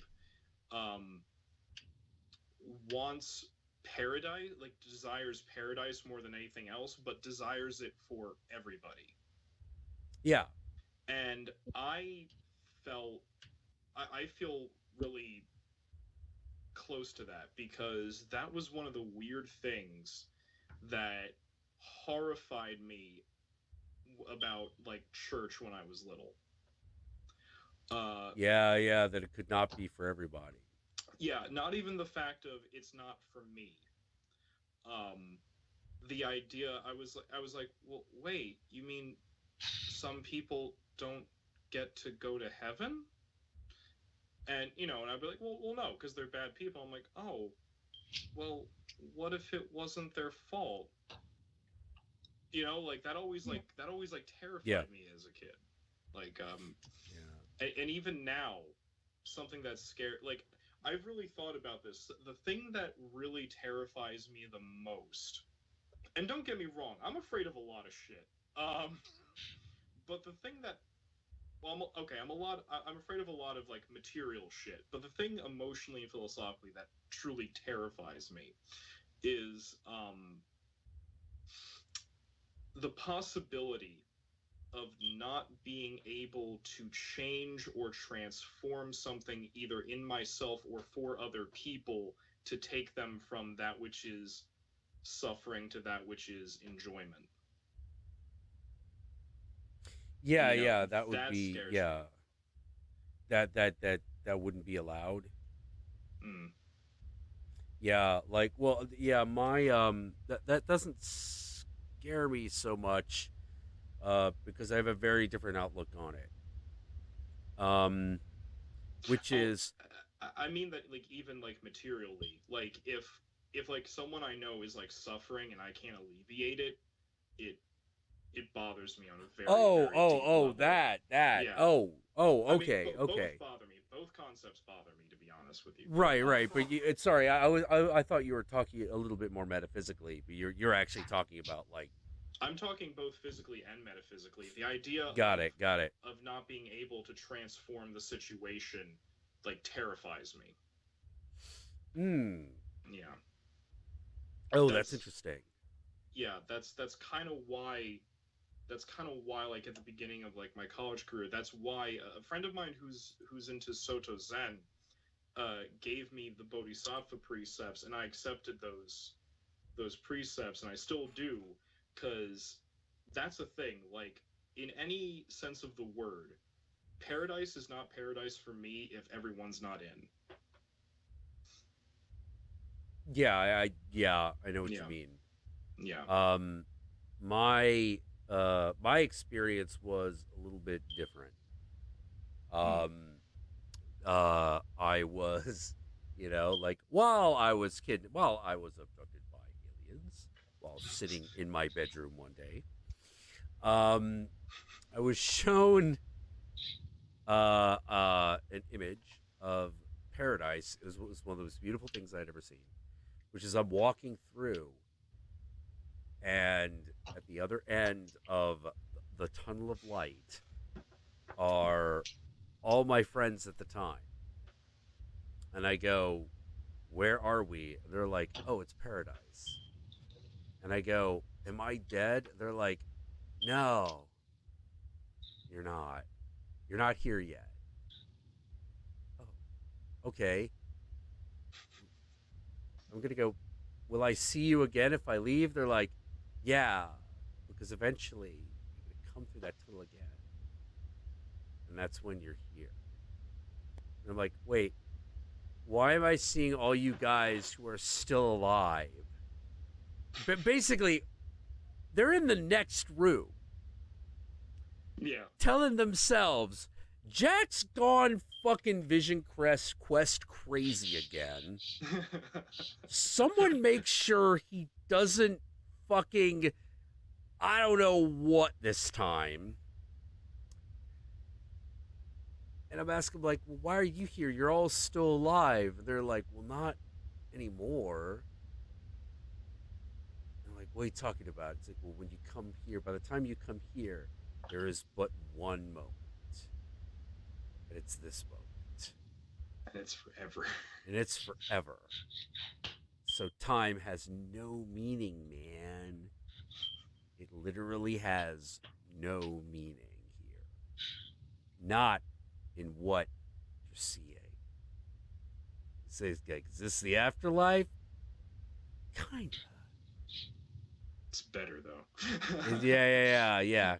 Kinda. We do a lot of cool shit here. Okay. I'll go back. And then another figure, you know, took my hand and is like, "Now let me show you the alternative." And I'm like, "There's an alternative?" And he's like, "Oh yes. Oh yes, there's an alternative. Simple choice." And Undead Cow apparently subscribed. Yay! Very simple choice, really. here it is, and I saw a planet, mind you, just literally made of darkness. Mhm. Like, literally, not just shadow, darkness. Yeah, And I'm like, made of the absence of light. yeah, made of the absence of light. And voice tells me, here, you're a god. You have and can create anything. But there's one catch. And I'm like, what is it? Everything here is just a reflection of you. You will always be alone. And I'm like horrified. I'm like, that's the most horrifying thing I have ever heard. I do not want to be a god that exists without the other gods. That's horrifying. Yeah, but you know, that's the path of the Rakshasa, man. Yeah. And I'm just like, under no circumstances. You gotta be fucking kidding me. We're not doing this. You kidding? That's me crying for eternity in pain. No, I refuse. And they're like, well, okay then. And all of a sudden, I'm in the waiting room. I am in the interdimensional waiting room. And everyone is looking at whatever they're looking at. It's not me. They're the two doors. They're like, all right, door on the left, door on the right. That one goes to Godhood and Ultimate Darkness. Or that one goes to your friends. Have a nice fucking day. We've got other fucking portals to look at. And I'm just like, okay. Will I... Is there a third door? And one of them just go, yeah, and there's no answer. It's like, is there a third door? Because in my mind, I'm like, there's always a third door.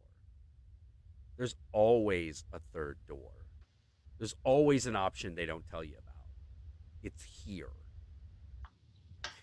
So I can't explain what I do exactly, but I basically move into the space between the two doors offered and hope that there isn't a thing that stops me. And that's when I return to the bedroom. And I'm like, okay.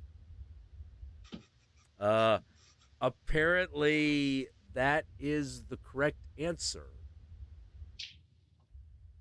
And that was what... Oh, I was gonna say, yeah, it's the correct answer at the very least, it's the correct one for you in this life. yeah, exactly. You know, it was there was definitely that moment that when there was at one point there was definitely that moment where they explained reincarnation to me and all that jazz. Mm-hmm. You know, I'm like, wait, how is there an afterlife and reincarnation? And it's just sort of like, oh, you would not believe some of the shit that goes on here. Like, you would not believe it. I've seen some of that paperwork. It's ridiculous. Yeah, it's ridiculous. It's ridiculous what we've been able to do. It's amazing what you could do once you add a dimension. You know, and by dimension they mean like, you know, like how we exist in the third dimension. Now add a fourth, and then a fifth, and then a sixth. It's like, it's amazing what you can do every time you add a dimension. You know. Okay, that was a weird statement. Another thing that, like, the figure that talked to me on the Planet of Darkness was very much like Baphomet. You know, there was a sensation of him being like Satan, having a goat head, being really, really, really wise, but at the same time not like sinister only in what was being shown to me, as opposed to like malevolent and evil. It's one of those, hey, you could be with your friends and have less power. Because you got to share, right? You got to share divinity, right? That's the deal. Or you could have ultimate power, but essentially you live in a prison. That's a choice, baby. What's it gonna be? Man, that's kind of a devil's bargain. Literally. Yeah, literally a devil's bargain. You want all the power, that's fine, but you'll never get another person to love you. That ain't in the cards. That's not possible. Sorry. The most you could probably do is get a girl to give up that ass. That's as far as it goes. Can't do nothing else. Connection with another conscious being? Fuck no. Fuck no. Well, not unconsenting. Connection with another conscious being is very possible, but not if you go the need for ultimate power route. Forget it. No way. That don't happen. You know what's so weird is this is all reminding me of like, all right, so, and I thought about this a little bit after we were talking earlier, was that, all right, so my friend Mike got me to watch this anime. Ruins his streams as well. Mr. X. Well. Oh god, he's still using Ustream? Ooh. Yeah, well, to get away with what he's playing on there, yeah. Oh, jeez. And even then, he's still on thin ice. He's trying to look for a replacement. Yikes. Oh, it's a light novel series. Oh, the Devil's Part-Timer, yeah. Mm-hmm. Yeah. And they made an anime of it. And, so basically what they have there is that, so in there, like, Satan is, like, Lord of Demons, King of the Underworld, Satan. And then the character of Lucifer is one of his generals, and Lucifer actually is like a fallen angel. And here's the weird thing about it, right? So I was trying to figure out why I love this character, because I love satanic characters in general, don't get me wrong. Right. But like, yeah, if you can like actually capture the essence of like the Luciferian angst, you've got me. If you can like capture like that whole thing of like, I've fallen from grace, I kind of want to go back home, but at the same time I'm bitter over the circumstance, then you got me. But this character of Lucifer in this film, in this show, okay, I've watched, as an over emotional gay guy, I've watched plenty of anime and walked away without like the husbando trope. I've walked away perfectly fine, but I fucking hate my friend Mike because now I'm stuck on this character. Oops. So bad.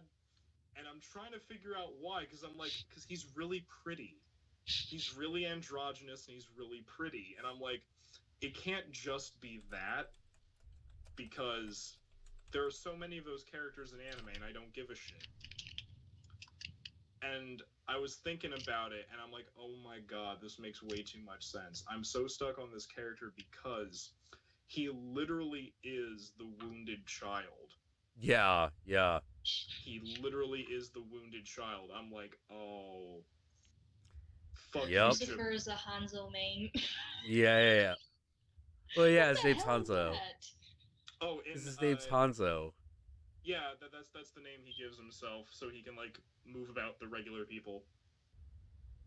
Also, he's it's so weird. It's like I'm looking at this character and I'm just like, he's so pretty. He's so broken. I can fix him. Yeah.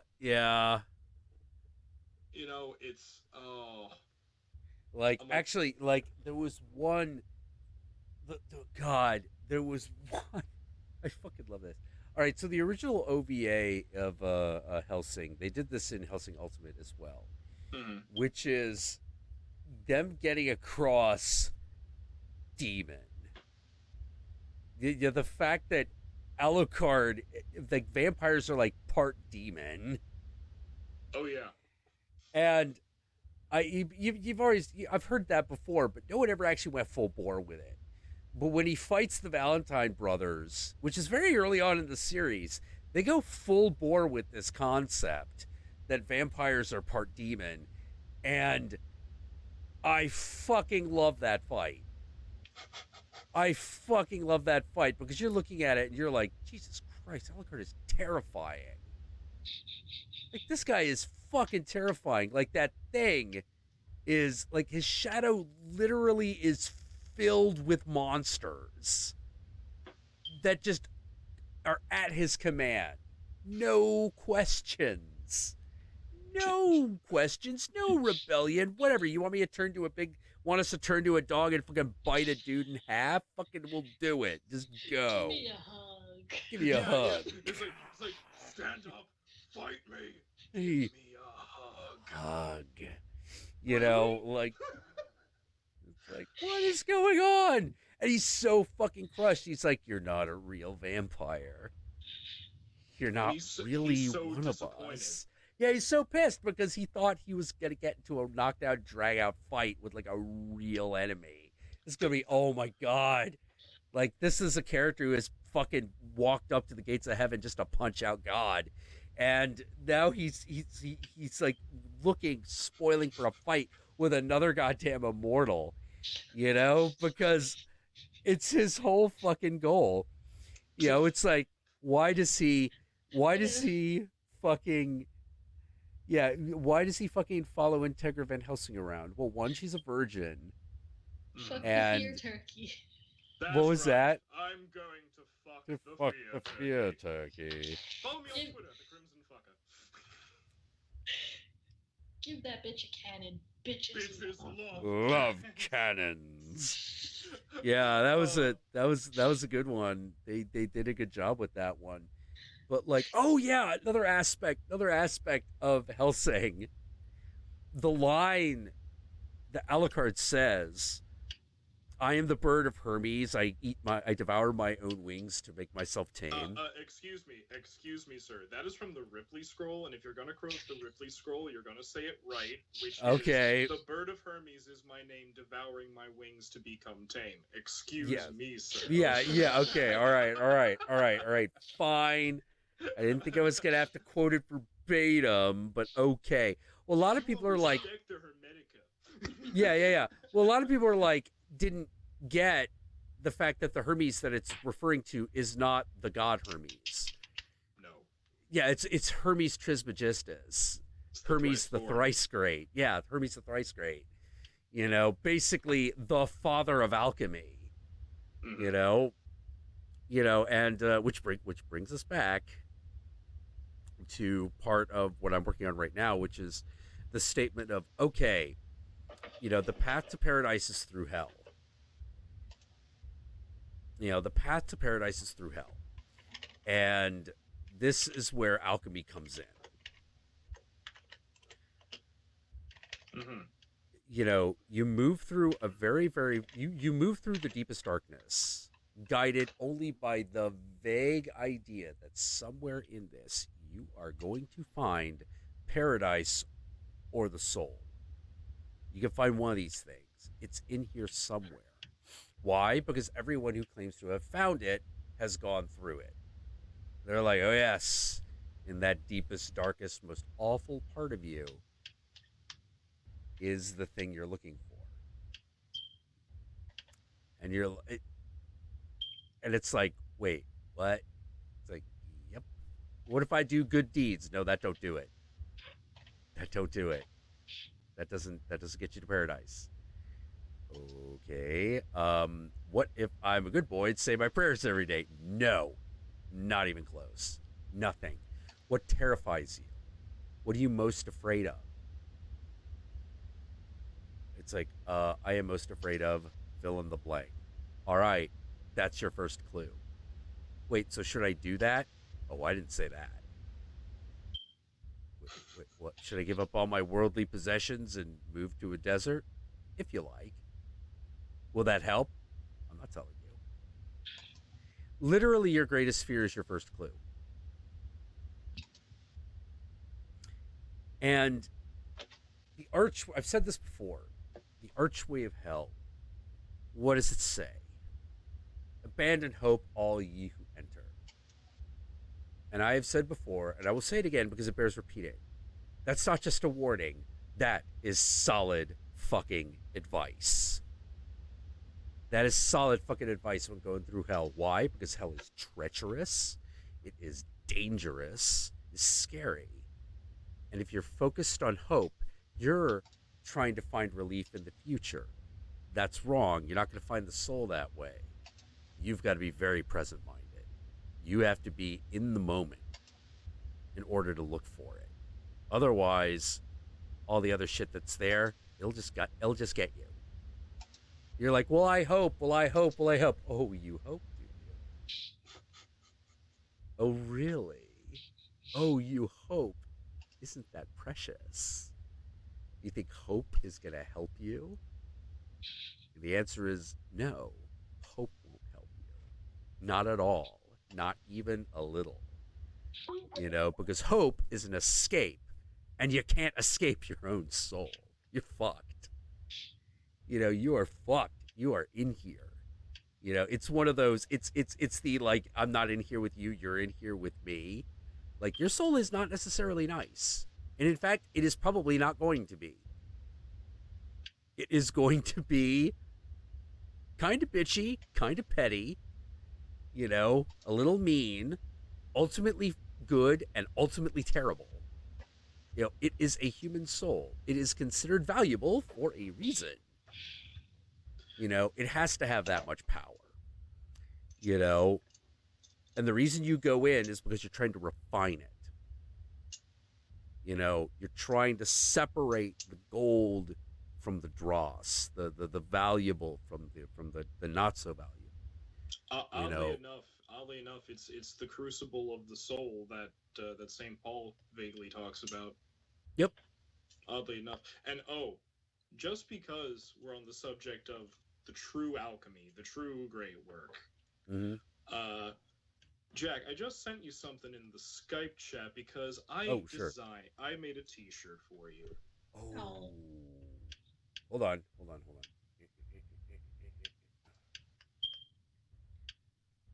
on. There we go. All right. What is this?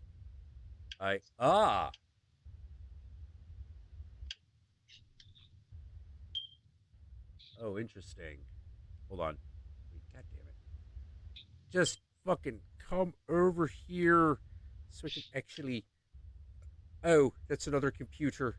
You can't actually go over there. There's no there as far as you are concerned. You watched Austin Powers lately?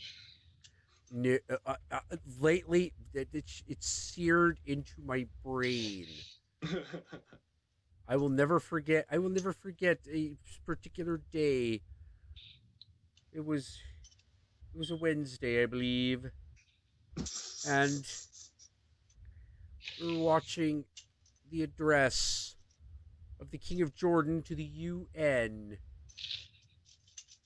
and he goes, "Yes, from American consulate." Also, I feel bad. I'm not really saying much. I'm just. It's okay. Nah, it's totally okay because like sometimes, me and Jack are crazy, so sometimes we just ramble. Yeah, it'll just happen. So he wanted financial relief for his kingdom from the United States in the form of $1 million.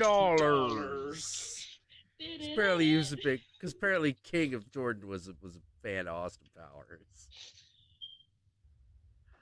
Oh man! When I was 13, I had my testicles shaved by a nurse with webbed feet. I highly recommend it. It's beautiful.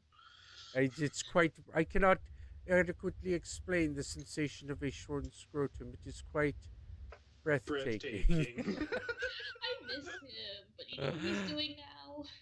What? Probably taking care of his children. He He has 3 kids. That Wow. bastard. How dare he That be a good bastard. father? Come back here How right now. how dare he? How dare he go the way of like what's her name, Warren Hill? You know, how dare he? Apparently, he does have things in the mix, but I don't hear what they are. Well, I feel like the Love Guru was kind of like, Mike, That killed everything. put it fucking down. Like that, I've never seen a movie that worked so well, worked so badly. You know, it's one of those things where I loved that movie, but that's because I'm looking at it through a different lens. Yeah, like it, You know, like I said, I've never there. It's in this rare category of movie, like Detention's in the same category, where I'm watching it and I'm like, I should love this, But it's terrible. I hate this. Mariska Hargitay. Dun dun. Yeah, you know, like that should totally be up my alley. Oh, poor sweetie. That she was in that too. It's like, very good. You have gone from nowhere to now here. I am beautiful and I have a secret.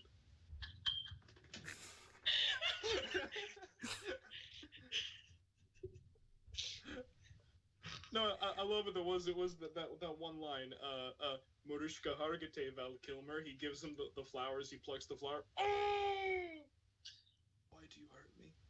I know why.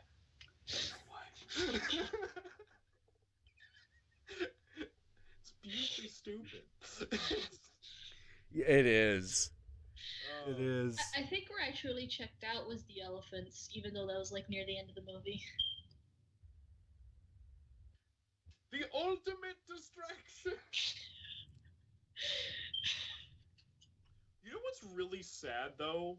What's really What? sad though about that movie is that, okay, if you really do if you actually just take away most of the film Mhm. and look at what the characters say about like the drama method, it's like, this kind of makes sense.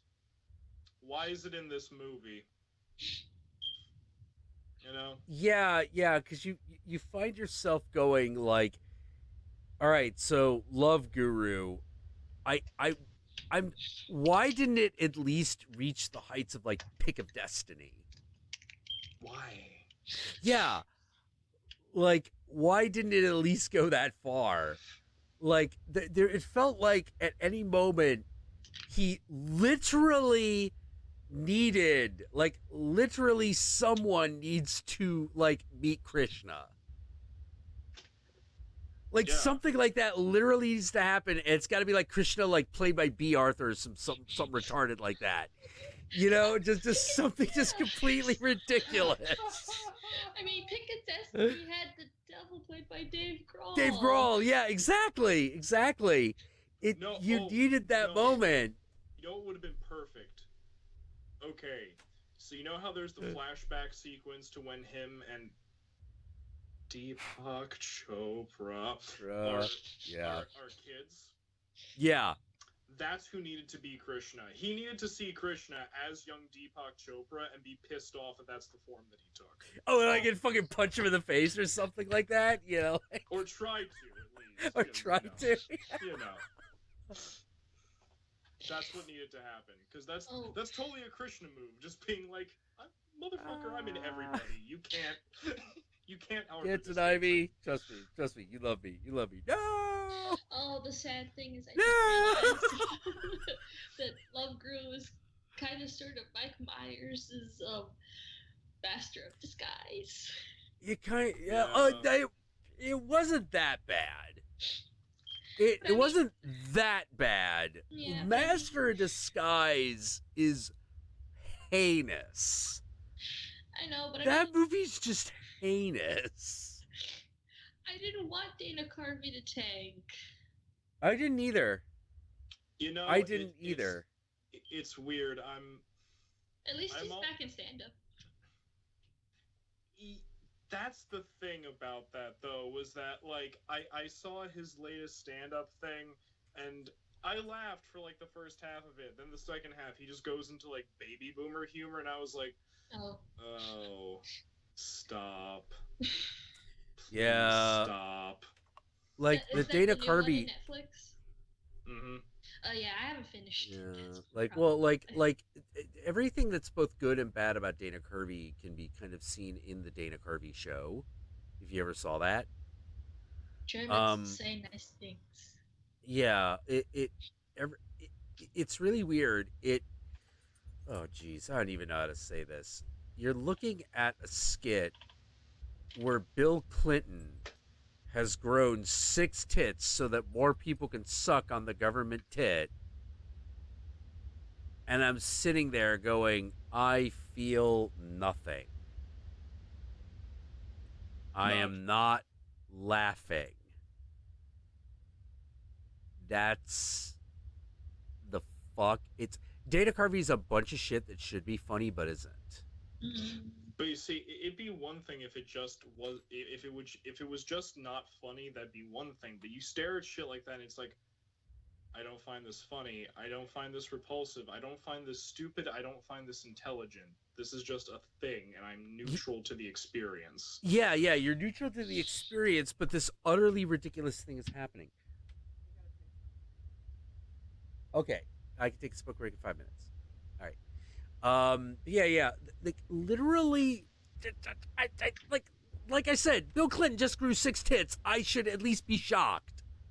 But you're not. I should at least be surprised. And instead, I'm sitting there like, okay, that just happened.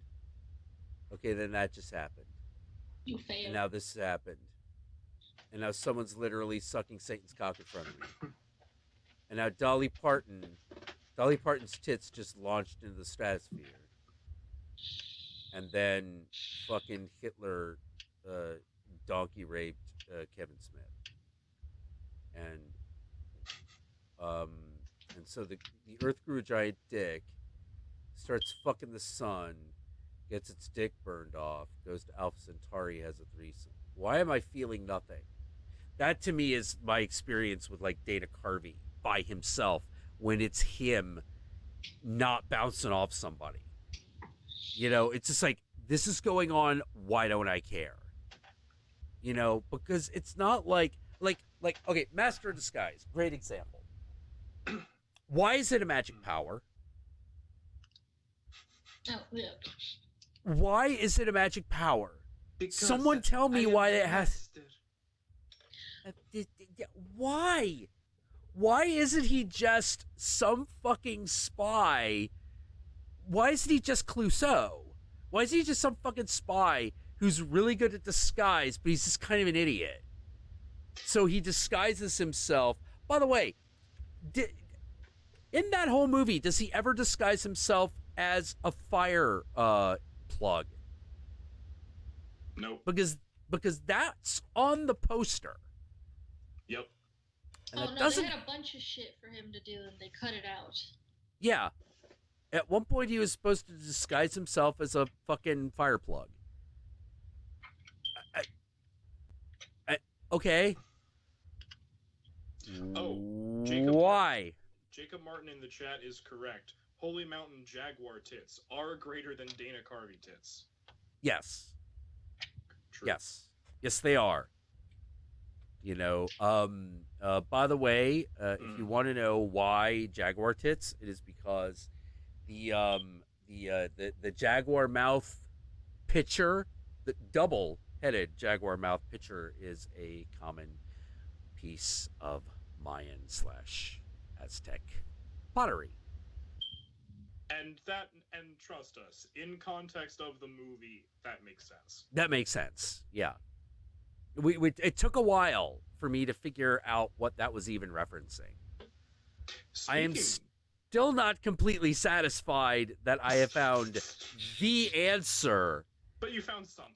But I found something that relates it to real-world mythology and culture. As opposed to what the fuck just happened. And speaking of Holy Mountain, how do you like that tank top? It's beautiful. I thought if any person would appreciate the Enneagram, it would be you. It's so weird because I love the Enneagram. I love it as a symbol. And it's so weird though, because I put this up on my Redbubble. This is available. People go to my store, buy shit from me, give me your money. Anyway, it's up there, and I've gotten, like, earlier today after I put it up, I got messages from people like, "Oh, I didn't know that you were into that personality system." I'm like, "No, not that one." Like, no, not that. Wait, what did they think it was? Oh, okay.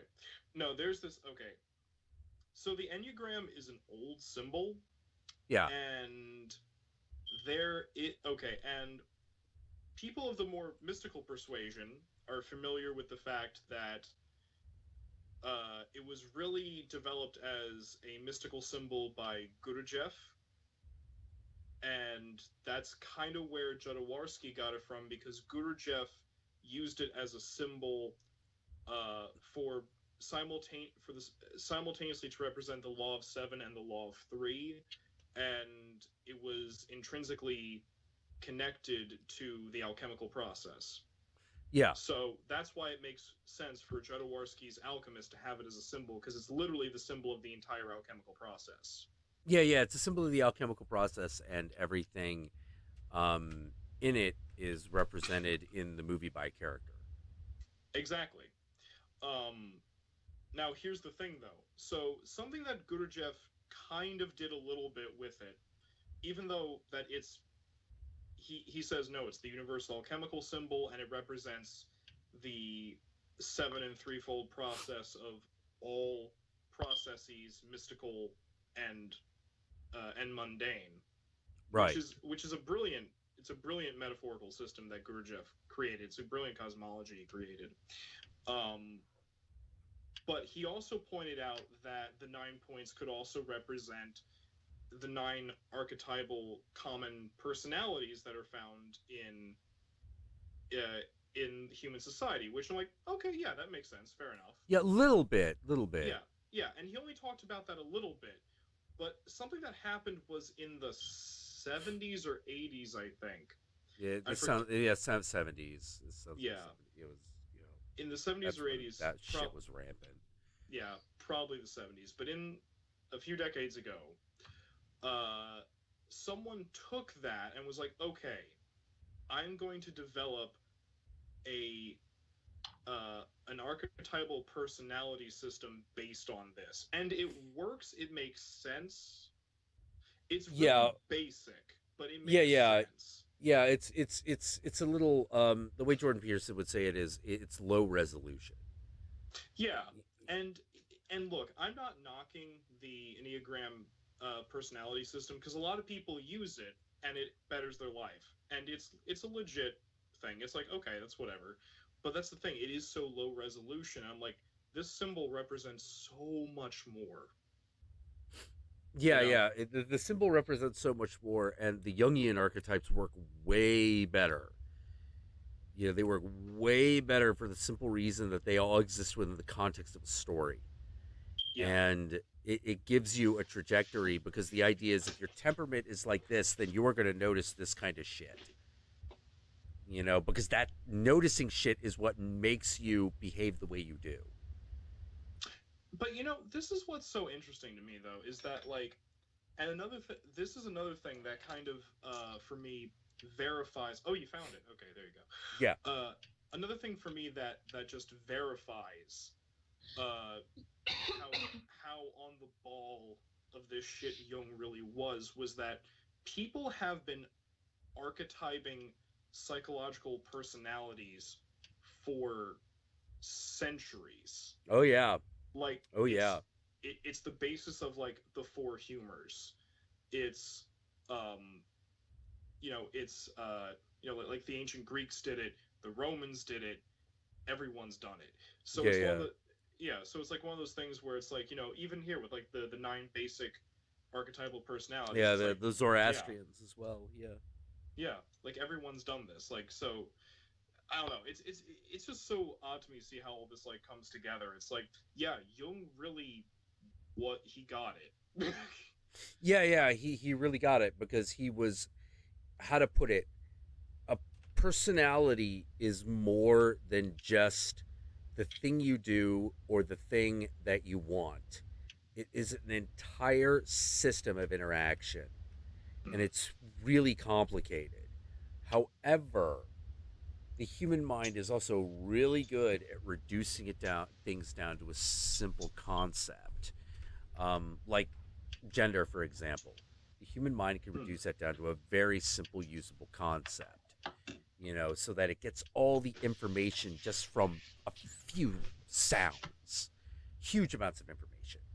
Like the human face, we get tons of information from the human face. We're wired for it, Oh, yeah, man, like baby telepathy.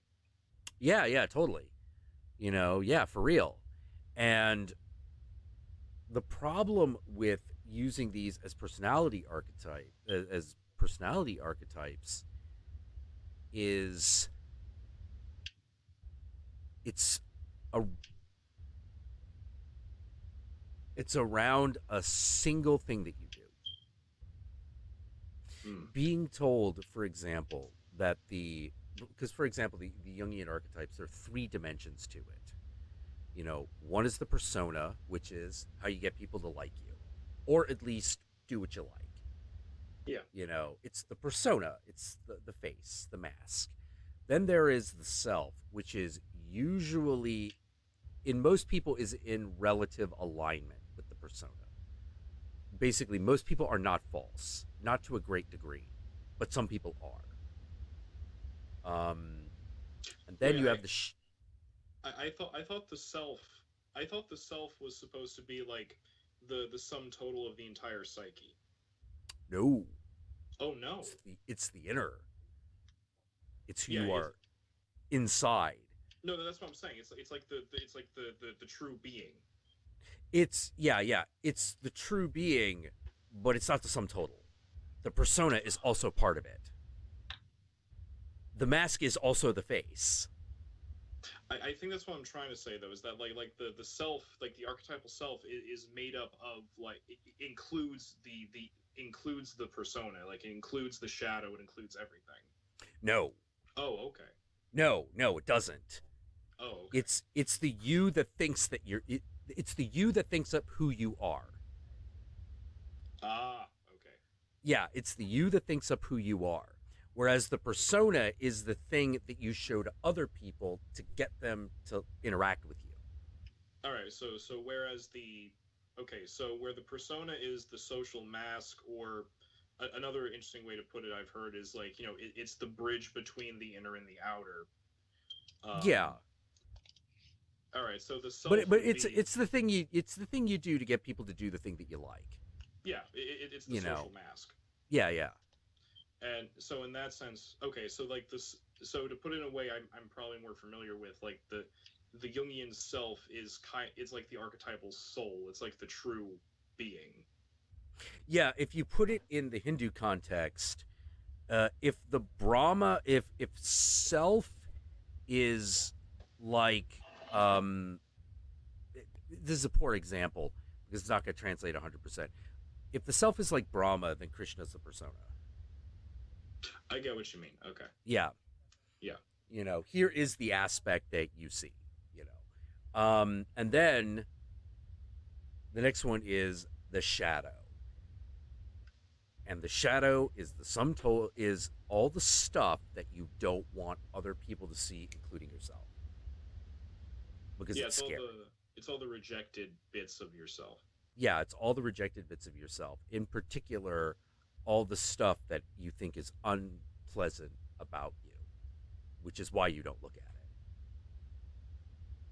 And isn't that why, though, it's so important to reclaim it? Because you can't really function as the self or the or the complete psyche if you literally just reject parts of yourself and don't understand them.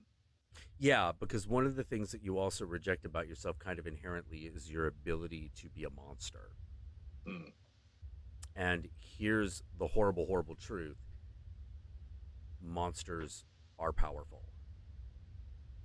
And if you reject everything monstrous about you, you're powerless. You have no ability to fight anything. or to make anything conform to your will, or to even really truly care about anything. It's impossible. It's hard. You can't love without it. You also can't hate without it, but you also can't love without it. It's everything. It's the part of the mobile animating force that you are most afraid of. And what are people generally most afraid of? They are most afraid of the power that they could have over other people. Yeah. The other thing, now the psychopath has a slightly different situation going on, which is the shadow of the psychopath is the realization that they actually need other people, that they actually don't have all the power, that they can't have it, that you can't buy love, shit like that. That's the darkness that drives them crazy, and not just like psychopath crazy, but like it will drive you mad in the classical sense, so you have to learn to actually care about things, but it's scary, right? Because you're giving up some of your own personal power in order to have this. But for most people, that's easy. Most people, that's easy. I will give up a little bit of this power because I enjoy the sensation of love and togetherness. So I do not fully dominate this other entity, this other soul, because I want it to be around at its full strength, because I want to know it at its full strength. It's being subjective, not objective. Yeah. And but the problem is you can't do that unless you've gone through the process of refining the soul. And to do that, you need to meet the shadow, because the shadow is always telling you something, particularly if you've never confronted it. It is telling you something very, very, very loudly in a language you only barely understand, because you don't want to listen to it, because you're metaphorically covering your ears and averting your eyes. So you have to confront it. Like you see that's a huge part of the hero's story. You always confront the dark side. And that's why Star Wars works. They literally call it the dark side. Like, what's the dark side? The dark side is Luke, what is Luke's dark side? He could turn into his father. He could follow his father's path if he really wanted. He could become more machine than man. What's in the tree? Only what you take with you. Your weapon. You will not need them. But here's another couple of things. The soul. You know where that comes from, right? That word. Solus. Yeah. Yeah. Yeah, solus, the sun.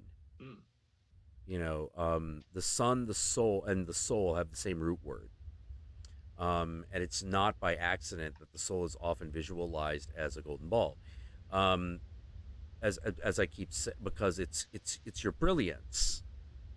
That's what it really is. It's your brilliance, but it's covered in it, but it's surrounded by all of this darkness. So how do you make that shine through all that darkness? Well, in order to do that, you have to move through the shadow. You have to confront it. You have to meet it. Because it hoards it. It's hoarding it. It's hoarding your soul. It's hoarding that portion of you. Like a dragon. And you're like, and sometimes it doesn't have a good reason. And being able to visualize and comprehend these abstract concepts is why Jung was absolutely brilliant when it came to recognizing the difference between the sign and the symbol. Yes. Yeah. Oh, but okay, so I spent part of today reading up on this, and obviously, you had years of exposure to this, whereas I honestly, up until now, my knowledge of Jung has just been passing. Respect the man, totally respect the man, but like, let's just say I'm more familiar with Joseph Campbell than with Carl Jung. Oh, that's very fair. That's very fair. Yeah. So just trying to, so at this point, I'm really just trying to get like a firm hold on the basics of Jung's psychology, so I can like go deeper into it. But there's one basic part of his psychology model that I'm not entirely clear on. Mm-hmm. And that is the anima and the animus, which... Oh, yes. So what I've gotten so far is I get that it's like... Okay, the description I found was that the anima or the animus is like the doorway to the deeper part of the psyche. Mm-hmm. I'm like, okay, I get that, and I get that commonly it's counter the gender of the person. Yeah, usually. Yeah. Yeah. And that usually it shows up, like in dreams and things like that, it shows up like during a psychic upheaval or a rearrangement, but that's about all I've gotten. I'm kind of vague as to like what it is and what its real purpose is, other than just being a doorway. Oh, it's being a doorway is one of it. The other is it's the meeting of the other half. But it's very strange. Like the anima is very much basically the desire to reunite with the feminine, whereas the animus is kind of the desire to be apart from the masculine. It's very weird. Yeah, it's really weird. It's very strange. Like they're kind of, it's very easy to say that one is male, the other is female, but that's actually not quite right. You know, they're two different impulses. The anima impulse is romantic in nature. Okay. For lack of a better way of putting it. Like it's romantic in nature. It is, you know, what does the princess really represent? It represents the hero's feminine nature. That's the animus. Yeah, it's the rejoining of the two celestial halves that make the whole. Yeah, exactly. Yeah. You know, that's the anima. The animus is the need to break away from tradition. Really? Yeah. It's very strange. Like, and it's typified more in women because for women, by and large, that is a way harder enterprise. Woman needs to learn to be separate because she already knows how to be together with people. She needs to know what she can do under her own power. And part of that, yeah. And, you know, because what do we do? What have we done with women forever? We surround them, we protect them, we make sure we know what they're doing, not just to control them for the sake of control, but to make sure that they're going to make it to maturity so that there can be more humans. In fact, even during the times when we're not doing that, traditionally it's only because the women are in a group amongst themselves. Yeah, exactly. Traditionally, we never really let a woman be by herself. Exactly. And so there is a need to break away from that because there are so many things that the tribe cannot tell you. But the boys go there just because they're curious. Just because we're little assholes. You know that's the standard tale. Like oh, don't go over there. No boom boom will get you. Oh, really? You know, like, so a bunch of you get together, you get your sticks, you fucking run over, you get a defeat in a boom boom, whatever the fuck's going on over there. Don't go over there. Some boy died by the train tracks. Oh, we are definitely going. Like, boys do that shit. Because we are men. Yeah, just because we're little assholes. As a matter of habit, we just do it. It's an instinct. We head towards the taboo like nobody's business. You know, why? Because the boys aren't really controlled by the parents. The one that brings order to the boys' world is one of two things. And they're both actually one thing when you really get down to it. The teacher. The teacher brings the boys to order. You know, this is either like a hunter, an older hunter, you know, an older soul, an older warrior, or a shaman. If you really want to scare the shit out of them, you send them to the shaman.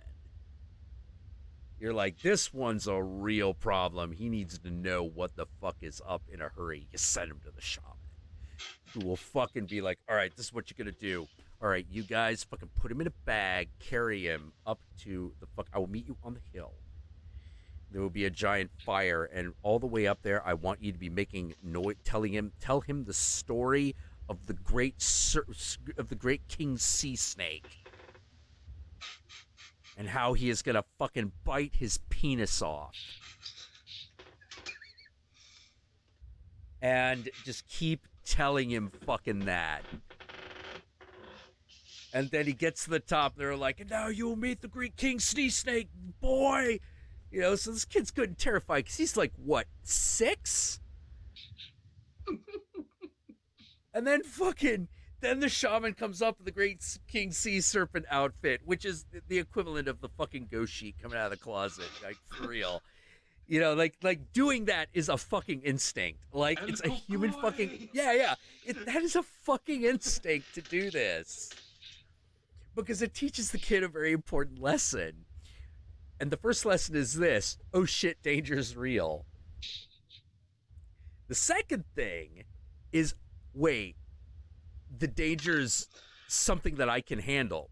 Because shaman comes in, starts menacing the kid, and then one of the boys, you know, like one of the men, like throws a club or a stick down. Is like, defend your dick, boy! He's coming for it! And like, this is an actual ritual, by the way. This is an actual example, you know? And so they force the boy to fucking fight the shaman. And the shaman lets him win. He totally lets him win. You know, the entire time's like, I'm gonna bite your dick off, boy. And then at the end, like, the shaman either pretends to die or he reveals himself to be the shaman. You know, and the kid's like, what the fuck was that all about? He's like, dangerous shit out there in the world, boy. But don't worry, you defended your own dick. You're a man now. And as a man, you get to have certain things. Like when you grow up, you get to have you get to have a wife. You can have children you own. There's also a responsibility, you understand. So let's tell you about that shit. Can usually, I have a wife? What? Can I have a wife? Can you have a wife? Ah, well, mythologically speaking, the woman's journey is a little bit different. The ironic thing is that Joseph Campbell said this one thing, and I actually believe he was wrong. He was like, well, there's really no need for the woman to transform because nature just kind of takes its course.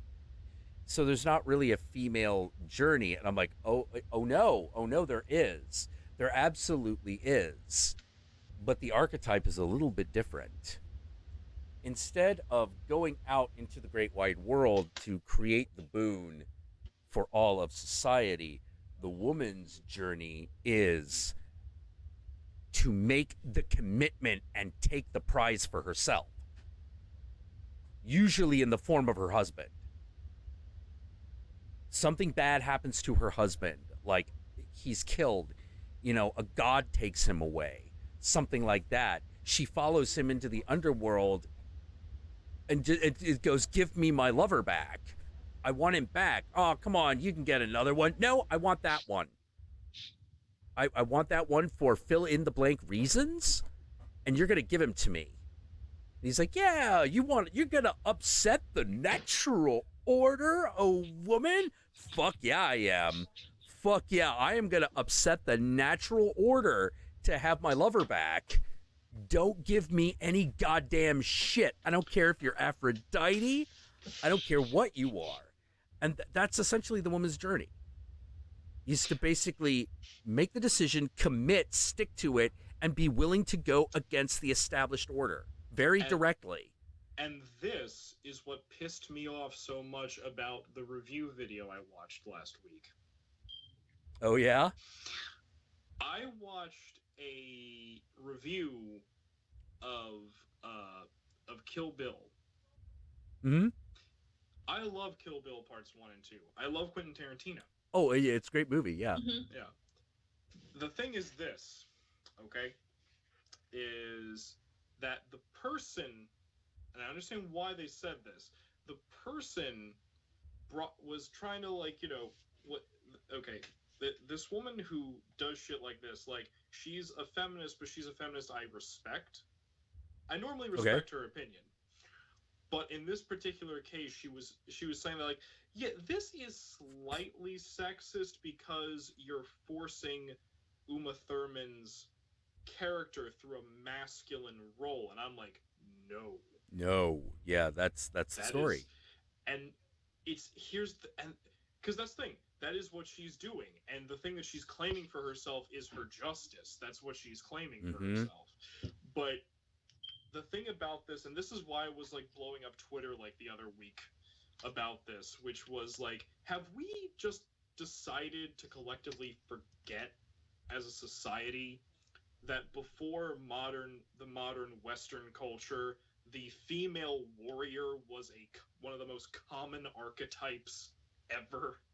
Yeah, it was a very common archetype, and it seems weird that in the modern world very recently we fucked that archetype up. Yeah.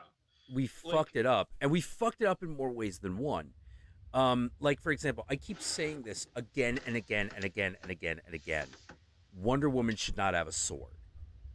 If she should have, first of all, in my opinion, she should only have that lasso. But if you're going to give her a traditional weapon, can't be a sword, needs to be a spear. Yeah, because a spear is a sword is a weapon that is almost exclusively designed to be wielded by a male human. It requires huge amounts of upper body strength. It requires a really firm grip. Spear, on the other hand, can be wielded, doesn't require those things to be wielded effectively. It can be thrown.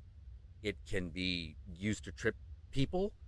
You know, the strength of the grip is not as important as the surety of the strike with a spear. And, you know, Athena has a spear. Bridget has a spear. You know, every goddess that wields a weapon has either a bow and arrow or a spear. So, or you get lucky like me, and you have goddesses that have all the weapons at the same time. Well, yeah. You know, but that's you know, that's a kind of a special case. Yeah. You know, Durga's terrifying when she's fighting. She's fucking yeah. She just got everything. But at that point, it's like you're not just fighting a spear or a sword. You're fighting like everything, just coming at you. She got oh shit! In the world at the same time. Yeah. She's hungry, and the Rakshasa is just a delicious little treat that she can devour. You know. You know, it's but like that's actually. So weird. Oh god, there was actually this. Actually, very brief. There was actually this like, comic about this girl, who actually is like the embodiment of Durga, and like she has that spirit inside of her. And her thing that she's always doing, she's got that Indian girl figure where she's still got that like little waist, but she's still kind of a little heavy. All right. You know, and so she's always like she's always eating chocolates, and then she has Oh, okay. All right, they need me to stop at this. They need me to pause. What? They need me to just pause. You could just print it. Okay, yeah. I was gonna say I have to go anyways. Oh, you have to go? Yeah. Oh, okay. No. I gotta get to school, you know? Oh, shit. Yeah, you're right. Well, it was good to talk to you. I know, it was nice talking to both of you today. Yeah, you too. All right. Wow. Let's say goodbye to Illiana. Bye, chat. Bye, guys. Bye. Bye. All right. Let's see. Whoa. What's going on here? Doot. Burp. Burp. Oh, God damn it. Come on. All right. I love you. Remove. There we go. There we go. All right. Got that one figured out. It's safe. It's very safe. But yeah, so come on. Yeah, Yogi's basically just a forehead at the moment for some reason. I don't know exactly why. There we go. Now we got a whole head. Huzzah! Huzzah! I guess Yogi just gave the full stream head. So I am I am the floating head that plays chess with Odin. Yeah. God, what is the name of that thing? I don't know. I don't remember. I'm terrible with Norse names. I'm terrible. The only name I can think of right now, and I know it's not that, is Ratastock. Yeah. Ratastock, the squirrel that runs up and down Yggdrasil. There are cute stories about Ratastock. And the thing he do, it's like running, yay! I go up the tree. I go down the tree. Oh, I avoid the big dragon down the tree. I was actually. They're very simple adventures. They're not, I was going to say he delights in tormenting the world tree serpent. Yeah. Ah, I throw this nut at you, Nidhogg. You suck. You are an asshole. Midgard serpent, you're bullshit. Midgard serpent, you're bullshit. Well, actually, Nidhogg is different from the Midgard serpent. I feel that he would say that to the Midgard serpent, though. No, most likely, yeah. Yeah, the serpent that encircles our world is probably equally bullshit. Yeah. There's the serpent that gnaws on the roots of Yggdrasil, and then there is Jomungard, the serpent that swims in the ocean, that surrounds the entire world, and he encompasses all of it, because in the Norse world, all of Midgard is basically a big flat disc. And that floats Thor in the almost ocean. killed him. And Thor almost killed him. Yeah. But then the king he was fishing with was a pansy-ass motherfucker who doubted Thor and cut the fucking line. Yeah. It's like, I got him! I almost got him! For daddy! My father will love me, goddammit. Damn it! Why is my dad only kind of love me? I'm awesome! I'm Thor! What the fuck is this shit? It's always he hangs out with Loki more than me. This is weird. Even though he hates him. Yeah, even though he hates him. What the fuck's up with that? Odin is the worst all-father. I don't know. Well, it's like, how to put it, it makes sense because, what is Odin doing? He's literally keeping an eye on mischief. No, it does make sense. It does make sense, but I like to take the piss out of Odin sometimes. Well, yeah. Here's a great question I always ask, which I find to be endlessly frustrating. Just from a mythological standpoint, this question is frustrating as all fuck. How many wives does Odin have?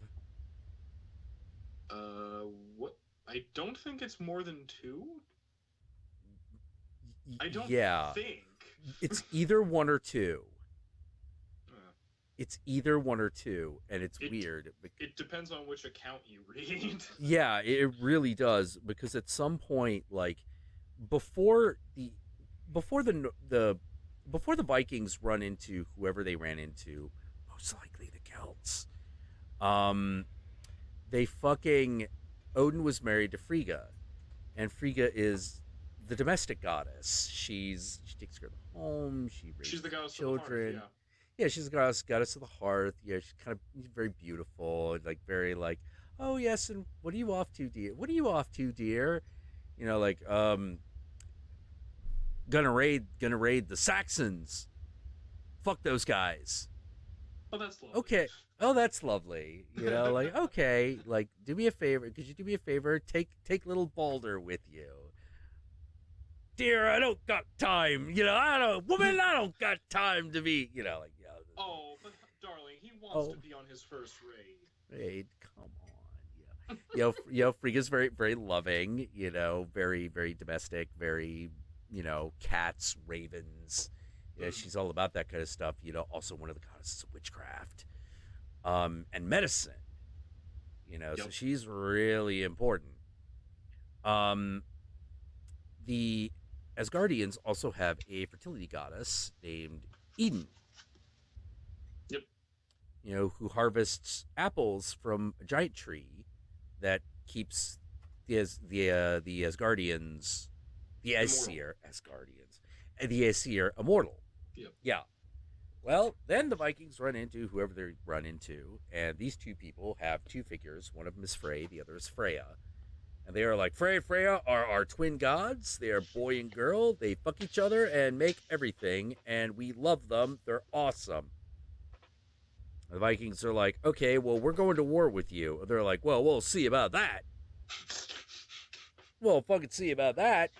And so they fight, and they fight, and they fight. And after a while, it becomes really fucking obvious this is just taking too long. This is taking fucking forever. No one is backing down. And so the two kings basically are like, all right, fuck this. All right.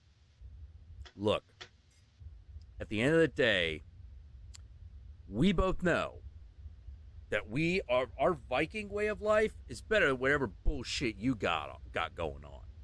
Because you are a bunch of goddamn nomads. We got these things called houses.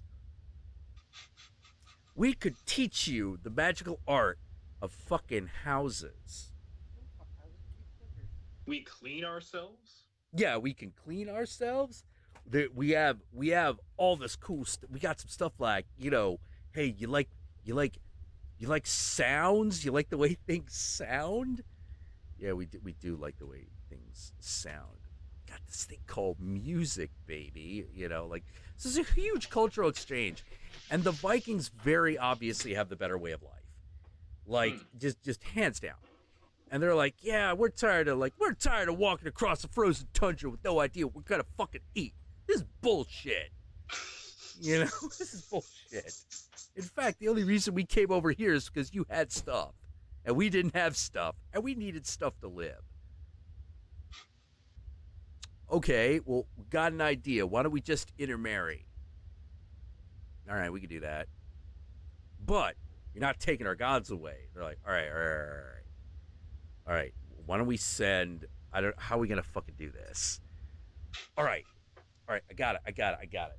We'll get the shaman and the rune thing together, and whatever you call your dude, they'll get together, and they will say that there was a war in heaven, that there was a war in the upper branches of the world tree. Like, we got this thing called the world tree. You cool with that? Yeah, I think we'd be cool with that. Giant tree, world tree. We got something like that at Access Monday. Yeah, whatever. Yeah, okay. We'll say that there was a war up there, and they fought, and they killed a bunch of your dudes. But to stop the war, your two favorite gods, this Frey and Freya, lay down their arms, join the Aesir. All right. What your gods? What are they the gods of? Oh, this is Frey. He is green. He is the prince of the forest, and he governs animals, trees, birds, and fuck it. Important things. The important things. Okay. Fucking exclusively, like the activity itself. Yep. Yeah, totally. Oh. Okay. That sounds cool. Yeah, sounds cool. Yeah, we could do that. Okay, so what's the other one? Oh, okay. This is Freya. She is the goddess of cats, and she is also the goddess of witchcraft and the runes. They're like, whoa, whoa, whoa, whoa, step back, homie. The what? Runes. The fuck is a rune? The fuck is a rune you guys talking about? We put, when we write shit down, we carry around this bag that's got all the letters in it. So when we need to spell stuff out, we just take them from the bag and play this retarded game that's kind of like Scrabble. It's no. I don't exactly know why we do it, but like this is how we organized it. Best description of the root of the fascination of the Vikings with the rune is in the 13th Warrior. You can draw words. Words, yeah, you can draw words. Yeah, they're like, wait, you could draw words? Holy fucking shit! This is gonna change everything. This is magic.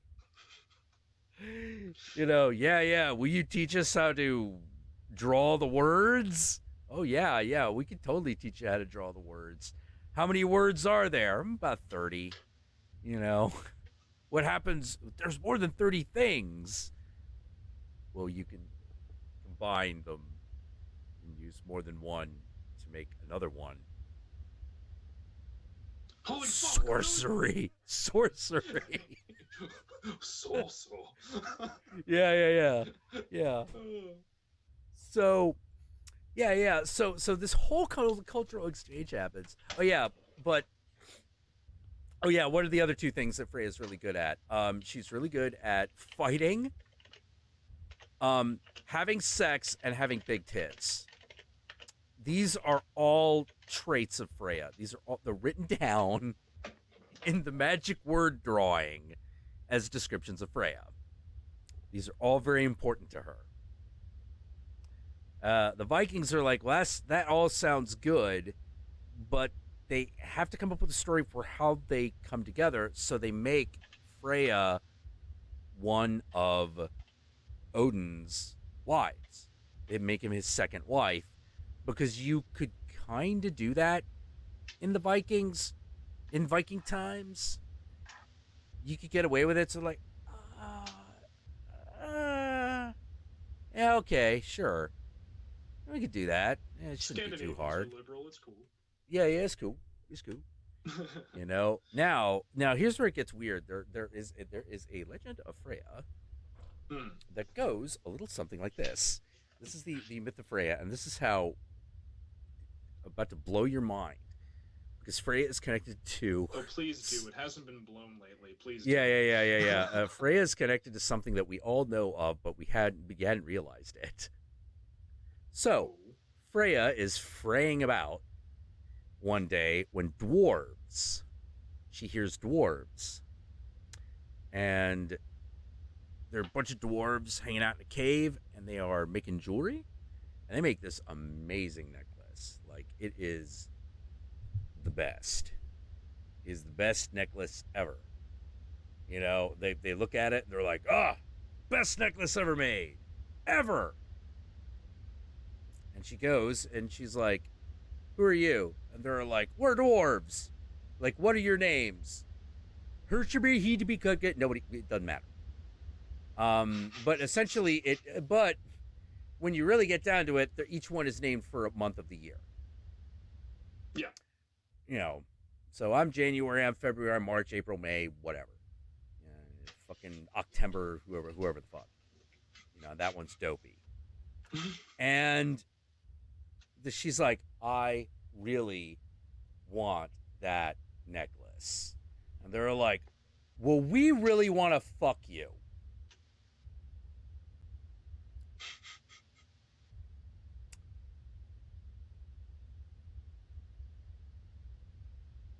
You feeling me?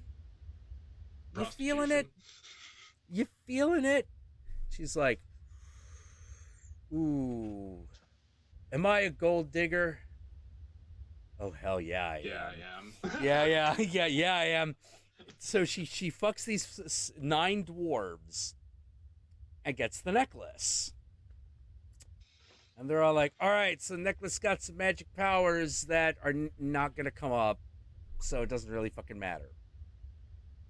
And And there's not much else to it than that. That's the story of Freyr and her necklace. Fucking 9 dwarves. There may be. Wait a minute. Wait, is Snow White a Germanic? Yes. Tale? Yes. Okay. I was about to say. Yeah. It's the basis of Snow White. Yeah. Where do you think? Where do you think the concept of why the concept of snow comes up? Oh, Freya. Yeah, but for the north. Yeah. Fucking Vikings and shit. Yeah. You know, is there an evil? There's not an evil like fucking the Witch. story there's not an evil witch or an evil queen until the French salons create the fairy tale canon, I think. Yeah, I was about to say, isn't it kind of has the feeling of like, you know, the telling of the story but through a Christian moralist lens. Yeah. Like Yeah. the tale had mutated. Like this is a really common motif in particularly in the Germanic world, which is so is Cinderella for that matter. In the Germanic world, the idea of like, oh, a girl is running away from fill in the blank, find some dwarves, they help her out, and she gets a thing. You know, sometimes it's like, oh, this is the ring that will get you into the kingdom, that will prove that you're actually the princess. You know, it gets you the awesome thing. You know, the boo, whatever it is, like that. That's a Germanic tale. You know, so is Cinderella. Like, hey, I am stepdaughter of fill in the blank. My life sucks. I have to do all these terrible tasks, but because I do them, especially to the local creatures, the local monsters, usually, they all do something cool for me, and I get to live awesome. You know, this one where a girl like has to wash 3 monster heads. You know, feed me, girl, brush my teeth, girl, wash me, girl, comb my hair. You know, and so she's like, okay, all right, I'll do it. You know, are you okay, 3 monster heads? They're like, we like you. What would you like? I'd like to find my true love, or, you know, I'd like to see my father again, or, you know, whatever. You know, and they're like, okay, granted. And then they like fuck off, and then fate just magically aligns to get this girl where she needs to go. And you know, yeah. A lot of those fairy tales are based off of fucking like Viking myths. You know, Not surprised at all. No, not surprising at all. I think it's really interesting to read the original Grimm's fairy tales and be like, ooh, hi, anti-Semitism, how are you? Whoa, yeah. Well, there's a lot of them in those stories. Yeah, like, example, have you read The Jew Among Thorns?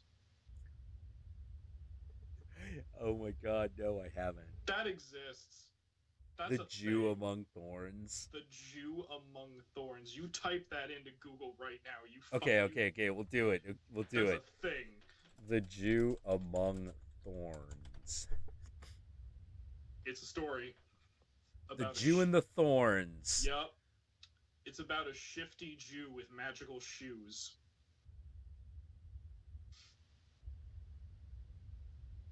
Whoa. It's terrible. The Jew Among Thorns. A boy buys a magic fiddle and makes everyone who hears it powerless to resist dancing.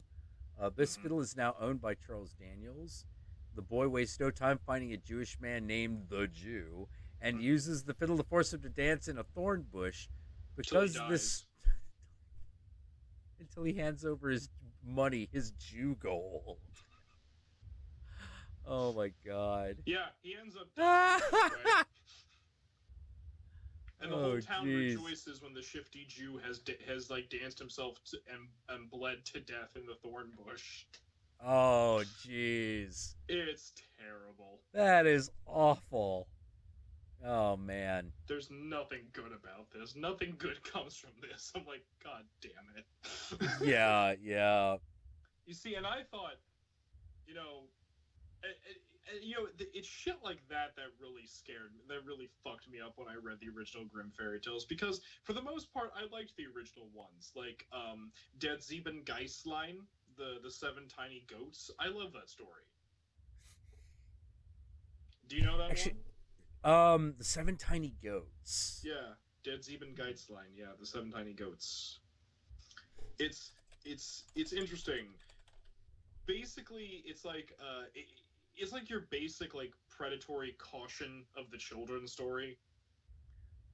Ah, got it. Yeah, where there's a mother goat that has 7 little goats, one of which is well behaved. The others are like, like, ha, we do what we want, ha, we have fun, we don't care what mama tells us.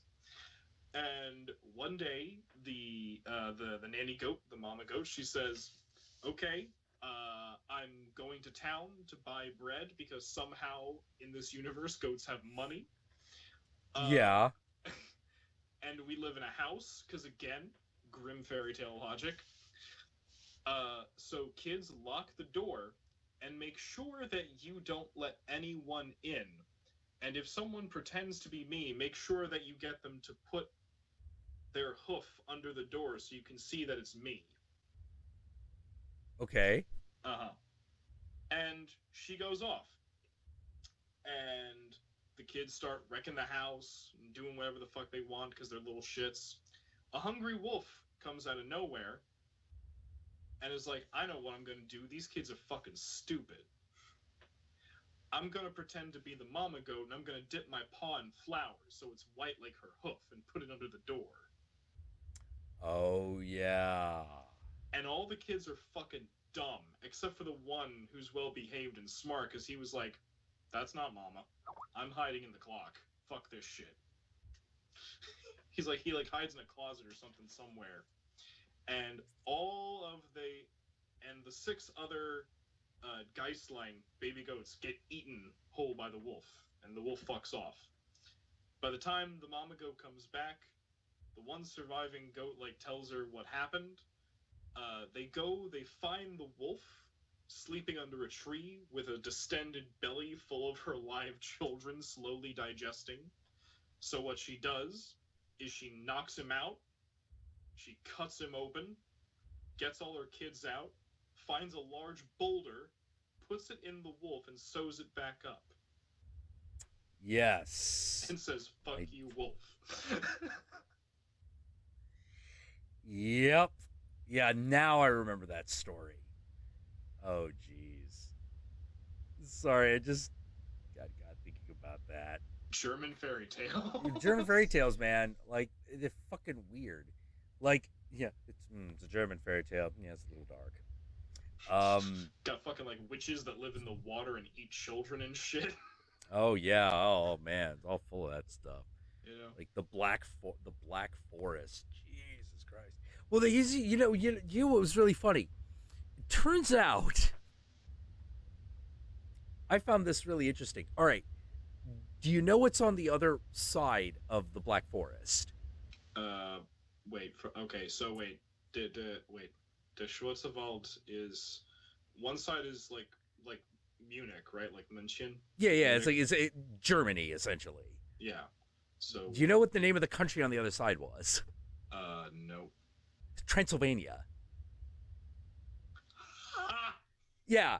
The Black Forest goes into Romanian territory? The Black Forest goes into Romania, and into Transylvania. That's during that period of time. That's where it went. It's fucking hilarious. Yeah.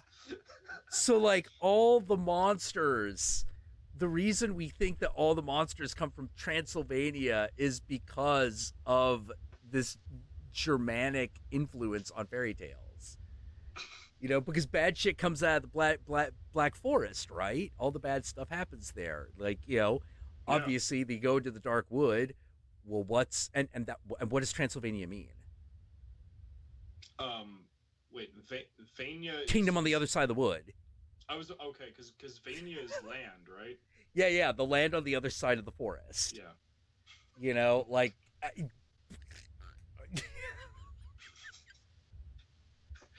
You're just like, what? They didn't call themselves that. Well, apparently they did, actually. We are the kingdom on the other side of the forest. You're like, what? Like, you gonna go? Is that what we're going with? Do we really? Trust me, it'll sound really ominous in about 400 years. 400 years, we will have the monopoly on awesome, ominous-sounding countries. You know, even beyond that, though. Oh, come on. Can't we just go back to being Wallachia again? Like, no. Actually, No, we can't. Even beyond that, though, like the transition from Wallachia to Transylvania, it's like, do we really just want to fuck with the Germans that much? Yes. The answer is yes. Yes, the answer is yes. We love fucking with those guys. Because I'm assuming that's the reason for the name transition, was to like say to like the Germans, we are the kingdom on the other side. Yeah, we're the kingdom on the other side. You know. Oh, that's man. Look, I have like, okay, close friend of mine, Gabriel. Him and his family are from Romania, and I hear weird shit about. Like, no, his dad, Mr. Andre, is like one of like, okay, he's a really reasonable guy. You know, he's one of those guys where he's like, no, I'm Romanian Orthodox, but you know, You know, he's a really reasonable guy. At the same time, though, he's like, no, you don't go Transylvania. No, that is the wild. No, weird fucking shit happens there. We don't go there. Yeah, it's how to put it. It's the place. Yeah, it's the place where the bad shit happened. You know, it's the place where there was a group of people who got so fucking pissed at the Turkish invasion that their leader, Vlad Tepes, decides, all right, I'm just going to behead every Turk ever because they raped me and my brother Radu. Which is why in and they turned Radu into Bloodlines, the vampire's name is Radu. It's because Radu is Dracula's brother. And they turned Radu into a fucking sissy. I'm not happy with this. Yeah. No, Radu's badass. Like both Vlad and Radu were like fucking badasses. Yeah. You know, it's just, you know, Radu was a badass who kind of liked it up the butt. That's why he kind of stayed with the Turks a little bit. Yeah. You know. Yeah, but they fucking just murdered people. Just, good God. So, you know, Vlad Tepes comes back. You know, his father's Dracula, his little dragon. You know, it's like, son, you're alive. And he's like, yep, you're dying, Dad. Sorry about that. You want me to take over the kingdom? He's like, yeah, just do me a favor. Fucking, you know, defend all of, you know, this. Which I think at the time, was it still Wallachia?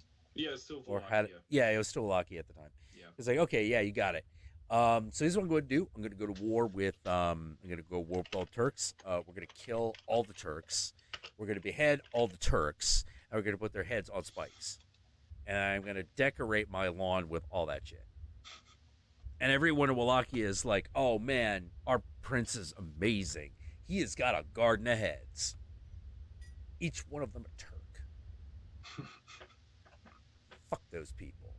They're like, fuck the Turks. We hate them. You know, and they're like, okay. Then the Christians come in. They're like, yo, Prince, they're telling us to give up our heathen ways. Talking about that Jesus dude. You heard of him? Yeah, I fucking heard of Jesus dude. Well, what are we gonna do? The Pope says if we don't officially convert, he's gonna send dudes. Oh, he can send dudes. You tell that fucking motherfucker in the funny hat up in Rome that he can send all the dudes he fucking likes. All of them. And as a properly bloodthirsty man who probably would have done extremely well in the Mongol Empire, he fucking kills every Christian, every missionary that comes, and puts his whole body on a fucking spike. And puts it on his lawn like a pink fucking flamingo. You know, and everyone in Wallachia is like, our prince is amazing. Love this guy. Look at all that impaling. Look at all the impaling Vlad does. Oh man, we should just call him that. You really, we really just want to call him Vlad the Impaler? Come on? Isn't that a little dumb, dude? In a couple of 100 years, we just call ourselves that our kingdom on the other side of the forest. I don't know what to fucking tell you. This is just what we do here. As I'm sure the people at that point would have said in a loud chorus, "Traiashkio Dragonel," which literally means "Long live the dragon." Long live the dragon. Yeah. Yeah, so infamous becomes Dracula that fucking, years later when the Germans started to regularly fucking hang out with the English, which not a lot of people were happy about. There was a period of time when Christmas was considered that weird German thing that won't do. They tried to get rid of it. Yeah, they really tried to get rid of it. Didn't work. Queen Victoria wasn't having it. She's like, my husband likes it. I love him. He gets Christmas. He's good with the kids. Fuck you. Yeah, one of the kids eventually fucks a whore, dies of syphilis. Okay, not perfect. A little sad that it was the one that was named after him, but he tried. He tried. He was a good father. Yeah, he's a loving man, very loving man. But here comes German culture, and they bring with them this legend of a monster that comes out of a coffin to drink the blood of the living. The Nosferatu, the Lemia, das Vampir, and Strigoi. Yeah, all that shit. They're like, Strigoi, I don't know what the fuck that is. Vampire, I like the sound of that. We'll take that one. So they they create the legend of the vampire. And when Bram Stoker's like, yeah, hearing the stories from those weird German immigrants, they're talking about something called a vampire. It's a monster. It drinks blood. That's kind of cool. I'm gonna write a story about one. Who can I find that would make a really good monster? Because I'm kind of going for this magical realism thing. So, there's this dude here. Yeah, Vlad Tepes. Dracula. Yeah, he's a pretty bloodthirsty dude. Yeah. Bloodlust and bloodlust. I like that. It goes together. All right, here we go. Off to the fucking drawing board. Here we go. Off to the races. Oh, what's this? Oh, a Romanian ship. Oh, where's Romania? Holy shit, that's the place. That's the one. We're doing this. And on top of that, I'm going to make it into a giant metaphor about why foreigners are evil. Yes. Why foreigners are evil and are forcing our good English women to engage in unclean premarital sex. And on top of it, I'm going to base the evils of the monstrous man on a guy that I fucking hate from my real life because he's a fucking monster. Yeah, who was it? Oh god, he was an actor who Stoker was in the employ of for quite many years, and the man, apparently this guy was legitimately a monster. He had the whole dark brooding thing, and he actually So he's basically Klaus Kinski. Yeah, he manipulated and controlled people and was he was very hated. I think he actually might have been originally German, which might have fueled Stoker's hatred for foreigners a little more. Yeah, it might have. Yeah. But yeah. Hence Dracula. That's how that went on. He was gonna. And what's interesting, and this is what I think is so interesting, is so you know how the Romanian word for the vampire is strigoi. Yeah. So here's something interesting. There is a difference between the Strigoi and the Strigoi V. These are different things, technically. I did not know that. Oh, yes. All right. The Strigoi is what you think of when you think traditional European vampire pre-Bram Stoker. Like, the decaying body, the corpse that is reanimated and is repulsive. Like, that's what, right. What the peasants were afraid of. Strigoi V, here's the thing. Strigoi means the undead. V means that which is alive. Strigoi V were living vampires.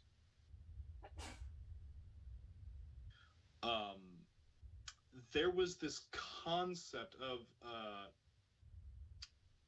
okay. So you know how in Bram Stoker's Dracula, Dracula isn't killed by sunlight, he's only weakened. Yeah, depending on which account. Yeah.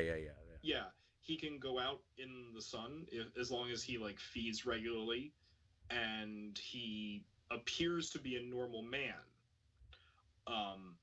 This is the concept. This is the Strigoi V concept. It was based on. Okay, so there's a theory that a certain section of Romanian nobility had porphyria as a hereditary thing in their family line. And like porphyria is the disease that like we mostly get the concept of a vampire from. I'm unfamiliar. Is it like consumption? I always thought it was consumption. Porphyria is a disease. It's kind of like anemia, but it also brings with it like photosensitivity. Oh, okay. Yeah, people who have porphyria usually have they're usually anemic, usually have low iron, and usually photosensitive. To the point where, like, some people, you know how, like, porphyria, actually, if it's an advanced enough case, you actually can have, like, a sun allergy. Like, or you actually, like, burn. Yeah, it actually causes you to, like, blister. Now, that's if it's, like, an extremely advanced case. And porphyria has all been wiped out, essentially, as a disease. But it is hereditary.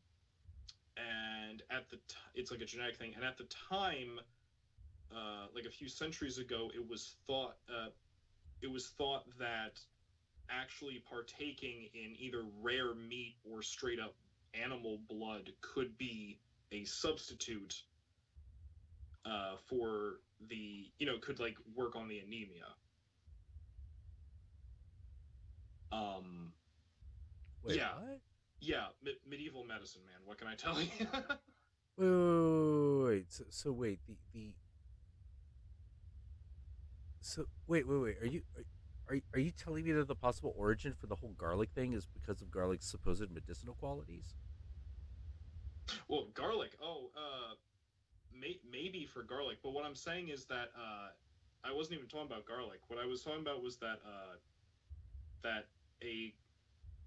so at this time in history where porphyria was a prevalent thing, or at least somewhat, there was this theory that because it was a form of anemia, that if you ate rare meat or actually took it far enough to drink animal blood in small doses. Okay. Because it mimicked anemia, they thought it was essentially an iron deficiency, but yeah, they didn't really have the science for it, so they were just like, try this. It looks like that thing. Yeah. Yeah, and it looks like that thing that is slightly alleviated by doing this. Yeah, and interestingly enough, and also, now that I think about it, that might have something to do with the garlic flower being a thing against vampires, because if you have porphyria, you're sensitive in a lot of ways. I think it might heighten your senses. And Oh, like you're very sensitive. yeah, and garlic flowers do stink. So maybe. I don't know. Yeah, yeah. Okay. Oh God, what was it? That might be a thing for it. But yeah, so it's interesting around this area in Romania where where it was observed more prevalently. Porphyria's disease was observed more prevalently in this one area of Romania. In that one area of Romania, the concept of strigoi v, living vampires, comes out.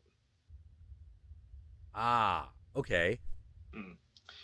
And it's interesting because that's also where the thing with gypsies comes in as well. Because I don't know exactly where this came from, but it was part of the mythology that evolved around the concept of living vampires that pass as people.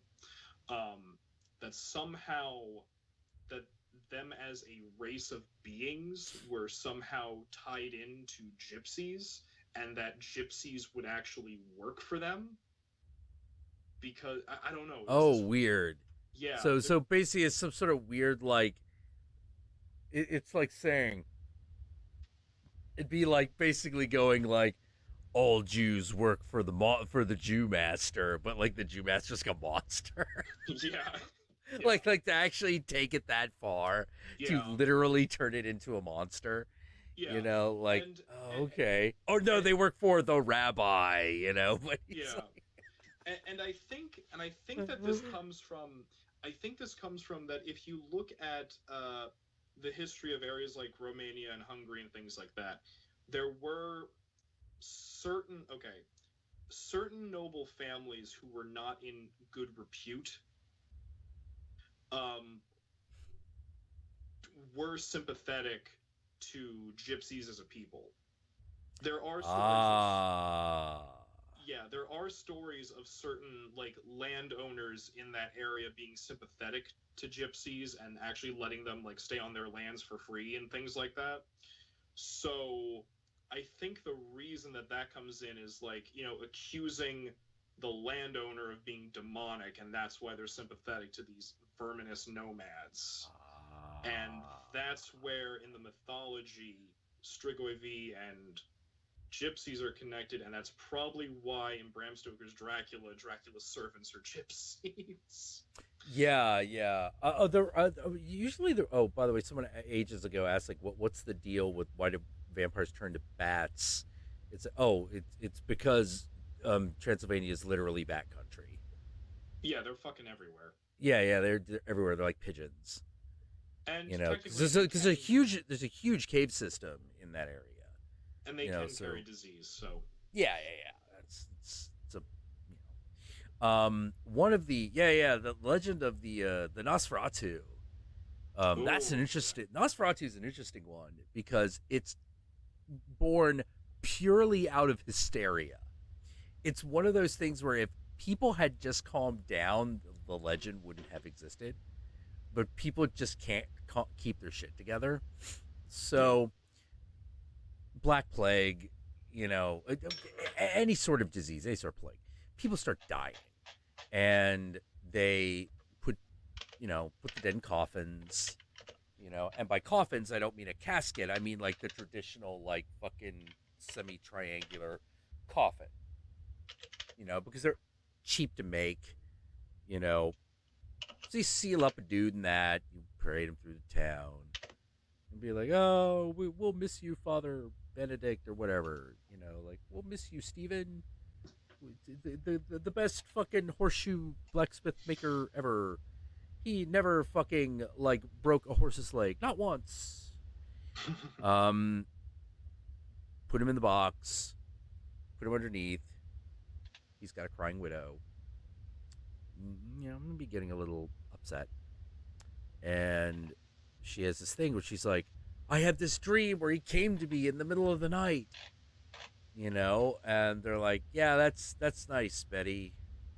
Stephen came to you, No, I saw Stephen in your mind. No, in our bedroom, in your mind, and it's like, no, really, I did." And you're like, "Okay, yeah, whatever." Some time goes by, and then all of a sudden someone goes like, My Mary came to me last night. And it becomes this weird moment of mass hysteria where everyone starts to have this fucking hallucination that their dead relative or, spouse is visiting them in the night. Meanwhile, there is a weird outbreak of an anemic blood disease that is happening in the area. Doctors are trying to find a cause for it. Somebody comes up with the idea that maybe ghosts are coming into people's old houses and drinking their blood. And the debate happens, and all of a sudden, and someone goes, that's the stupidest thing I've ever heard. Ghosts?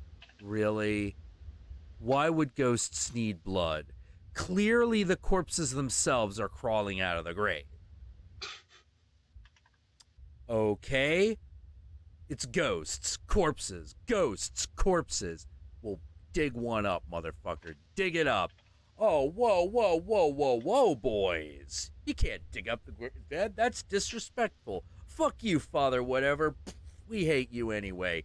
Dig that fucker up. Dig Mary up. Let's see how the fucking ground's been treating her ass. You put it up. There she is. You crack the coffin open. And because there's been a dead body, there's no embalming at this point. You don't embalm. There is a body that has been decaying. And what's the first thing that decays? It's the stomach. Mm-hmm.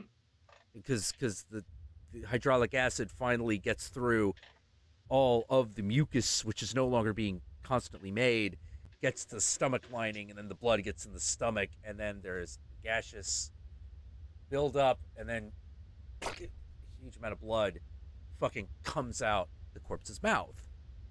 So they crack open a coffin for the first time in recorded memory because there's something stealing people's blood, and they see a corpse with blood on its face. And then on top of it, they see that the hair is still growing and that the nails are still growing. Yeah, so it must be alive. It's coming to life at night. And the ghost guy is going, okay, I owe you $5. Like, you were right. Corpses, man. And the canines are more pronounced. I was about to say the fang thing comes from the receding of the gum line. Yeah, the canines look a lot longer. And so they're just like, holy shit! The dead are rising from the grave and fucking taking people's blood. And there's like that one doctor in the fucking plague mask going, that's the stupidest thing I ever fucking heard. What the fuck is wrong with you people? Fuck you, plague doctor. We don't give a shit about what you said. This plague didn't start happening until you arrived. You're a Nosferatu too. Okay. And then to top it off, they're like, wait, what do we do? How do we keep people from coming back as a Nosferatu? All right, I got a great idea. What is it? What if we sacrifice animals to it? That'll keep it away from people. That's a lot of animals to kill Farmer Joe. That's a stupid idea. Blacksmith Bob, what do you got? All right, there's only one thing you could do. You won't keep something in the ground. You just shove a spike through it. And pierce it to the ground. Yeah, so you're literally and that's where the stake comes from. You're literally nailing the fucking body into the ground so they can't get up. Because apparently it's just not that awesome. Oh, okay. Got super strength, can drink blood, can turn to mist, can't get a spike out of its chest. Because it's retarded. Yeah. It's true though. It's true though. You look at some of the myths around it. The Nosferatu is retarded and has OCD. Yeah. You're like, why does he count things? Yeah. No, that's the thing. You count shit. Like, if you want to protect your house from a Nosferatu, you over the doors you put a fishing net, and it will have the compulsion to untie all the fucking knots in the net. Yeah, like why? the gaki and the Chinese hopping vampires the same way. Oh yeah, they count rice, don't they? Yeah, they do. And you're like, why? Why is this a thing? Yeah, why is this a thing? Why is this an aspect of the vampire?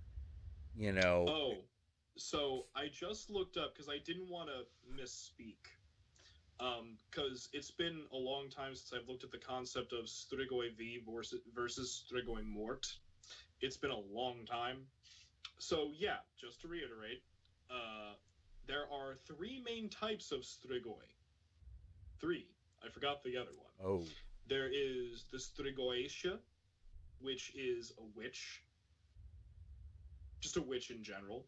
Then there's Strigoi Mort, which is Strigoi Mort is the most dangerous. Its nature is ambiguous, both human and demonic. It emerges from its grave, returning to its family, and behaves as in his lifetime, while weakening his relatives until they die in their turn. Oh shit. Oh shit. Yeah. That's have you ever seen the movie Black Sabbath? Yeah. Yeah. That's the last story. Yeah. And I believe they even call him the Strigoi V. The Strigoi V. Well, that's the Strigoi Mort. That's the vampire that comes out of the grave. That's the traditional peasant vampire, the reanimated corpse. Okay. The Strigoi V, often thought of as some type of evil spirit or sorcerer. The living Strigoi steals the wealth of farmers, steals wheat and milk. It can also stop the rain, drop hail, give death to men and cattle, and drinks the blood of the living.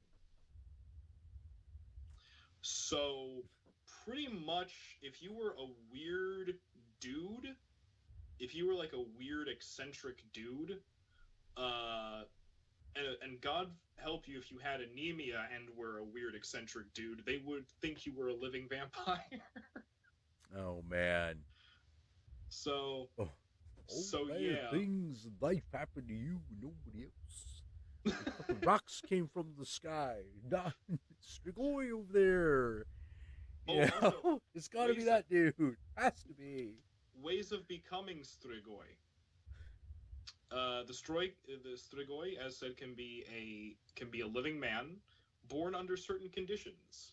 To be the seventh child of the same sex in a family. Seventh child, yes. Mm-hmm. Seventh son. Yep. To lead a life of sin, die without being married, being executed That's a weird one. I know. Being executed for perjury, committing suicide, having been cursed by a witch. Witches curses, man. They just do everything. I know, it's great, isn't it? Yeah. Like the powers of a Strigoi, both living and dead, include super strength, super speed, super senses, weather manipulation, shape shifting, immortality, invisibility, immunity to sunlight, and spell casting. So just whatever. Literally just whatever. Like, I would just do shit. I control the weather. Yeah. Like, well, you sure there wasn't just like, why? Why this always that weird collection of like what the fuck ever powers? Well, okay, it kind of makes sense if you. I'm thinking about it mythologically, and realistically, it kind of makes sense because, okay, the immortality, that makes sense because it's unnatural. Right. Immortality makes sense. You know, drinking blood. The causing death by drinking blood or stealing the life force to cause the immortality. Super strength, super speed, super senses. Okay, fine. It's supernaturally powered. That's a pretty standard array of abilities. Yeah. Now, like that's the shit you put when you don't know what else to put in your monster. You know, now shape shifting. I kind of get the shape shifting because the ability to disguise oneself for like evil purposes is rather terrifying. Yeah. the idea that it could look like a family member. Yeah, It could look like the family dog. Exactly, or it can look like an animal. Just so that's kind of terrifying. The idea that no matter where you are, there's like it could be around. Now, weather manipulation. The reason why I think the weather manipulation makes sense is because that area of the world has terrifying weather. Oh.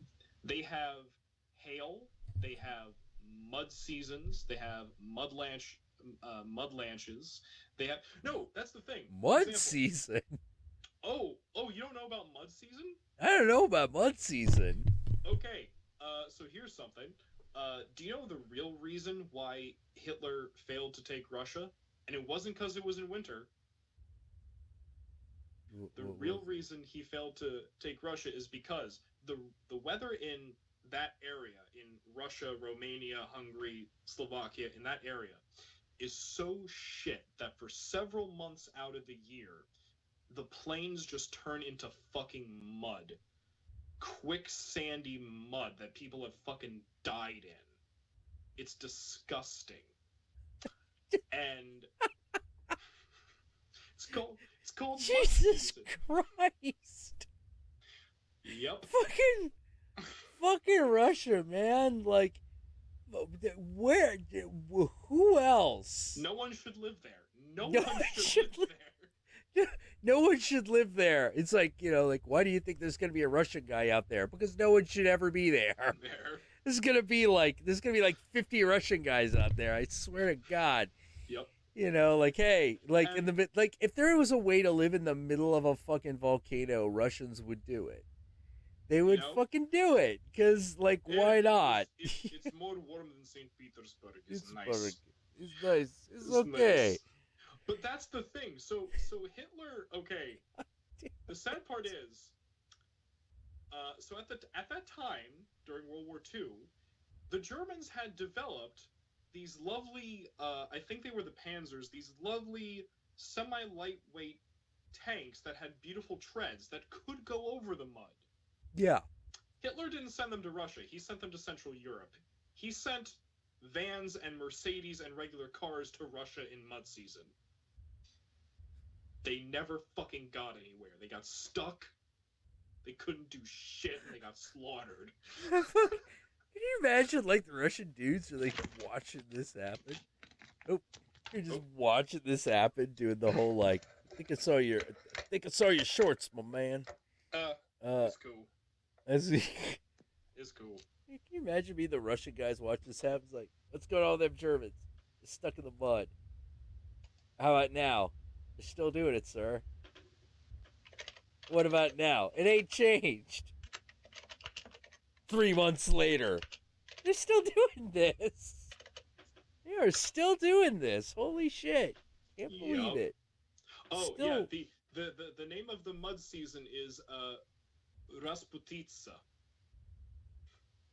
Rasputitsa? Which I think is where Rasputin's family name comes from, because they were from Siberia, where it's the worst. Wow. Fucking wow. So in a way, Rasputin defends fucking Russia. I know. How he fucked defends is that? Mother Russia. One day I will turn all land into the land to mud, sparing Mother Russia from from the Third Reich. Unfortunately, we will have another asshole on our side we will have to deal with. The fucking guy, his name is Yosef. He hung around that Lenin dude all the time. He's a little fucking shit. Hate that guy. On the chat, I just sent you a picture of a troop of German soldiers and their truck, pretty much dying in fucking Rasputitsa. Oh, God. Look how fucking deep that mud is. Come on. Holy fucking crap. Yeah. For real? Yeah. Oh my God. Yeah, hang on, people. You gotta see this. For several months out of the year, Russia just turns into a earthy quicksand death trap that no one should live in. Yeah, ever. It's just so, of course, Russians are there. Like, what the fuck is it? Like, what the fuck is it? It's one of the most. It's one of the most bizarrely macho cultures to ever fucking exist. Like, it is the strangest goddamn thing. Like, it's like an entire culture decides. All right, you know that old joke about we walked in the in the snow 10 miles each way. All right, can we find that to figure out how to make that literally true? Yeah, can we make that literally true? Why would we want that to be literally true? Literally true. Because we are Russian, then we need to be men. God damn it! What you pussy? So apparently Shin Satan, who I believe in the chat, who I believe is from Russia, wants me to say Rasputitsa again because apparently there is a common word in Russian for whore that sounds remarkably like it. So he thought it was funny that I said it. Oh man, Jesus Christ! Like they're just like, oh god, yeah, we're digging it. We're digging the fucking trench for this fucking sheep. Yep. It's retarded. That is retarded. Why would you do that? Why would you do that? Because if they didn't move, because if they didn't dig the trench, then they couldn't go forward or back, and they would just die where they were. Was the glory of the Third Reich. You must dig a trench so that fucking superior German fucking they cannot get across fucking 10 feet thick mud. Is going to Jesus Christ. This is what's so fucked about this. People told Adolf Hitler that his advisors told him that he should have sent the tanks, and he said, "I don't care. I don't care. We are not sending the tanks over there. We are not they sending knew. Them. If he had, that's the thing. If he had sent the tanks, he would have had the superior firepower and mobility. He probably could have taken Russia. Yeah, like what was really weird. Yeah, like I guess he trying to aid. What? Yeah. I don't know because he was nuts. none of it makes sense because you're like, okay, well, yeah,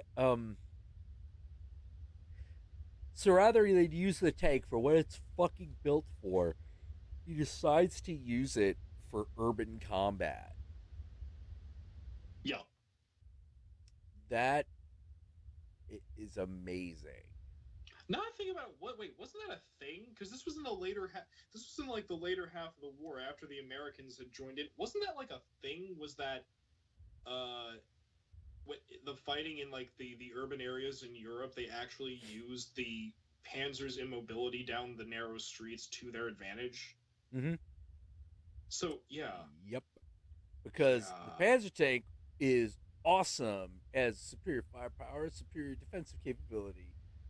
But guess what is better? Guess what? Americans show up and they got the fucking Sherman. And the Sherman can't fire for shit. Its armor plating is bullshit, but it is mobile as fuck. It is mobile as fuck. And so that's all they needed. That's all they needed. They're like, oh, that Panzer's coming right for us. Wait, that thing can't turn for shit. Oh, hell, boys. I see what we're doing. You see, that's the thing of it, man. Like, America in World War II are like the humans in the Star Trek Federation. Yeah, absolutely. Fucking, like, masters of mobility. You know, like, as I keep saying. Ideas.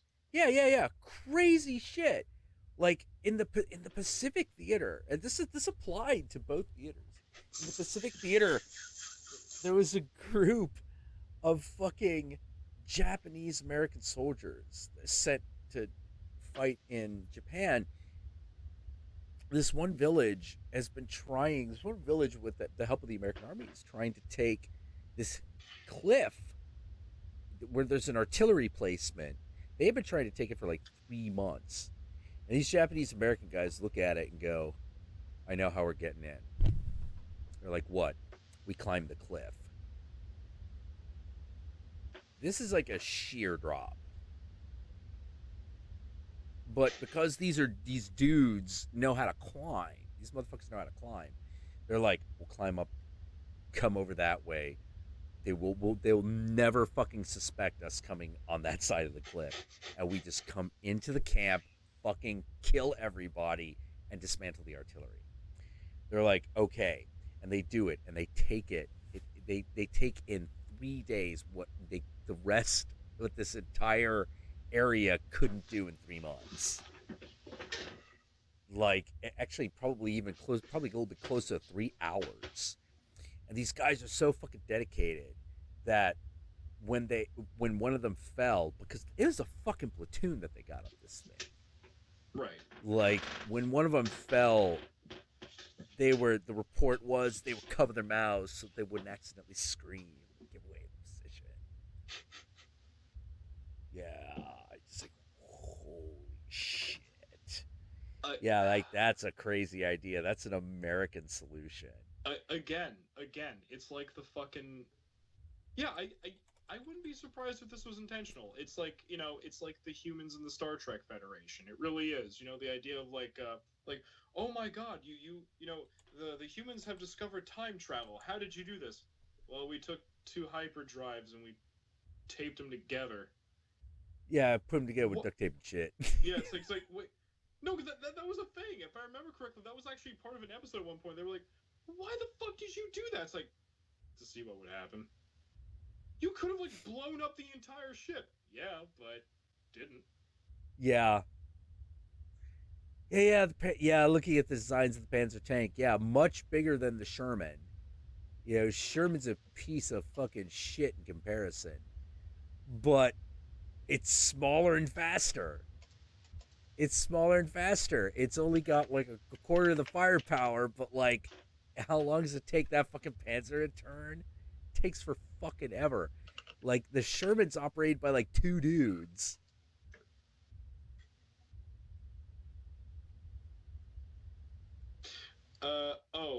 You know what I think is so funny is, do you know what the Panzer's full name is? No. The Panzer's full name is the Panzerkampfwagen. Panzerkampfwagen? Panzerkampfwagen. Now, Panzer means armored. Wagen is like, it's wagon. It's a vehicle. Conveyance. Yeah, conveyance. Kampf is, as you know, it's not Kampf like head, it's Kampf like struggle.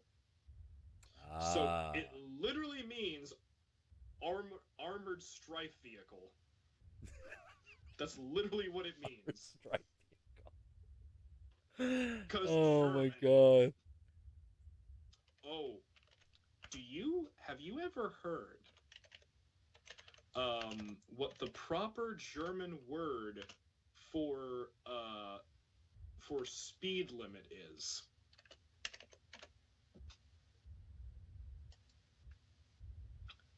Because what? It's 63 letters. They never wrote it in full on signs, and they've recently decided to make it an obsolete full word because it's fucking ridiculous. What the... Hold on, I gotta see this thing. And I want to point out that whoa! Erlaubter hast du gestern Weekend. You're fucking shitting me. That's ridiculous. Erlaubter hast du kein Week 8. Hast gestern Wingeding. Which okay, again. Hast du Wingeding 8. Okay, again. Hell. again, German is my second language. Would you actually like to hear how it's pronounced? Yeah. Yeah, It's okay. Let me. Yeah, it's Hochste Windigendeicht. Gesundheit. I know, right? The fuck is that? Like speed limit. There's not a simple word for limit or maximum or no farther. Well, now they've shortened it now to Keshtevite. I think they shortened it to that. But oh no. There is a weirder word. There's a weirder word that is slowly becoming obsolete. And it's a word for a type of meat preparation. Uh-oh. Okay. What is it? Okay. It's 63 letters long. Are you ready for this?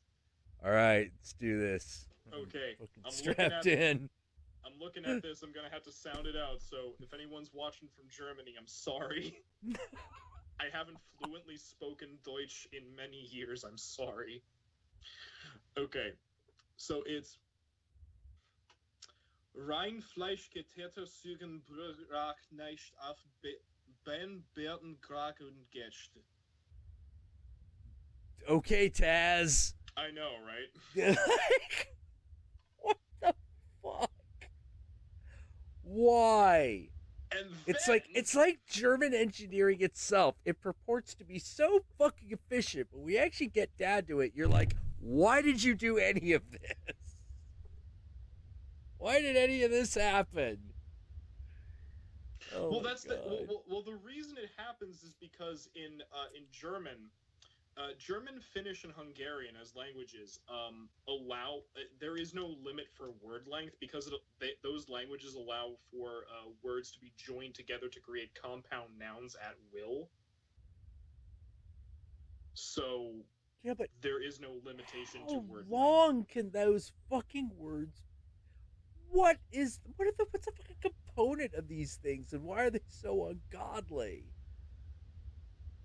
Like they're all based on Latin. You know, like just German just decide to go crazy. Oh yeah, no, I have a list of them here. The longest word ever composed is Dodamshift Erschlecker Wurst Hauptbeer Bruschkau Bounter Beame Kalfen Gleichstauf. What? Which means Association for Subordinate Officials of the Head Office Management of the Danube Steamboat Electrical Service. Why did they make that into a single word? I don't fucking know. That in and of itself is the stupidest thing ever. So America makes acronyms. Yeah. Russia creates these does the thing that Japan does, where it finishes one word, starts one word, and then finishes with another. You know, like Godzilla, like, you know, Gojira. That's how that happened. Mm-hmm. You know, what was? Hey, hon. Oh yeah. There was in the in one of the superhero like settings we had created, there was a Russian project to create superhumans called Prasviat. Mm-hmm. You know, which I'm pretty sure was like basically half of God and the other being engine or something like that. You know, yeah, the God creator. Yeah, you know, and then German. Apparently, what you do in German is you just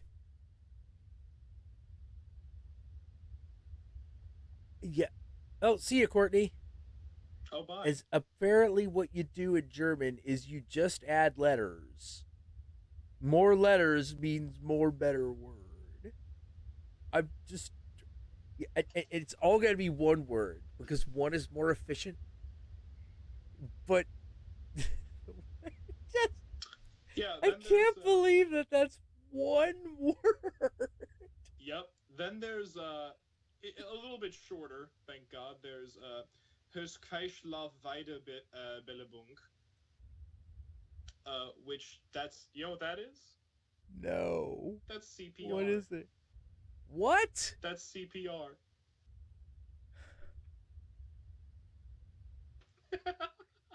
Like even our word for it, the full word for it, you know, cardiopulmonary resuscitation.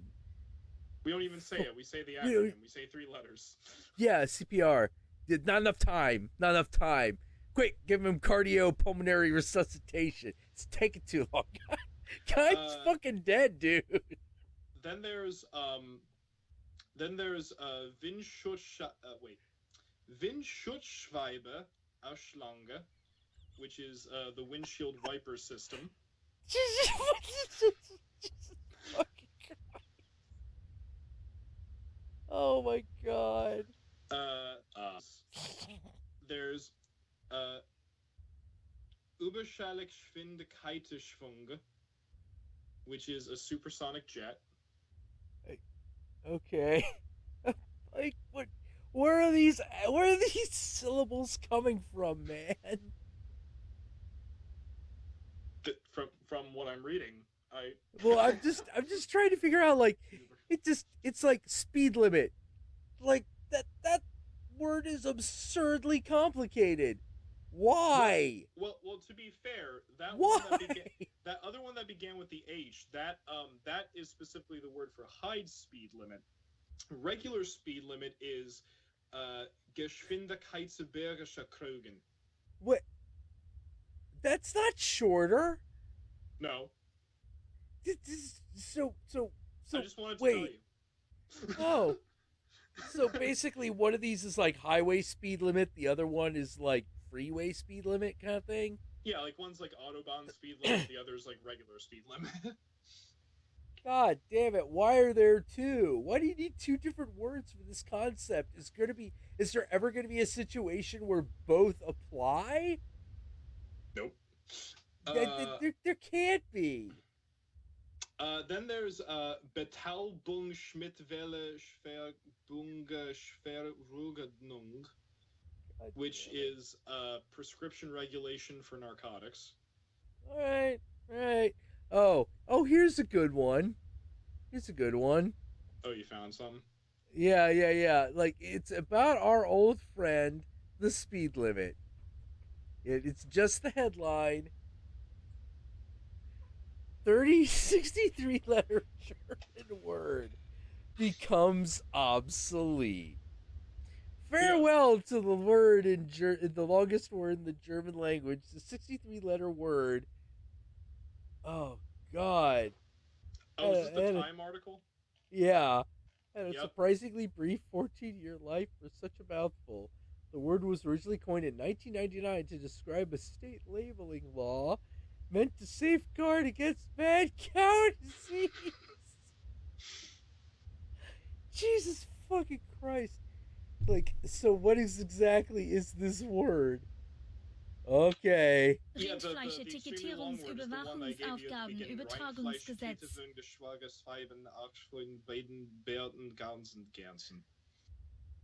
Hold on. I have a SoundCloud clip that tells us. Rindfleisch-Etikettierungsüberwachungsaufgaben, Übertragungsgesetz. What the fuck? That. Yeah, that's what I said. Yeah.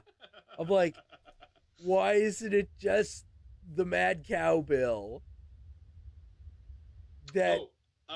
What is it? Then there's Kraftversorgt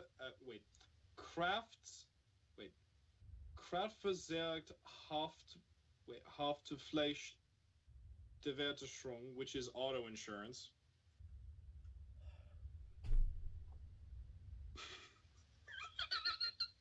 What? What? The fuck? We're German. We don't care. Fußball-Weltmeisterschaft und drunken Rickenbiker. I fucking, this is a gigantic word. You know what it means? A football team that has made it to the World Cup. Yep. There's a single word for this. Yep. That is like 40 letters. Then there's Rechtschutzwesenschreiberung Gesellschaften, which refers to insurance companies offering legal protection.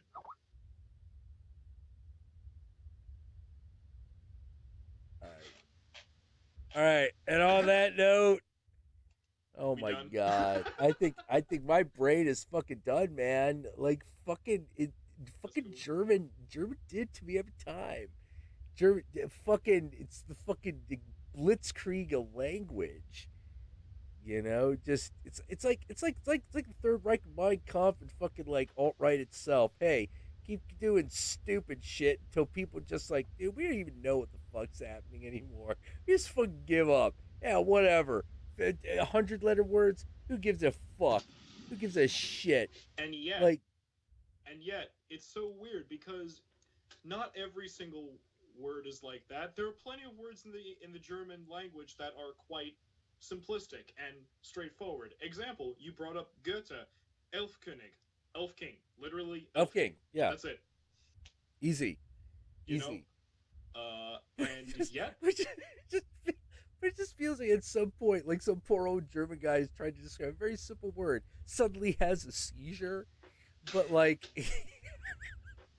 like no German guy, like they're like, all right, what is it, Master Woodcraft and Schmidt and Master? You know, it's like, okay, let's write it all down. Make sure we got this. We're Germans. We're very precise and we're very good at taking orders and following directions. You know what? Okay. Now I think about it. You know what probably this is in reality? What? Okay. So you know how, like, I think we've discussed this before, that, like, Vedic languages have simple words for abstract concepts. The concept that it represents is very detailed, but the word is simplistic, and that's something that's quite beautiful about a lot of the Vedic language, is that with simple phrases, they communicate so much. This is because English is a Germanic language. Yeah, it is. So this is what would happen because German and therefore English are very literal languages. Mm-hmm. This is what happens if you try to actually do that with this language. This is what happens when you try to create one word that represents a highly complex idea, but you don't linguistically have the skills or nuances to do that. I'm not getting over for the word that stands for Association for Subordinate Officials of the Head Office Management of the Danube Steamboats Electric Service. One word for this. And I'm looking at that and I'm like, why isn't it just that? Why isn't it just the office Why of the isn't Danube? a single word? Why isn't it several smaller words to make a title of an office? Exactly. No, can't Germany. do that. Can't do that. Fucking Germany, man. I'm not getting over this. Well, that is retarded. Well, remember, this is the culture that said that we have to have specific names for everything. Put that on a fucking business card, man. Like you say, where are you from? Oh, fuck. This fucking like accordion comes out. That's a fucking business card. He's like, oh god damn it. What if you gotta have a badge? Holy shit, that's not gonna fit. No, and the best thing would, because remember, it's Germany, and in southern Germany they're very traditional, which means that it would be in Teutonic font. Oh shit.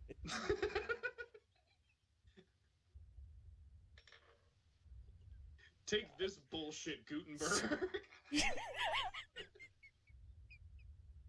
Print this shit. Maybe that's really it. Maybe the German fucking tendency up these overly complicated words, all just trying to get revenge on the printing press. We were happy when we didn't have to read. Read. Now that we must read, we will torture you by creating a really ridiculously long, complicated word. You put that one of spelling bee. Put that one of spelling bee. I'm pretty sure a student shoots you. Like, how the fuck? You know, it's one of those things where, the only Could reason the test taker even fucking follow along? Holy shit. The only reason I even know about these ridiculous words in the first place is because I remember that in German class we played German Scrabble, and I won all the time. So what you're saying is it is possible to memorize all of this crazy shit. If you want to beat your classmates like strong enough, then yes. Oh, well, that's motivation for you. Yeah, to be better than everyone else. Good God. The truest of German motivation. God. I prove German superiority. Oh, jeez. Or even better. Now I think about the whole printing press thing. Juden, we will not kill you yet. You must print out our newspapers for us. Oh, and with that, I'm going to hell. Yeah. All right. I think you should just fucking leave it there. Good God. Good God. Yes. Just holy crap. Well, Fright Nights, Monster Girls. Sword, remember the slut pit. All you heathens out there. Oh, remember, I'm Count Jackula from Planet Dracula. Follow me on Twitter, Instagram. Fucking subscribe to the Twitch channel whenever we do shit on that. Fucking guest as often Yogi Deva-Das. Fucking channel, man. Oh, check me out at Western Guy with Vedic Eyes, and don't forget to follow me on Twitter at Yogi Deva-Das. Yeah, and remember when you subscribe, remember to create like Erna Uniturban subscribing Gedushna Guten Force. Which means all the people who fucking subscribed as a result of this one stream Count Jackula did one time. Apparently Germany will just create a word for that shit. And we I'll write it. I will seriously sit here for the next 5 minutes and write it. Don't even tempt me. I will. Christ. I'm not getting over this. Like, that is so ridiculous. Like, how? You gotta have like a fucking. You gotta have like 140 IQ just to fucking write that letter. Good God. Oh well, Satan, I love y'all very, very much. And we'll see you next time. Hail Satan. Hail Satan.